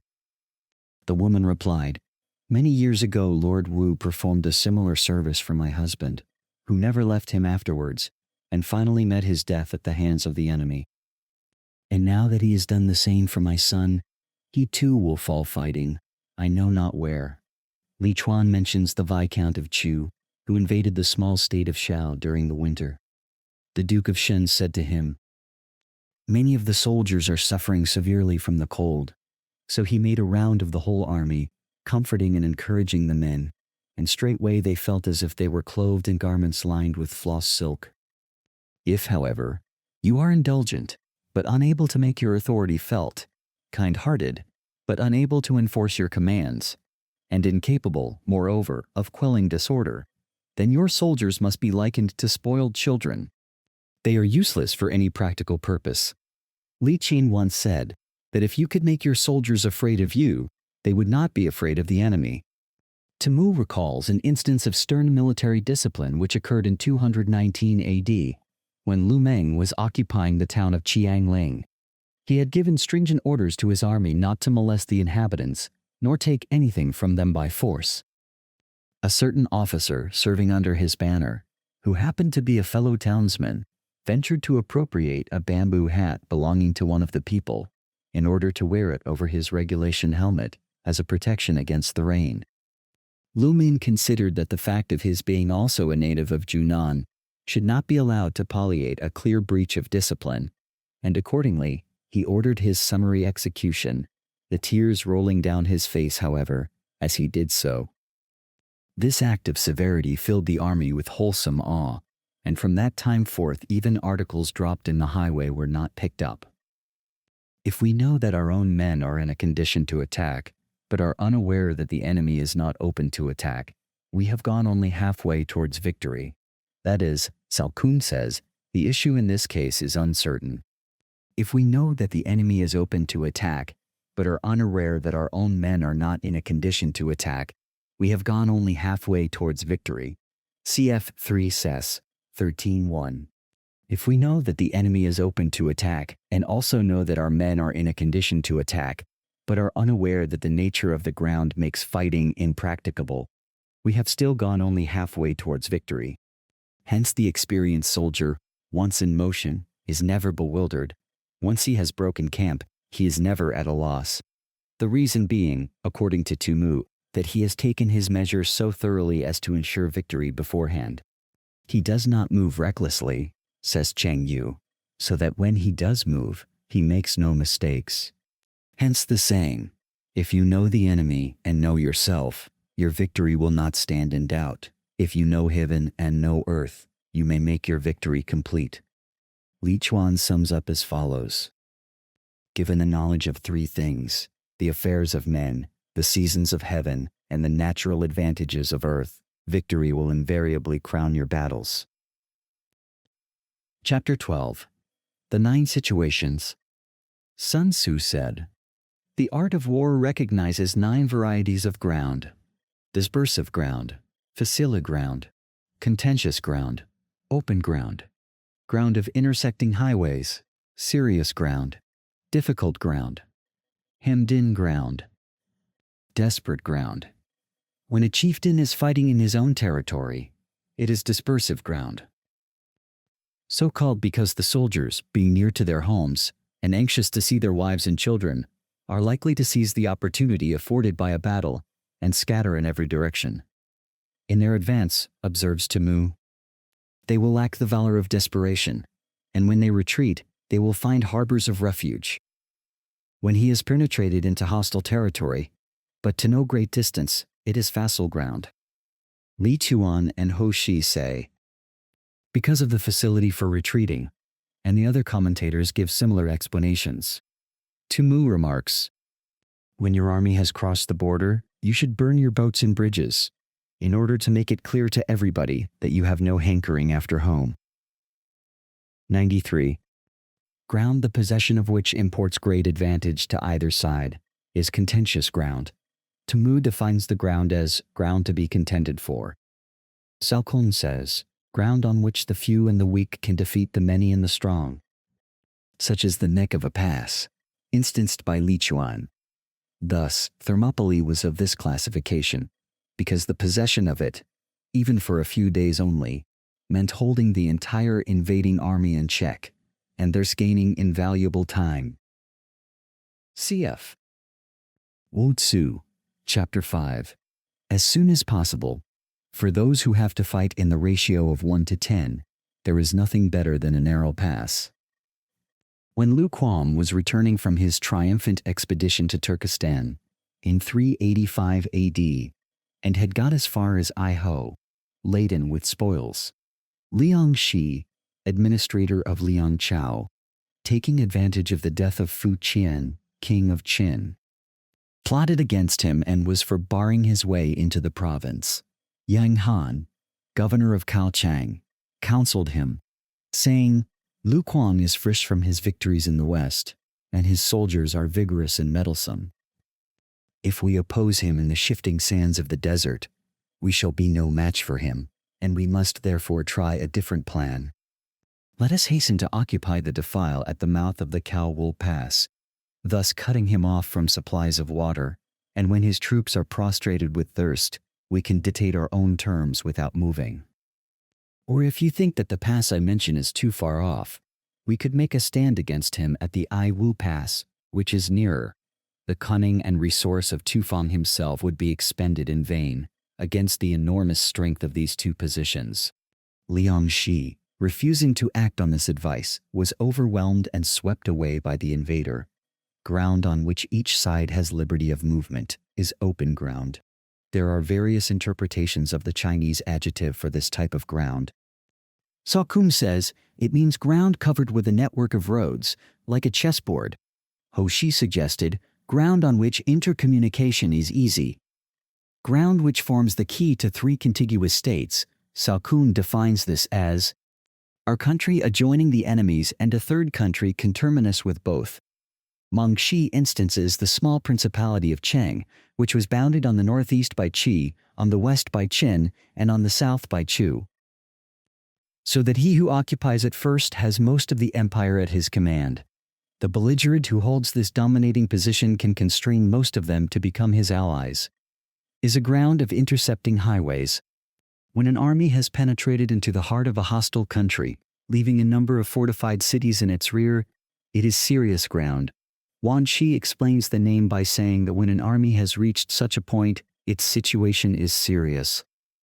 Mountain forests, rugged steeps, marshes and fens, all country that is hard to traverse, this is difficult ground. Ground which is reached through narrow gorges, and from which we can only retire by tortuous paths, so that a small number of the enemy would suffice to crush a large body of our men, this is hemmed-in ground. Ground on which we can only be saved from destruction by fighting without delay is desperate ground. That of any other except IX. I do not propose to draw any inferences from these facts, beyond the general conclusion that Sun Tzu's work cannot have come down to us in the shape in which it left his hands. Chapter 10. The IH is obviously defective and probably out of place, while 11 seems to contain matter that has either been added by a later hand or ought to appear elsewhere. For it is the soldier's disposition to offer an obstinate resistance when surrounded, to fight hard when he cannot help himself, and to obey promptly when he has fallen into danger. Chang Yu alludes to the conduct of Pan Chao's devoted followers in 73 AD. The story runs thus in the Hao Han Shu, Chapter 5. 4-7. When Pan Chao arrived at Shanshan, Quang, the king of the country, received him at first with great politeness and respect, but shortly afterwards, his behavior underwent a sudden change, and he became remiss and negligent. Pan Chao spoke about this to the officers of his suite. "Have you noticed," he said, "that Klang's polite intentions are on the wane? This must signify that envoys have come from the northern barbarians, and that consequently he is in a state of indecision, not knowing with which side to throw in his lot. That surely is the reason. The truly wise man, we are told, can perceive things before they have come to pass. How much more, then, those that are already manifest? Thereupon he called one of the natives who had been assigned to his service and set a trap for him, saying, "Where are those envoys from the Xingnu who arrived some day ago?" The man was so taken aback that between surprise and fear he presently blurted out the whole truth. Pang Chao, keeping his informant carefully under lock and key, then summoned a general gathering of his officers, 36 in all, and began drinking with them.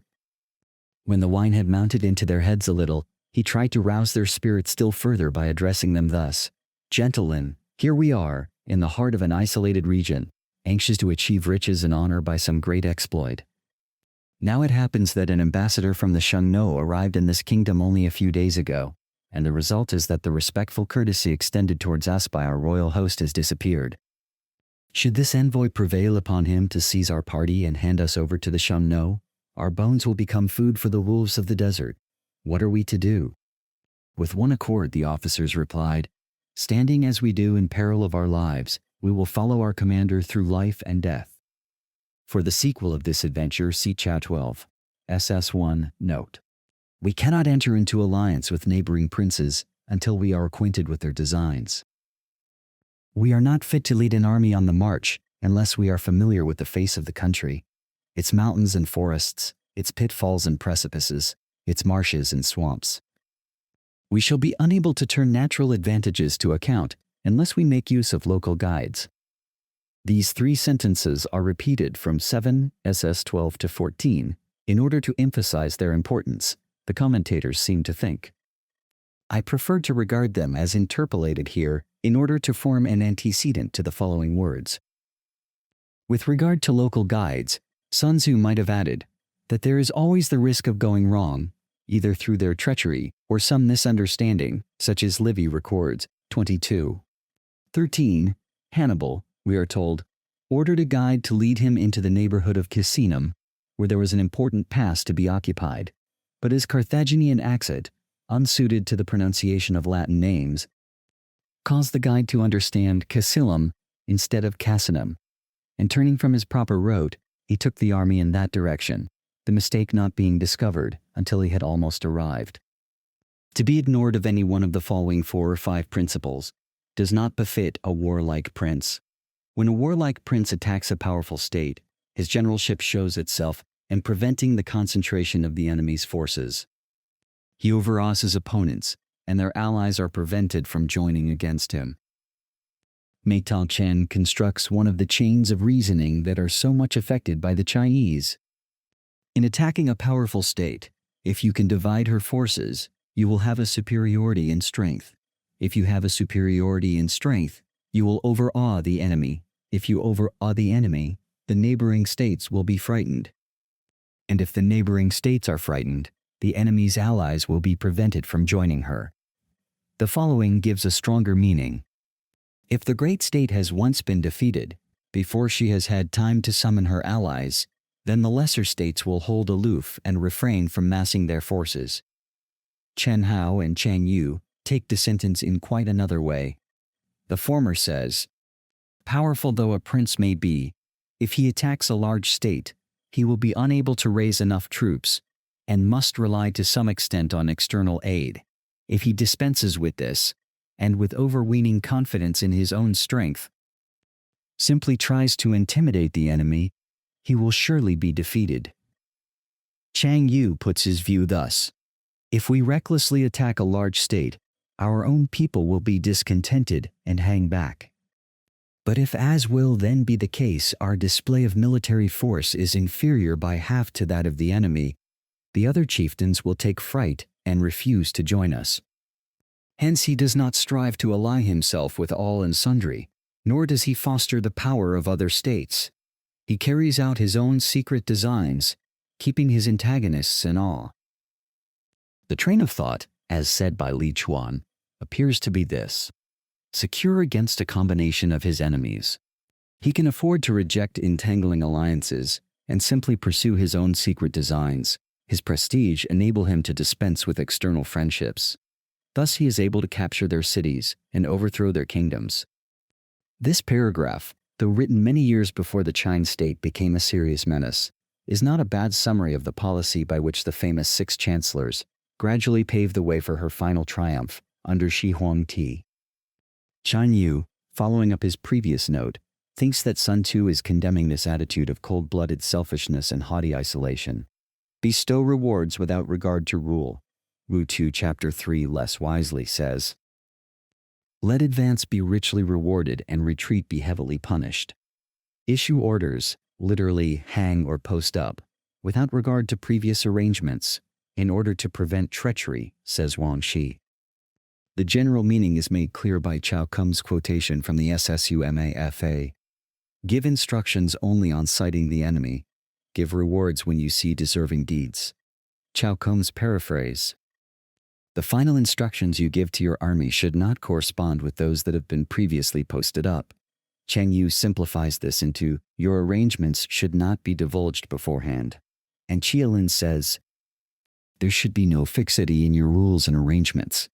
Not only is there danger in letting your plans be known, but war often necessitates the entire reversal of them at the last moment. And you will be able to handle a whole army as though you had to do with but a single man. Cf. Super, SS 34. Confront your soldiers with the deed itself, never let them know your design. Literally, do not tell them words. I.e., East, do not give your reasons for any order.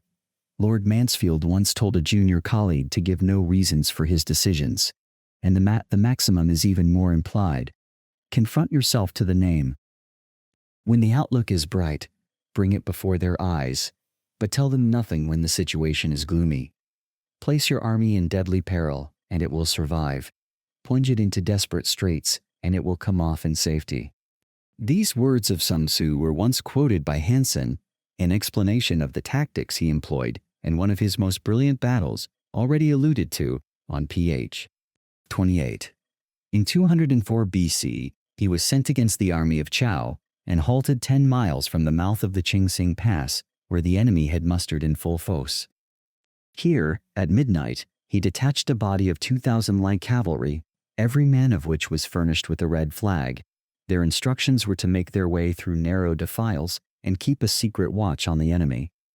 When the men of Chao see me in full flight, Han Xin said, they will abandon their fortifications and give chase. This must be the sign for you to rush in, pluck down the Chao standards, and set up the red banners of Han in their stead. Turning then to his other officers, he remarked, our adversary holds a strong position, and is not likely to come out and attack us until he sees the standard and drums of the commander-in-chief, for fear I should turn back and escape through the mountains. So saying, he first of all sent out a division consisting of 10,000 men, and ordered them to form in line of battle with their backs to the river Ti. By this time it was broad daylight, and Han Xin, displaying the generalissimo's flag, marched out of the pass with drums beating, and was immediately engaged by the enemy. A great battle followed, lasting for some time, until at length Han Xin and his colleague Chan Ni, leaving drums and banner on the field, fled to the division on the riverbank, where another fierce battle was raging. The enemy rushed out to pursue them and to secure the trophies, thus denuding their ramparts of men, but the two generals succeeded in joining the other army, which was fighting with the utmost desperation. The time had now come for the 2,000 horsemen to play their part. As soon as they saw the men of Chao following up their advantage, they galloped behind the deserted walls, tore off the enemy's flags, and replaced them by those of Han. When the Chao army looked back from the pursuit, the sight of these red flags struck them with terror. Convinced that the Hans had got in and overpowered their king, they broke up in wild disorder, every effort of their leader to stay the panic being in vain. Then the Han army fell on them from both sides and completed the rout, killing a number and capturing the rest, amongst whom was King Ya himself. After the battle, some of Han Xin's officers came to him and said, in the art of war we are told to have a hill or tumulus on the right rear, and a river or marsh on the left front. This appears to be a blend of Sun Tzu and Tai Kum. CXSS 9. You, on the contrary, ordered us to draw up our troops with the river at our back. Under these conditions, how did you manage to gain the victory? The general replied, I fear you gentlemen have not studied the art of war with sufficient care.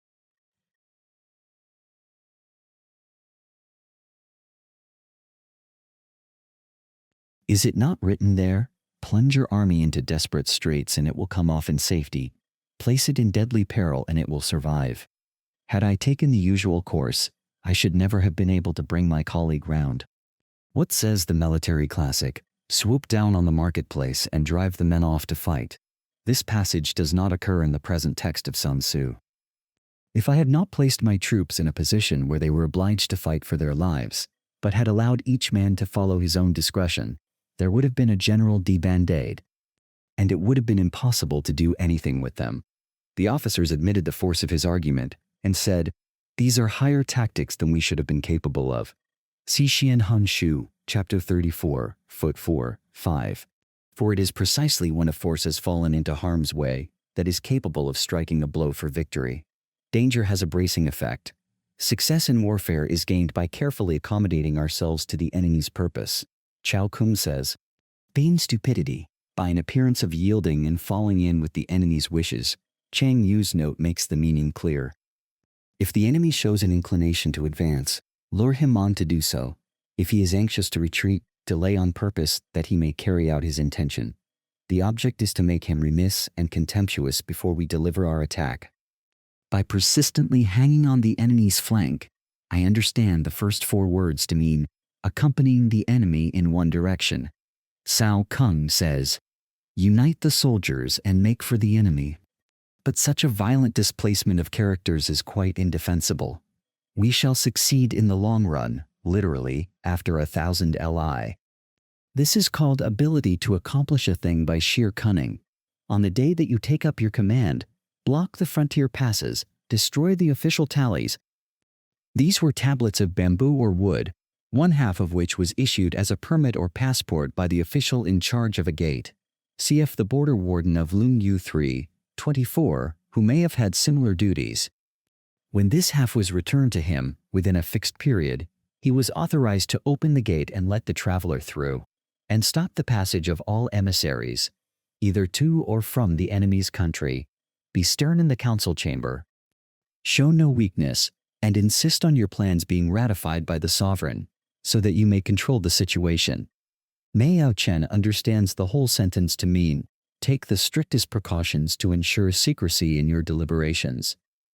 If the enemy leaves a door open, you must rush in.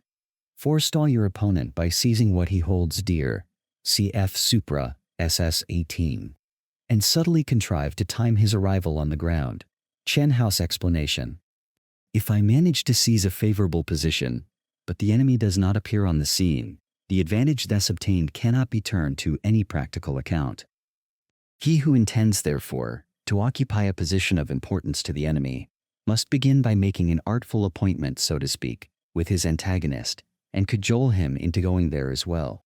Miao Chen explains that this artful appointment is to be made through the medium of the enemy's own spies, who will carry back just the amount of information that we choose to give them. Then, having cunningly disclosed our intentions, we must manage, though starting after the enemy, to arrive before him. 7. SS 4. We must start after him in order to ensure his marching thither. We must arrive before him in order to capture the place without trouble. Taken thus, the present passage lends some support to Mei Yao Chen's interpretation of SS 47. Walk in the path defined by rule. Chia Lin says, victory is the only thing that matters, and this cannot be achieved by adhering to conventional canons. It is unfortunate that this variant rests on very slight authority, for the sense yielded is certainly much more satisfactory. Napoleon, as we know, according to the veterans of the old school whom he defeated, won his battles by violating every accepted canon of warfare, and accommodate yourself to the enemy until you can fight a decisive battle. Tu Mu says, conform to the enemy's tactics until a favorable opportunity offers. Then come forth and engage in a battle that shall prove decisive.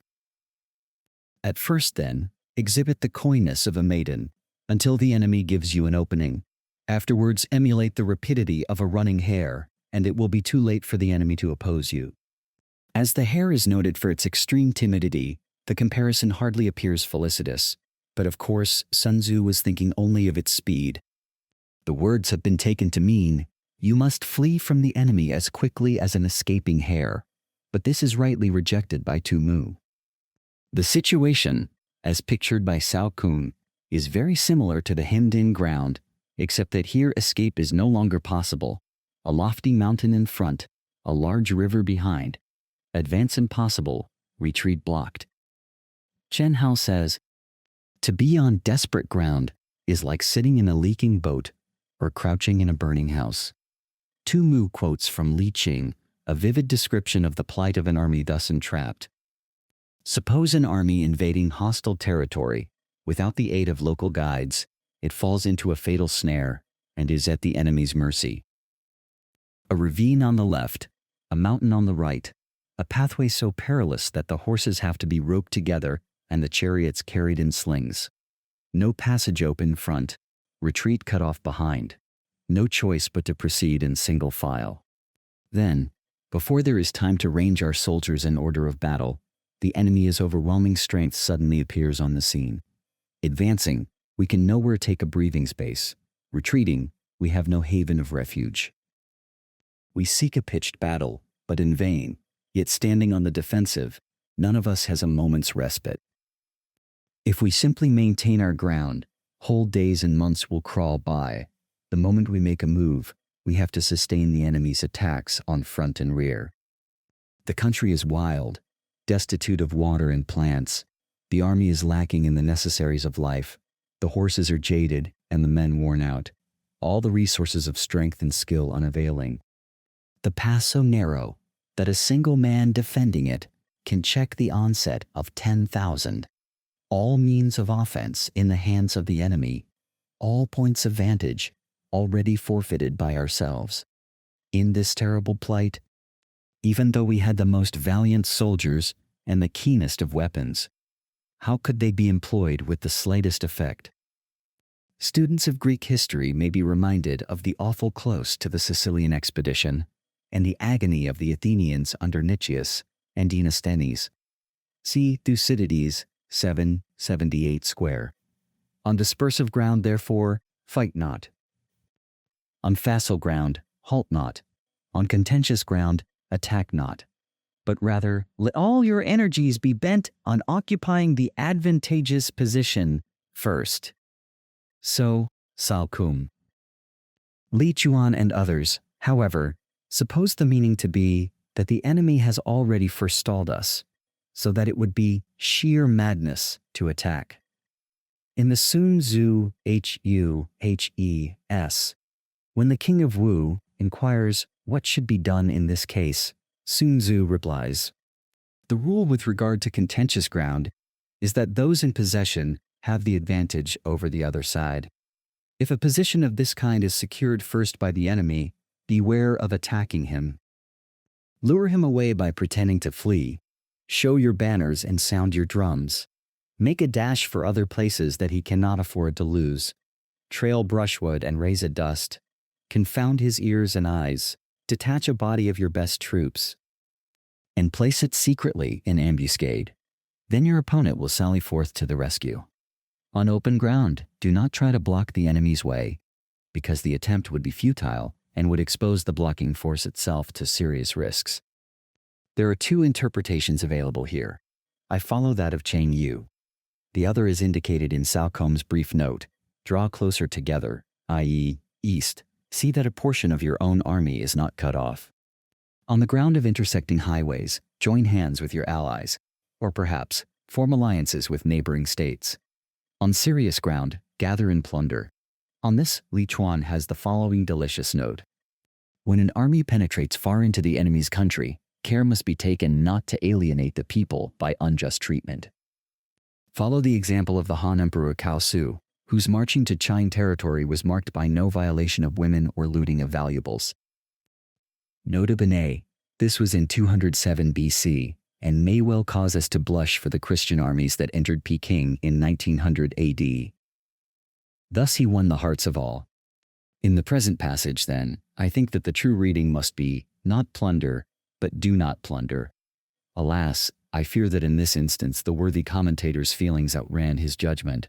Sun Tzu, at least, has no such illusions. He says, "When encamped on serious ground, there being no inducement as yet to advance further, and no possibility of retreat, one ought to take measures for a protracted resistance, by bringing in provisions from all sides, and keep a close watch on the enemy. In difficult ground, keep steadily on the march, or, in the words of ISS 2, do not encamp. On hemmed-in ground, resort to stratagem." Sun Tzu says, try the effect of some unusual artifice. And Sun Tzu amplifies this by saying, in such a position, some scheme must be devised which will suit the circumstances, and if we can succeed in deluding the enemy, the peril may be escaped. This is exactly what happened on the famous occasion when Hannibal was hemmed in among the mountains on the road to Casilinum, and to all appearances, entrapped by the dictator Fabius. The stratagem which Hannibal devised to baffle his foes was remarkably like that which Tien Tan had also employed with success exactly 62 years before. See Ein SS 24, note. When night came on, bundles of twigs were fastened to the horns of some 2,000 oxen and set on fire, the terrified animals being then quickly driven along the mountainside towards the passes which were beset by the enemy.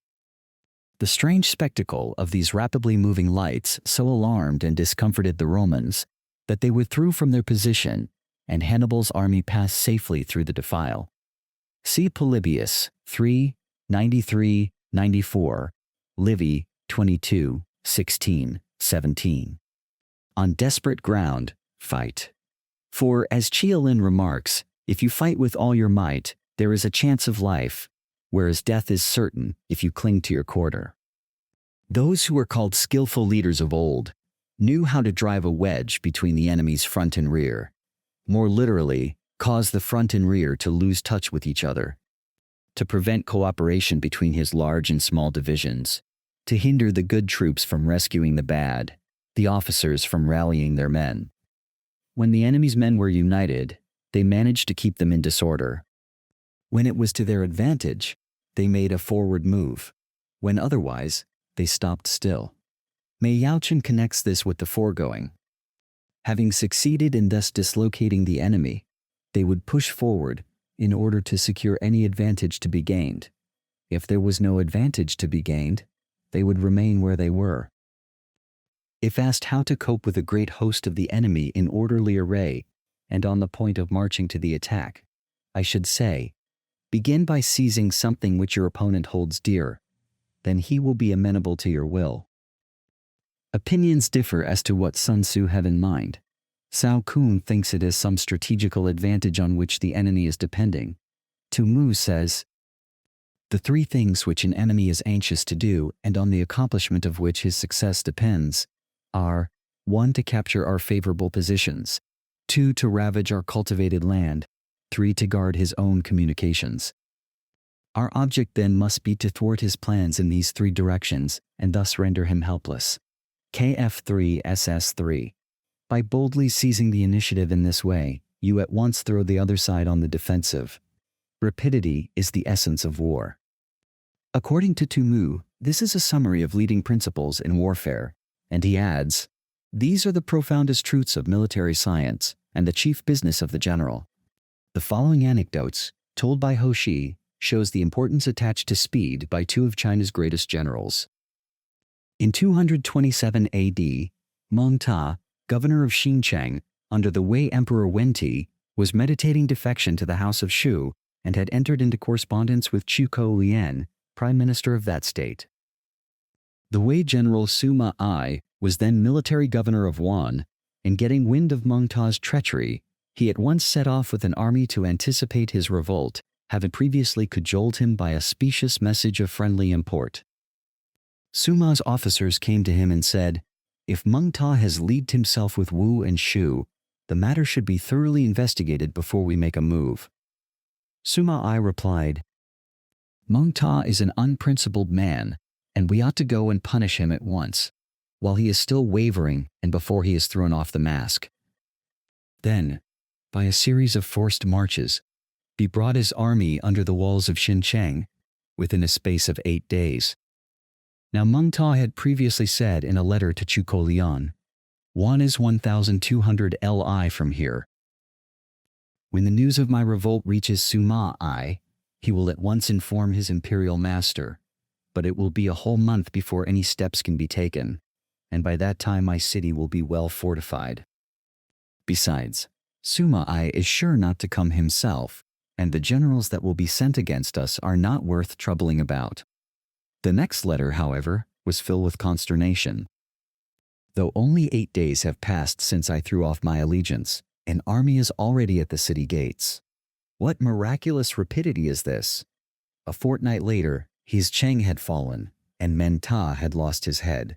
See Xin Shu, chapter 1, foot 3. In 621 AD, Li Qing was sent from Kuichou in Sichuan to reduce the successful rebel He Shao Xian, who had set up as emperor at the modern Qingzhou Fu in Hubei. It was autumn, and the Yangtze being then in flood, He Shao Xian never dreamt that his adversary would venture to come down through the gorges, and consequently made no preparations. But Li Qing embarked his army without loss of time, and was just about to start when the other generals implored him to postpone his departure until the river was in a less dangerous state from navigation.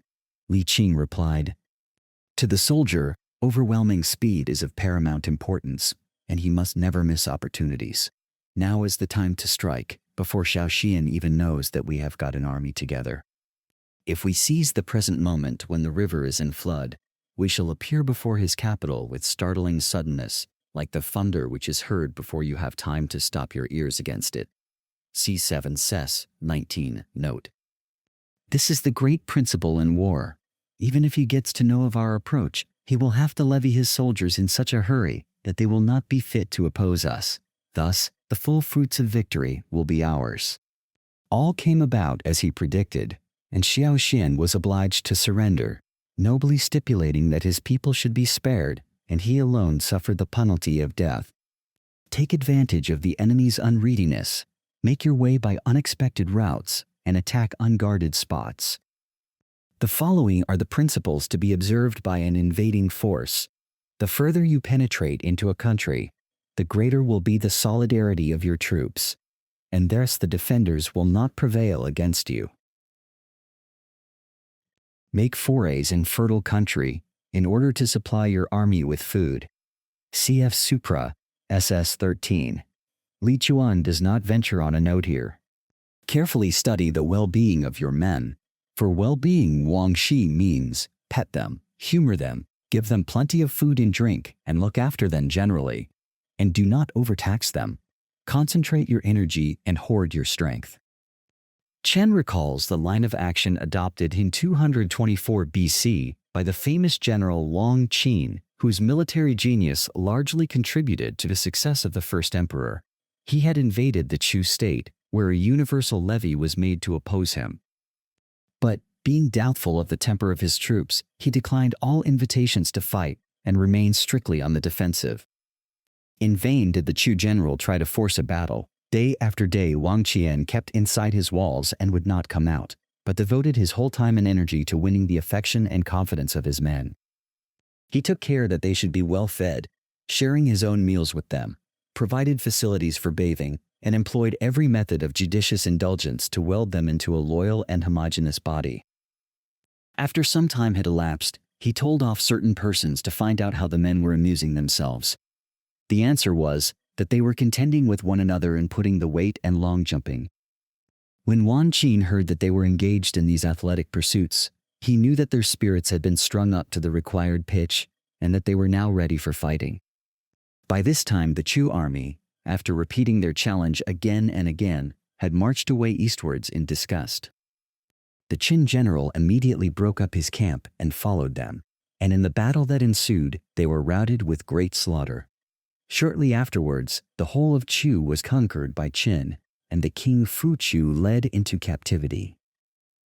Keep your army continually on the move, in order that the enemy may never know exactly where you are. It has struck me, however, that the true reading might be link your army together, and devise unfathomable plans. Throw your soldiers into positions whence there is no escape, and they will prefer death to flight. If they will face death, there is nothing they may not achieve. Chen Yu quotes his favorite Wei Liao 2, Chapter 3. If one man were to run amok with a sword in the marketplace, and everybody else tried to get out of his way, I should not allow that this man alone had courage, and that all the rest were contemptible cowards. The truth is that a desperado and a man who sets some value on his life do not meet on even terms. Officers and men alike will put forth their uttermost strength. Chen Yu says, if they are in an awkward place together, they will surely exert their united strength to get out of it. Soldiers, when in desperate straits, lose the sense of fear. If there is no place of refuge, they will stand firm. If they are in hostile country, they will show a stubborn front. If there is no help for it, they will fight hard. Thus, without waiting to be marshaled, the soldiers will be constantly on the qui-vive. Without waiting to be asked, they will do your will. Literally, without asking, you will get. Without restrictions, they will be faithful. Without giving orders, they can be trusted. Prohibit the taking of omens, and do away with superstitious doubts. Then, until death itself comes, no calamity need be feared. The superstitious, bound into saucy doubts and fears, degenerate into cowards and die many times before their deaths. Tu Mu quotes Warm Shi Kum. Spells and incantations should be strictly forbidden, and no officer allowed to inquire by divination into the fortunes of an army, for fear the soldiers' minds should be seriously perturbed. The meaning is, he continues, that if all doubts and scruples are discarded, your men will never falter in their resolution until they die. If our soldiers are not overburdened with money, it is not because they have a distaste for riches. If their lives are not unduly long, it is not because they are disinclined to longevity. Chen Yu has the best note on this passage. Wealth and long life are things for which all men have a natural inclination. Hence, if they burn or fling away valuables, and sacrifice their own lives, it is not that they dislike them, but simply that they have no choice. Sun Tzu is slyly insinuating that, as soldiers are but human, it is for the general to see that temptations to shirk fighting and grow rich are not thrown in their way. On the day they are ordered out to battle, your soldiers may weep, and you weep things light. The word in the Chinese is snivel. This is taken to indicate more genuine grief than tears alone. Those sitting up bedewing their garments, and those lying down, letting the tears run down their cheeks. Not because they are afraid, but because, as Salcombe says, all have embraced the firm resolution to do or die. We may remember that the heroes of the Iliad were equally childlike in showing their emotion. Chang Yu alludes to the mournful parting at the Ai River between Qin Ko and his friends. When the former was sent to attempt the life of the king of Qin, afterwards first emperor, in 227 BC. The tears of all flowed down like rain as he bade them farewell and uttered the following lines. The shrill blast is blowing, chilly the burn, your champion is going, not to return. 1. But let them once be brought to bay, and they will display the courage of a Chu or a Kuei. Chu was the personal name of Chuan Chu, a native of the Wu state, and contemporary with Sun Tzu himself, who was employed by Kun Zu Quan, better known as Ho Lu Wang, to assassinate his sovereign Long Liao with a dagger which he secreted in the belly of a fish served up at a banquet. He succeeded in his attempt, but was immediately had to pieces by the king's bodyguard. This was in 515 BC. The other hero referred to, Cao Kuei, or Cao Mo, performed the exploit which has made his name famous 166 years earlier, in 681 BC. Lu had been thrice defeated by Qi, and was just about to conclude a treaty surrendering a large slice of territory, when Cao Kuei suddenly seized Huan Kun, the Duke of Qi, as he stood on the altar steps and held a dagger against his chest. None of the duke's retainers dared to move a muscle, and Cao Kui proceeded to demand full restitution, declaring the Lu was being unjustly treated because she was a smaller and a weaker sage. Huan Kung, in peril of his life, was obliged to consent, whereupon Cao Kui flung away his dagger and quietly resumed his place amid the terrified assemblage, without having so much as changed color. As was to be expected, the Duke wanted afterwards to repudiate the bargain, but his wise old counselor Quan Chung pointed out to him the impolicy of breaking his word. And the upshot was that this bold stroke regained for Lu the whole of what she had lost in 3 pitched battles. The skillful tactician may be likened to the Shuai Jian. Now the Shuai Jian is a snake that is found in the Chang Mountains. 1 Giles Biographical Dictionary, number 399. Shuai Jian means suddenly or rapidly, and the snake in question was doubtless so called, owing to the rapidity of its movements. Through this passage, the term in the Chinese has now come to be used in the sense of military maneuvers. Strike at its head, and you will be attacked by its tail. Strike at its tail, and you will be attacked by its head. Strike at its middle, and you will be attacked by head and tail both. Cao Kun gives us one of his excellent apophthegms. The troops must not be allowed to share your schemes in the beginning. They may only rejoice with you over their happy outcome. To mystify, mislead, and surprise the enemy is one of the first principles in war, as had been frequently pointed out. But how about the other process, the mystification of one's own men? Those who may think that Sun Tzu is over-emphatic on this point would do well to read Colonel Henderson's remarks on Stonewall Jackson's Valley Campaign. The infinite pains, he says, with which Jackson sought to conceal, even from his most trusted staff officers, his movements, his intentions, and his thoughts. A commander less thorough would have pronounced useless, etc. 47 of the ECHHHHU. Peng Chao took the field 234, p. 333. Stonewall Jackson, Volume 1, p. 421. With 25,000 men from Khotan and other Central Asian states, with the object of crushing Yarkand. The king of Kuchur replied by dispatching his chief commander to succor the place, with an army drawn from the kingdoms of Wensu, Kumo, and Weitu, totaling 50,000 men. Pan Chao summoned his officers and also the king of Khotan to a council of war, and said, "Our forces are now outnumbered and unable to make head against the enemy. The best plan, then, is for us to separate and disperse, each in a different direction. The king of Khotan will march away by the easterly route, and I will then return myself towards the west. Let us wait until the evening drum has sounded, and then start." Pan Chao now secretly released the prisoners whom he had taken alive, and the king of Kucha was thus informed of his plans. Much elated by the news, the latter set off at once at the head of 10,000 horsemen to bar Pan Chao's retreat in the west, while the king of Wensu rode eastward with 8,000 horse in order to intercept the king of Khotan. As soon as Pan Chao knew that the 2 chieftains had gone, he called his divisions together, got them well in hand, and at cockcrow hurled them against the army of Yarkand as it lay encamped. The barbarians, panic-stricken, fled in confusion and were closely pursued by Pan Chao. Over 5,000 heads were brought back as trophies, besides immense spoils in the shape of horses and cattle and valuables of every description. Yarkand then capitulating, Kucha and the other kingdoms drew off their respective forces.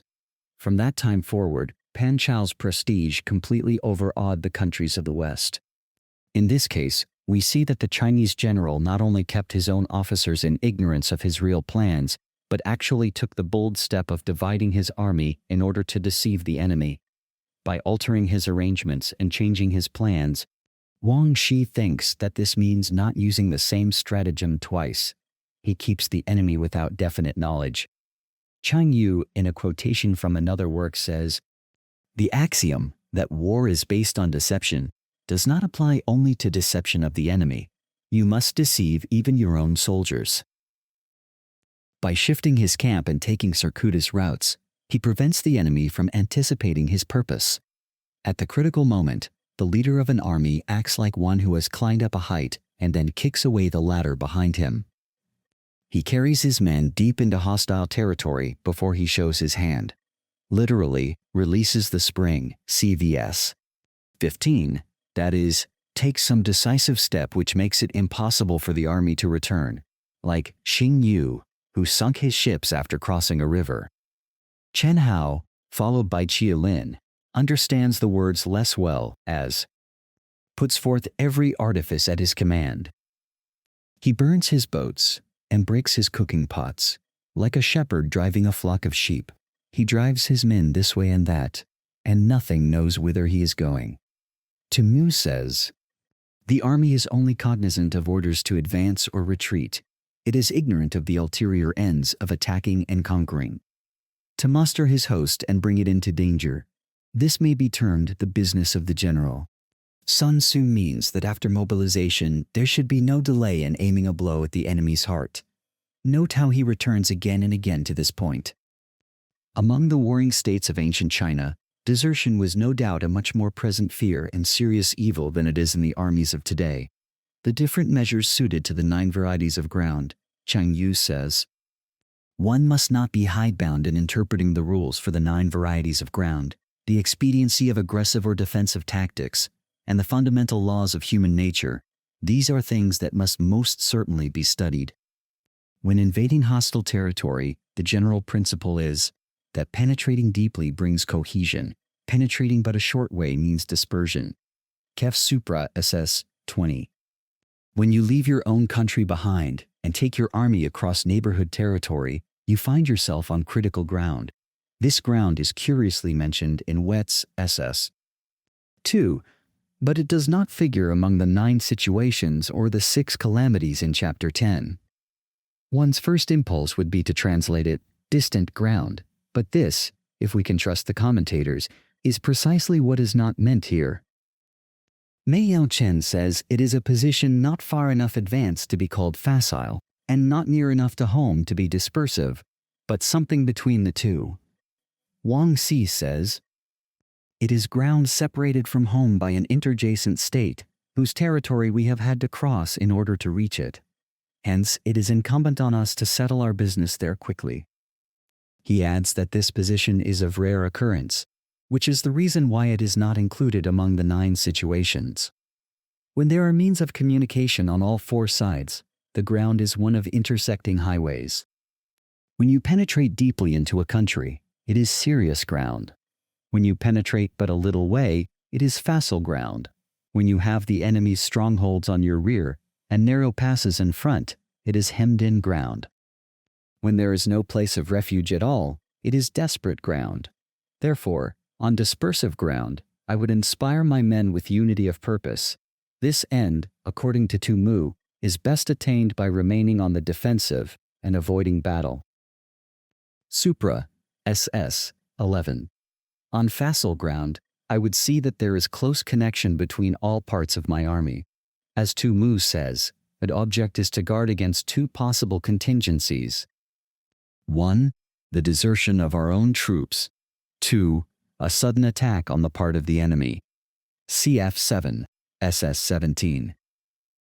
Mei Yao Chen says, on the march, the regiments should be in close touch. In an encampment, there should be continuity between the fortifications.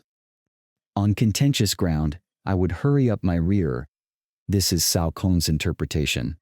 Chang Yu adopts it, saying, we must quickly bring up our rear so that head and tail may both reach the goal. That is, they must not be allowed to straggle up a long way apart. Mei Yao Chen offers another equally plausible explanation. Supposing the enemy has not yet reached the coveted position, and we are behind him, we should advance with all speed in order to dispute its possession. Chen Hao, on the other hand, assuming that the enemy has had time to select his own ground, quotes 6 SS 1, where Sun Tzu warns us against coming exhausted to the attack. His own idea of the situation is rather vaguely expressed. If there is a favorable position lying in front of you, detach a picked body of troops to occupy it. Then, if the enemy, relying on their numbers, come up to make a fit for it, you may fall quickly on their rear with your main body, and victory will be assured. It was thus, he adds, that Chao Shi beat the army of Qin. CP 57. On open ground, I would keep a vigilant eye on my defenses. On ground of intersecting highways, I would consolidate my alliances. On serious ground, I would try to ensure a continuous stream of supplies.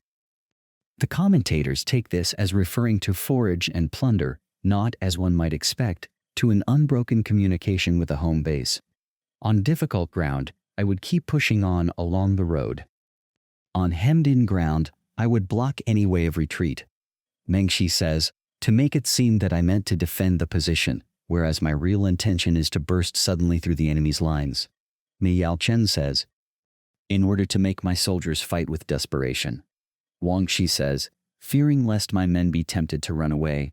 Tu Mu points out that this is the converse of 7 SS 36, where it is the enemy who is surrounded. In 532 AD, Cao Huan, afterwards emperor and canonized as Shen Wu, was surrounded by a great army under Chu Chao and others. His own force was comparatively small, consisting only of 2,000 horse and something under 30,000 foot. The lines of investment had not been drawn very closely together, gaps being left at certain points. But Cao Huan, instead of trying to escape, actually made a shift to block all the remaining outlets himself by driving into them a number of oxen and donkeys roped together. As soon as his officers and men saw that there was nothing for it but to conquer or die, their spirits rose to an extraordinary pitch of exaltation. And they charged with such desperate ferocity that the opposing ranks broke and crumbled under their onslaught. On desperate ground, I would proclaim to my soldiers the hopelessness of saving their lives. Tu Yu says, burn your baggage and impedimenta, throw away your stores and provisions, choke up the wells, destroy your cooking stoves, and make it plain to your men that they cannot survive, but must fight to the death. Mi Yao Chen says, the only chance of life lies in giving up all hope of it. This concludes what Sun Tzu has to say about grounds and the variations corresponding to them. Reviewing the passages which bear on this important subject, we cannot fail to be struck by the desultory and unmethodical fashion in which it is treated. Sun Tzu begins abruptly in ATS, SS2, to enumerate variations before touching on grounds at all, but only mentions 5, namely no's, 7, 5, 8, and 9 of the subsequent list, and 1 that is not included in it. A few varieties of ground are dealt with in the earlier portion of Chap 9, and then Chap 2. X sets forth 6 new grounds, with 6 variations of plan to match. None of these is mentioned again, though the first is hardly to be distinguished from ground number 4 in the next chapter. At last, in Chap 2, X12, we come to the 9 grounds par excellence, immediately followed by the variations. This takes us down to SS 14. In SS 43 to 45, fresh definitions are provided for no's. 5, 6, 2, 8, and 9 in the order given, as well as for the 10th ground noticed in Chap. The 8th. And finally, the 9 variations are enumerated once more from beginning to end, all, with the exception of 5, 6, and 7, being different from those previously given. Though it is impossible to account for the present state of Sun Tzu's text, a few suggestive facts may be brought into prominence. 1. Chapter 8, according to the title, should deal with 9 variations, whereas only 5 appear. 2. It is an abnormally short chapter. 3 chapters 11 is entitled The 9 Grounds. Several of these are defined twice over, besides which there are 2 distinct lists of the corresponding variations. 4. The length of the chapter is disproportionate, being double. Chapter 13. The Attack by Fire. Rather more than half the chapter, SS 1 to 13, is devoted to the subject of fire, after which the author branches off into other topics. Sun Tzu said, There are 5 ways of attacking with fire. The first is to burn soldiers in their camp, so to Mu. Li Chuan says, set fire to the camp and kill the soldiers when they try to escape from the flames. Pan Chao, sent on a diplomatic mission to the king of Shanshan, C11 SS. 51, note, found himself placed in extreme peril by the unexpected arrival of an envoy from the Shu Nu, the mortal enemies of the Chinese. In consultation with his officers, he exclaimed, never venture, never win. 1. The only course open to us now is to make an assault by fire on the barbarians under cover of night when they will not be able to discern our numbers. Profiting by their panic, we shall exterminate them completely. This will cool the king's courage and cover us with glory, besides ensuring the success of our mission. The officers all replied that it would be necessary to discuss the matter first with the intendant. Pan Chao then fell into a passion. It is today, he cried, that our fortunes must be decided. The intendant is only a humdrum civilian, who on hearing of our project will certainly be afraid, and everything will be brought to light. An inglorious death is no worthy fate for valiant warriors. All then agreed to do as he wished. Accordingly, as soon as night came on, he and his little band quickly made their way to the barbarian camp. A strong gale was blowing at the time. Pan Chao ordered 10 of the party to take drums and hide behind the enemy's barracks, it being arranged that when they saw flames shoot up, they should begin drumming and yelling with all their might. The rest of his men, armed with bows and crossbows, he posted an ambuscade at the gate of the camp. He then set fire to the place from the windward side, whereupon a deafening noise of drums and shouting arose on the front. 1. Unless you enter the tiger's lair, you cannot get hold of the tiger's cubs, and rear of the Shu Nu, who rushed out pell-mell in frantic disorder.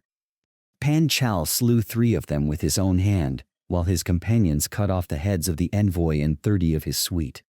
The remainder, more than 100 in all, perished in the flames. On the following day, Pan Chao, divining his thoughts, said with uplifted hand, although you did not go with us last night, I should not think, sir, of taking sole credit for our exploit. This satisfied Kwa Huns, and Pan Chao, having sent for Quam, king of Shanshan, showed him the head of the barbarian envoy.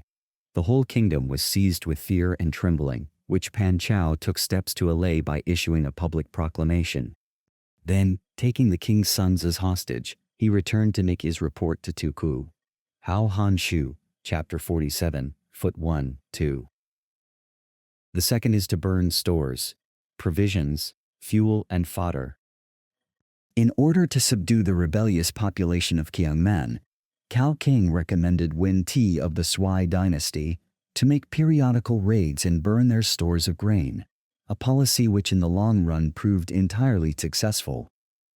The third is to burn baggage trains. An example given is the destruction of Yuan Sha's wagons and impedimenta by Cao Cao in 200 AD. The fourth is to burn arsenals and magazines.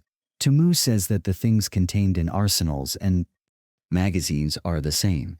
He specifies weapons and other implements, bullion and clothing. Cf. 7. SS. 11. The fifth is to hurl dropping fire amongst the enemy. Tu Yu says in the Tung Tien, to drop fire into the enemy's camp. The method by which this may be done is to set the tips of arrows alight by dipping them into a brazier, and then shoot them from powerful crossbows into the enemy's lines. In order to carry out an attack, we must have means available. Chao Kum thinks that traitors in the enemy's camp are referred to, but Chen Hao is more likely to be right in saying, we must have favorable circumstances in general, not merely traitors to help us. Chia Lin says, we must avail ourselves of wind and dry weather. The material for raising fire should always be kept in readiness. Tumu suggests as material for making fire, dry vegetable matter, reeds, brushwood, straw, grease, oil, etc. Here we have the material cause. Chang Yu says, vessels for hoarding fire, stuff for lighting fires. There is a proper season for making attacks with fire, and special days for starting a conflagration. The proper season is when the weather is very dry. The special days are those when the moon is in the constellations of the sieve, the wall, the wing, or the crossbar. These are, respectively, the 7th, 14th, 27th, and 28th of the 28 stellar mansions, corresponding roughly to Sagittarius, Pegasus, Crater, and Corvus. For these 4 are all days of rising wind. In attacking with fire, one should be prepared to meet 5 possible developments. 1.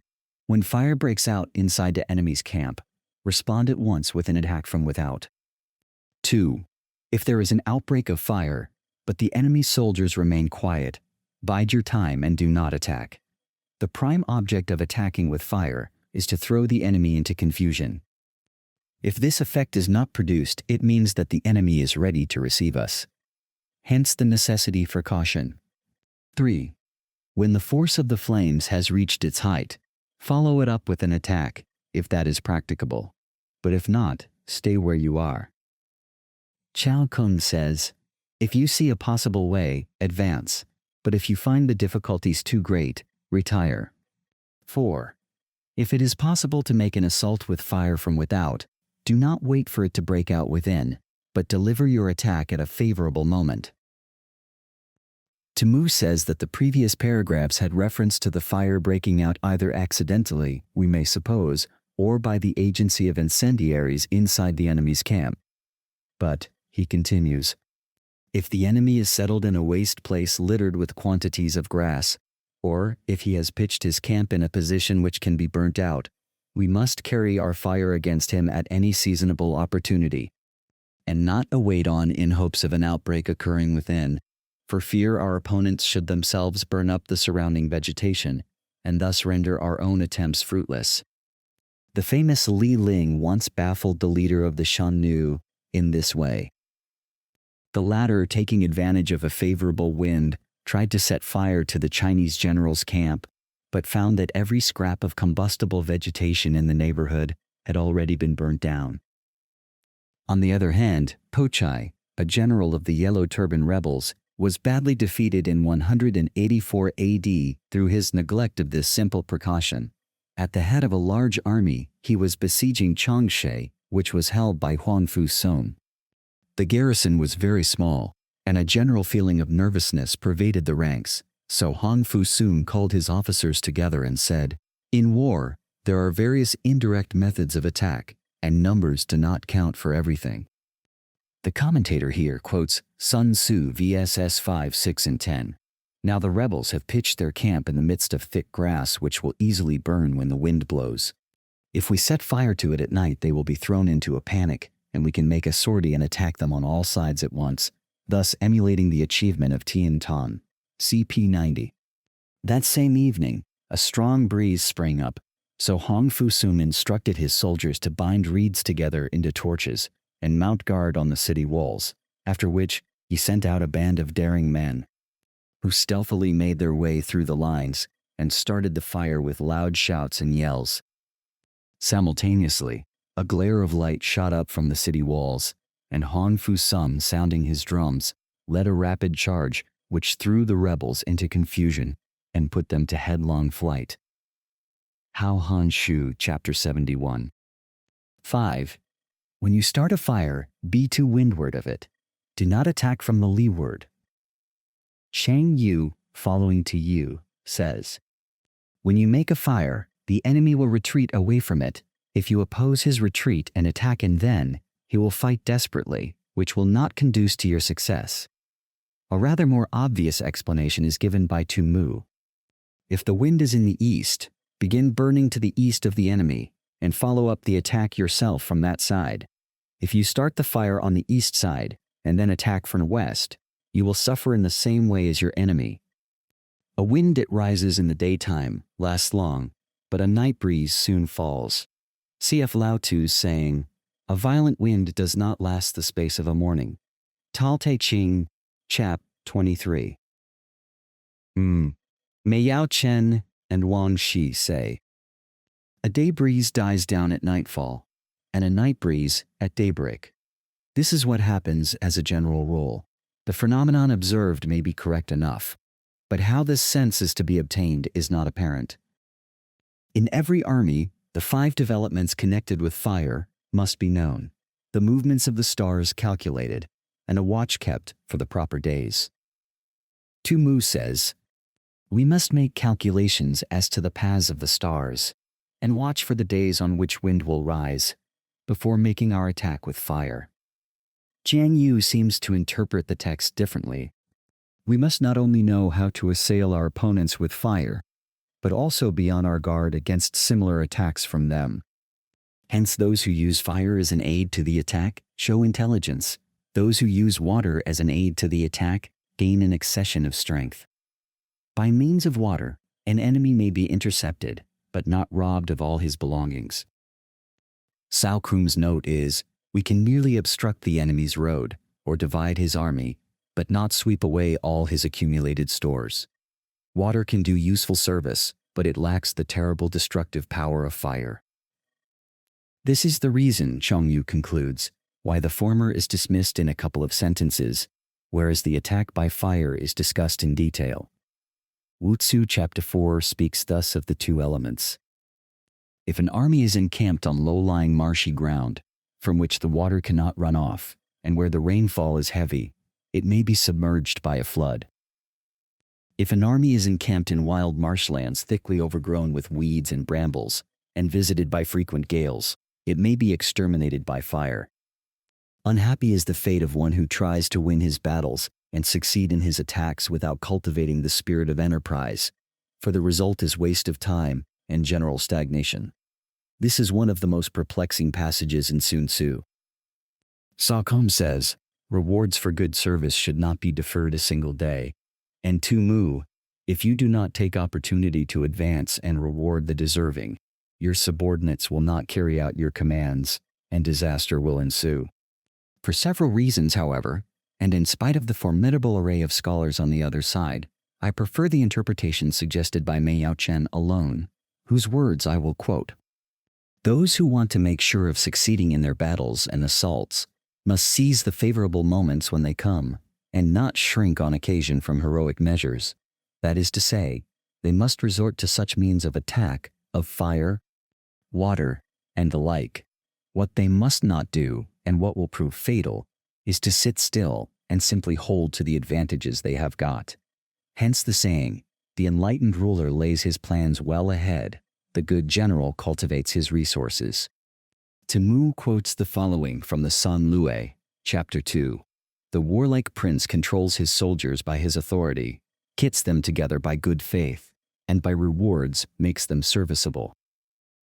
If faith decays, there will be disruption. If rewards are deficient, commands will not be respected. Move not unless you see an advantage. Use not your troops unless there is something to be gained. Fight not unless the position is critical. Sun Tzu may at times appear to be overcautious, but he never goes so far in that direction, as the remarkable passage in the Tao Te Ching, chapter 69. I dare not take the initiative, but prefer to act on the defensive. I dare not advance an inch, but prefer to retreat a foot. No ruler should put troops into the field merely to gratify his own spleen. No general should fight a battle simply out of pique. If it is to your advantage, make a forward move. If not, stay where you are. This is repeated from 11 SS 17. Here I feel convinced that it is an interpolation, for it is evident that SS 20 ought to follow immediately on SS 18. Anger may in time change to gladness, vexation may be succeeded by content. But a kingdom that has once been destroyed can never come again into being. The Wu state was destined to be a melancholy example of this saying, nor can the dead ever be brought back to life.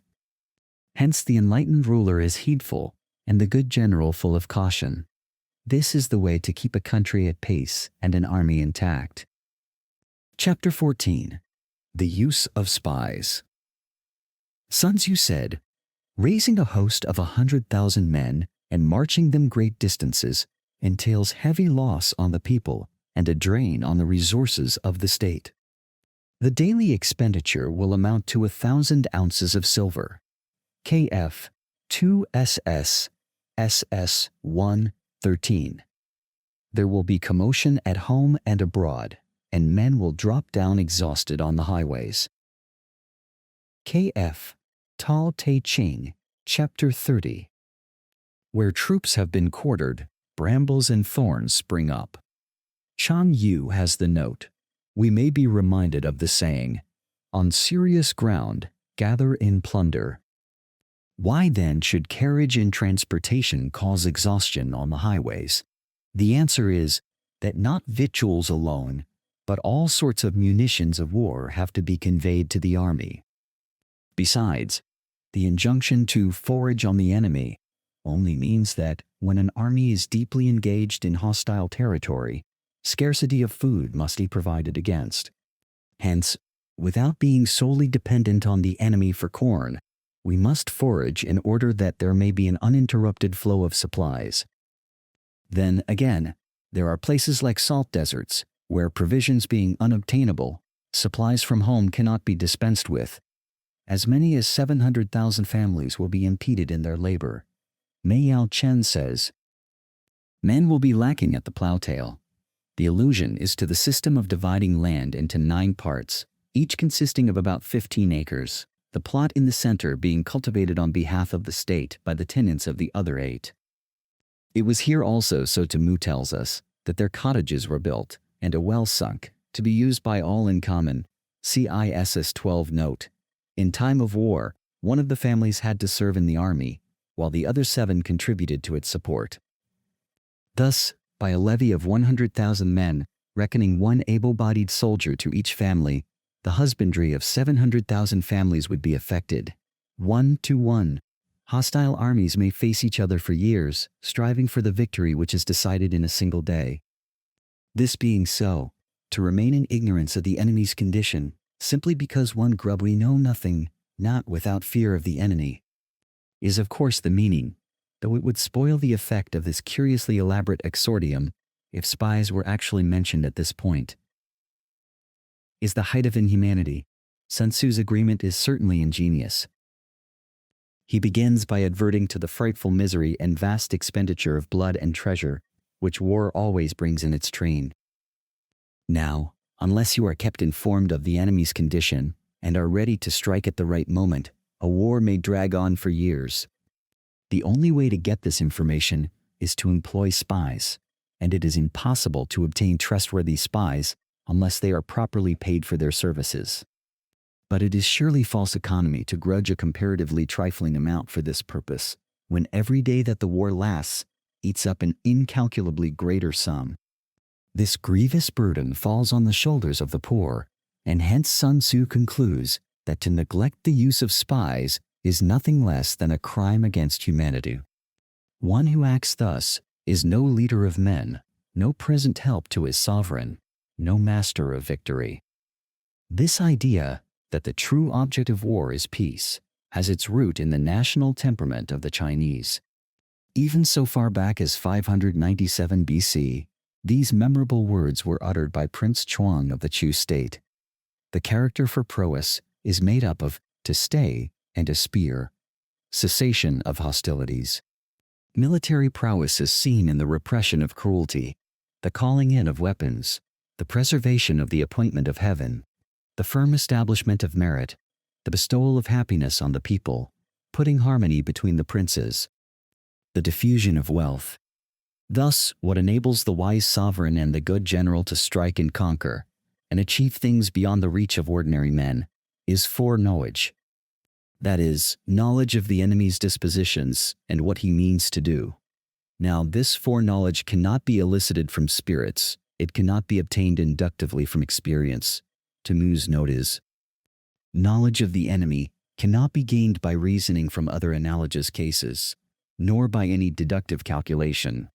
Li Chuan says, quantities like length, breadth, distance, and magnitude are susceptible of exact mathematical determination. Human actions cannot be so calculated. Knowledge of the enemy's dispositions can only be obtained from other men. Mei Yao Chen has rather an interesting note. Knowledge of the spirit world is but the dispositions of an enemy are ascertainable through spies and spies alone. Hence the use of spies, of whom there are 5 classes: local spies, inward spies, converted spies, doomed spies, surviving spies. When these 5 kinds of spy are all at work, none can discover the secret system. This is called divine manipulation of the threads. It is the sovereign's most precious faculty. Cromwell, one of the greatest and most practical of all cavalry leaders, had officers styled scoutmasters, whose business it was to collect all possible information regarding the enemy through scouts and spies, etc. And much of his success and more was traceable to the previous knowledge of the enemy's moves thus gained. 1. Having local spies means employing the services of the inhabitants of a district. Tumu says, "In the enemy's country, win people over by kind treatment, and use them as spies. Having inward spies, making use of officials of the enemy." Tumu enumerates the following classes as likely to do good service in this respect: worthy men who have been degraded from office, criminals who have undergone punishment, also favorite concubines who are greedy for gold, men who are aggrieved at being in subordinate positions, one aids to scouting, P2, or who have been passed over in the distribution of posts, others who are anxious that their side should be defeated, in order that they may have a chance of displaying their ability and talents. Fickle turncoats, who always want to have a foot in each boat. Officials of these several kinds, he continues, should be secretly approached and bound to one's interests by means of rich presents. In this way you will be able to find out the state of affairs in the enemy's country, ascertain the plans that are being formed against you, and moreover disturb the harmony and create a breach between the sovereign and his ministers. The necessity for extreme caution, however, in dealing with inward spies, appears from an historical incident related by Ho Shi. Lo Shang, governor of Aichou, sent his general Wei Po to attack the rebel Li Shum of Shu in his stronghold at Pi. After each side had experienced a number of victories and defeats, Li Shum had recourse to the services of a certain Po Tai, a native of Wutu. He began to have him whipped until the blood came, and then sent him off to Lo Shang, whom he was to delude by offering to cooperate with him from inside the city, and to give a fire signal at the right moment for making a general assault. Lo Shang, confiding in these promises, marched out all his best troops, and placed Wei Po and others at their head, with orders to attack at Po Tai's bidding. Meanwhile, Li Shum's general, Li Xian, had prepared an ambuscade on their line of march, and Po Tai, having reared long scaling ladders against the city walls, now lighted the beacon fire. Wei Po's men raced up on seeing the signal, and began climbing the ladders as fast as they could, while others were drawn up by ropes lowered from above. More than 100 of Lo Shang's soldiers entered the city in this way, every one of whom was forthwith beheaded. Li Shun then charged with all his forces, both inside and outside the city, and routed the enemy completely. This happened in 303 AD. I do not know where Ho Xing got the story from.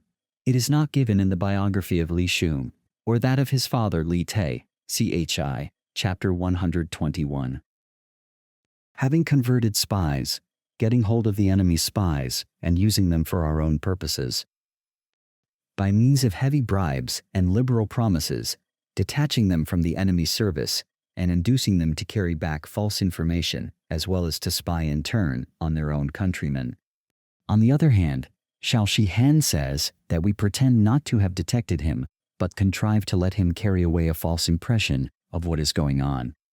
Several of the commentators accept this as an alternative definition, but that it is not what Sun Tzu meant is conclusively proved by his subsequent remarks about treating the converted spy generously, SS 21, square Q.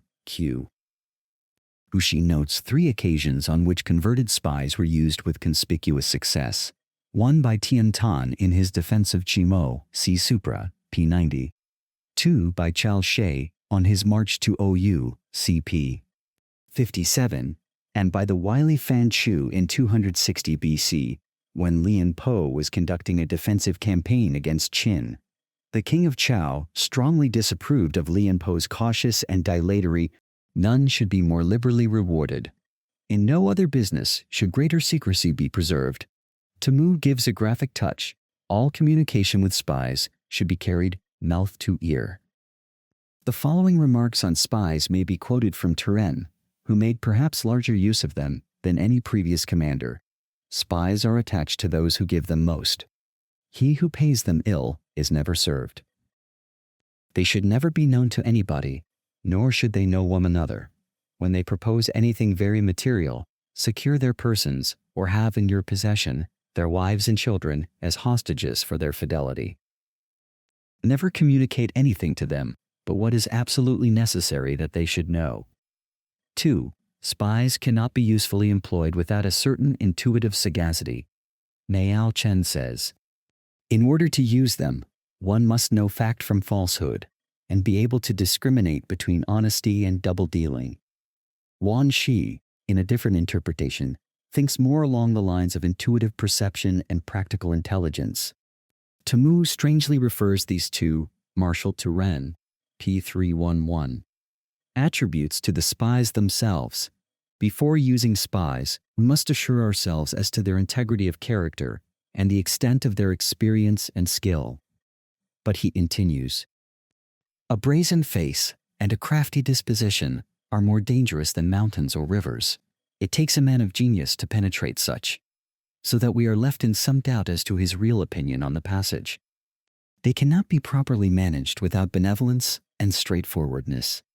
Chang Yu says, when you have attracted them by substantial offers, you must treat them with absolute sincerity, then they will work for you with all their might. Without subtle ingenuity of mind, one cannot make certain of the truth of their reports. Miao Chen says, be on your guard against the possibility of spies going over to the service of the enemy. Be subtle, and use your spies for every kind of business. Cf 6 SS 9. If a secret piece of news is divulged by a spy before the time is ripe, he must be put to death together with the man to whom the secret was told. For word, the translation here is, if spy matters are heard before our plans are carried out, etc. Sun Tzu's main point in this passage is, whereas you kill the spy himself as a punishment for letting out the secret, the object of killing the other man is only, as Chen Hao puts it, to stop his mouth and prevent news leaking any further.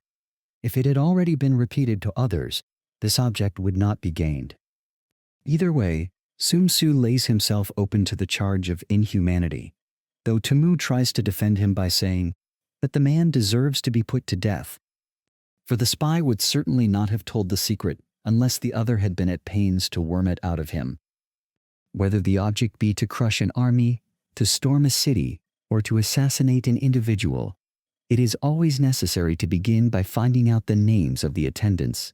The aides de camp, literally visitors, is equivalent, as Tu Yu says, to 57 p.m. Those whose duty it is to keep the general supplied with information, which naturally necessitates frequent interviews with him, and doorkeepers and sentries of the general in command. Our spies must be commissioned to ascertain these. As the first step, no doubt, towards finding out if any of these important functionaries can be won over by bribery. The enemy spies who have come to spy on us must be sought out, tempted with bribes, led away and comfortably housed. Thus they will become converted spies and available for our service. It is through the information brought by the converted spies that we are able to acquire and employ local and inward spies. Tu Yu says, through conversion of the enemy spies we learn the enemy's condition. And Chan Yu says, we must tempt the converted spy into our service, because it is he that knows which of the local inhabitants are greedy of game and which of the officials are open to corruption. It is owing to his information, again, that we can cause the doomed spy to carry false tidings to the enemy. Chan Yu says, because the converted spy knows how the enemy can best be deceived. Lastly, it is by his information that the surviving spy can be used on appointed occasions. The end and aim of spying in all its 5 varieties is knowledge of the enemy, and this knowledge can only be derived in the first instance from the converted spy. As explained in SS 22-24, he not only brings information himself, but makes it possible to use the other kinds of spy to advantage. Hence it is essential that the converted spy be treated with the utmost liberality, Of old, the rise of the Yin dynasty. Sun Tzu means the Shang dynasty, founded in 1766 BC. Its name was changed to Yin by King in 1401, was due to Ai Qi, better known as Ai Yin, the famous general and statesman who took part in Chen Tang's campaign against Qi Kui, who had served under the Xia. Likewise, the rise of the Zhou dynasty was due to Liu Ya. Liu Shang rose to high office under the tyrant Zhou Hin, whom he afterwards helped to overthrow.